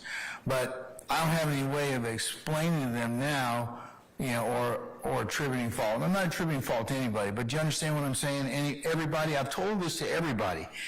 A forewarned judge is a happy judge. We are, because then we get a chance to plan our time. But and I get paid the same amount of money regardless of what I do, but what I don't like doing is having those folks that we have been paneled and sworn to just sit around here and then kind of just wonder what they're going to do. That's the teaching point, so that the fact that you all could do that, it helps out everybody. It just does. Your Honor, I did not. And I know you didn't, but I've told everybody this kind of ad nauseum, and I'm just repeating it again because this is a prime example of what I don't want to do. I don't want our jurors sitting around here. I could have easily told them this weekend. If you had told me sometime last week, Judge, we're going to need to take this up. It may take a little bit. And then I would have told them, jurors, don't report till 1 o'clock, because we've been at this about 2 hours. And then everybody kind of looks at us like we can't get our stuff together. So that's why I'm saying it's important. I'm telling all of you that. So if you have an issue that you think is going to take up, even if you're wrong about it, just tell the court so I can go ahead and plan accordingly. That's the worst thing in the world, is to have these folks waiting on us. So I just tell you, I stress that to everybody. But that's why I asked you about this. And I will send out tonight anything that I think might create any issues. Well, yeah, you just need, so I can kind of let our jurors know, because I don't, I'd rather undersell and overperform than just kind of tell them, hey, we're going to be here, and then we don't do anything. So, at least from their eyes, okay, I know that what we're doing is very important. So, all right. Having taken a look at the new case, or the cases of Chavers versus the state, Mr. Steele and Mr.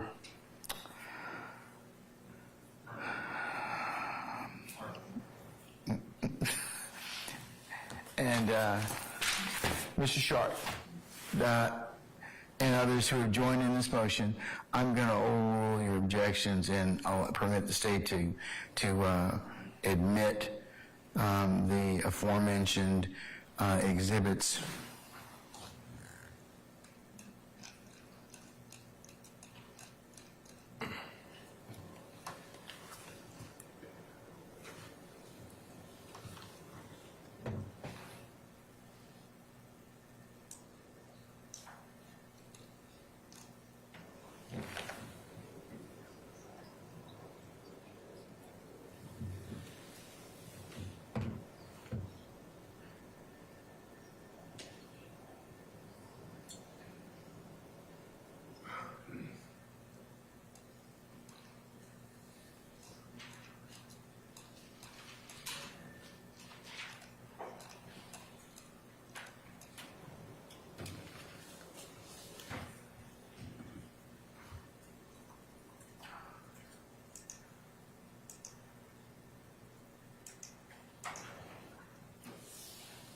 And those being 21 uniform, 22 uniform, 24 uniform, 25 uniform, 25 uniform Bravo, 31 uniform, 32 uniform, 33 uniform, 34 uniform, and 35 uniform.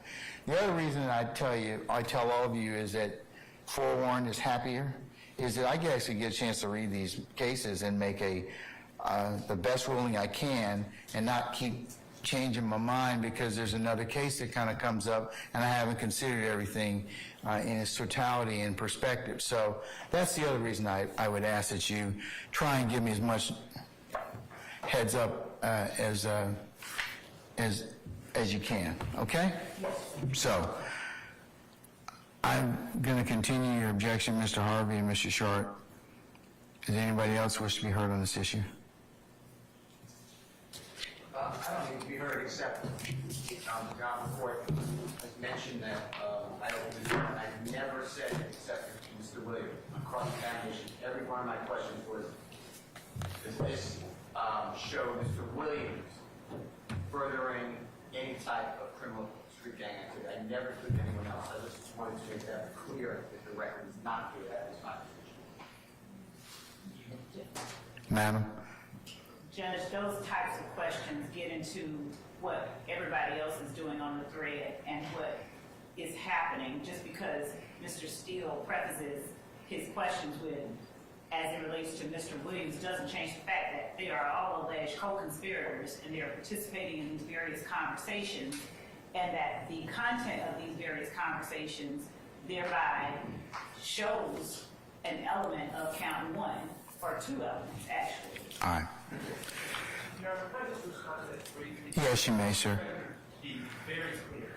When the state says that they are participating in these conversations, They being the co-accused in this case? Stillwell, because they're just saying they, and I think it's very clear, if they're saying participation in the conversation is proof of something, Mr. Stillwell is not participating in those conversations, and Well, that's your assertion, and that's the state's assertion. That's the issue of proof at trial. But what they're saying is the records seem to indicate that there's some evidence or allegation of participation.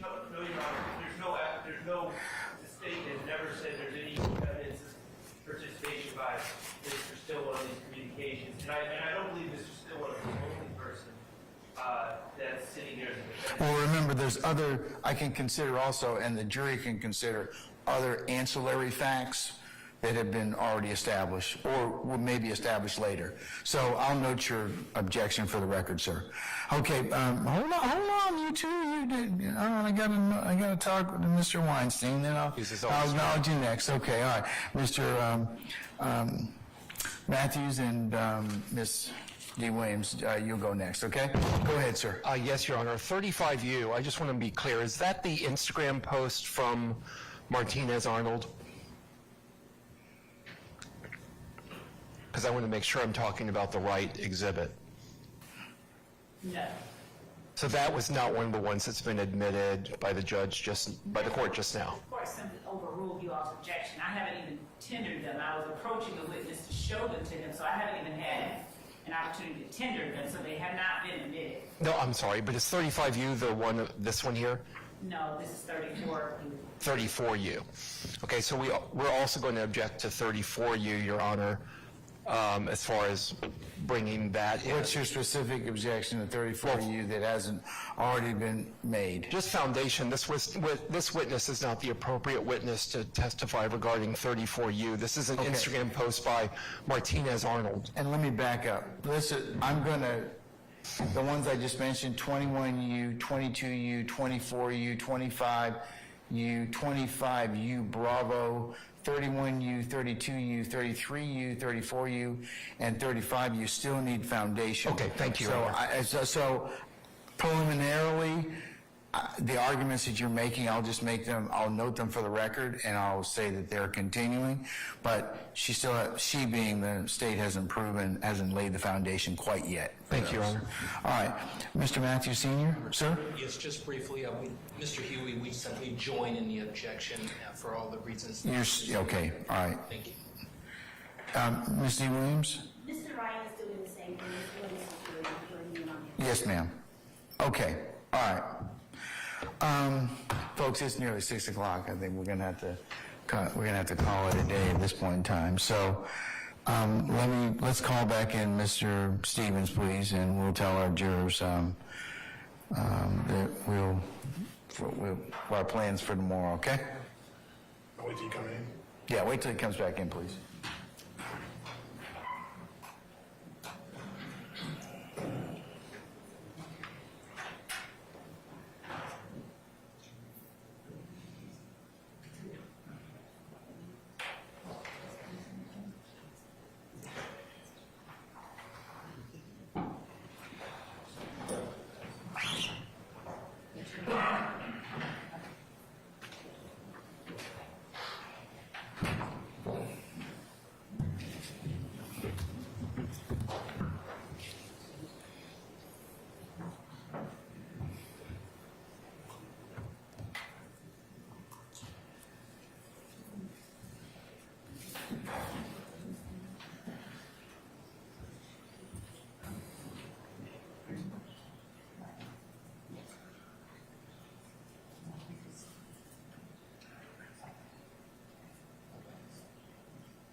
All right, ladies and gentlemen, please be seated.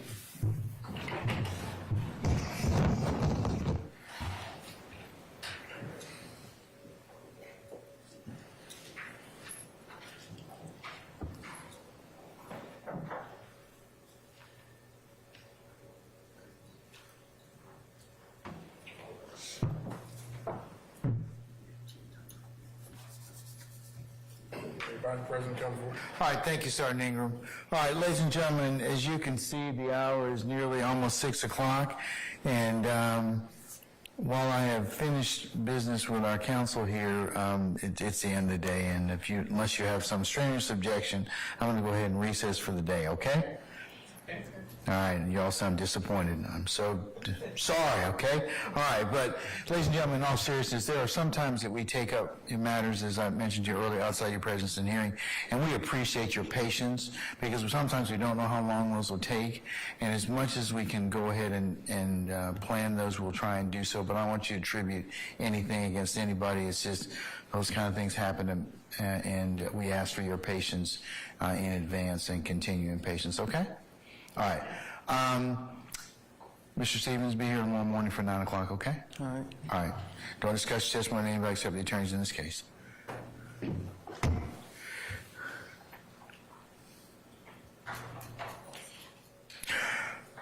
All right, ladies and gentlemen, before we go ahead and recess, any ministerial inquiry of me? No. All right. Tomorrow, ladies and gentlemen, if I don't do so, just remind me. I'll cover the schedule for the next couple of weeks, so you can go ahead and take care of other life things that you need to do, and just be informed as much as you can, okay? So I'll cover that with you tomorrow at some point.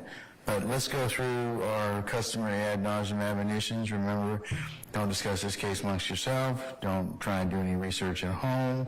Don't phone a friend. Don't phone an attorney. Don't go by visiting the scenes, or otherwise try and augment your understanding. I'll just put it that way by using any other source and/or the media or a third party that should try and talk with you about what goes on. And remember, if anybody should try and talk with you, along with Sergeant Ingram, would need to know immediately. But other than that, remember all the other things that we have talked with you about in terms of social media and other things that would, or people trying to contact you. So remember, that's very, very important. It's very, very important you not consider anything else that's otherwise not presented in the four walls of this courtroom. So, and ladies and gentlemen, last thing is, again, thank you for your patience, your continued patience that you have given us thus far and will continue to give us in the trial of this matter, and I say that on behalf of all of our participants in this case. Okay?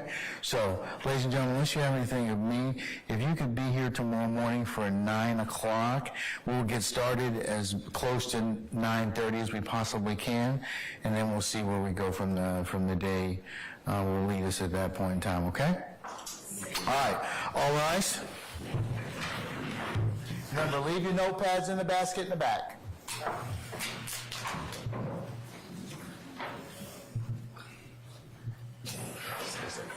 I'm not getting started in this time.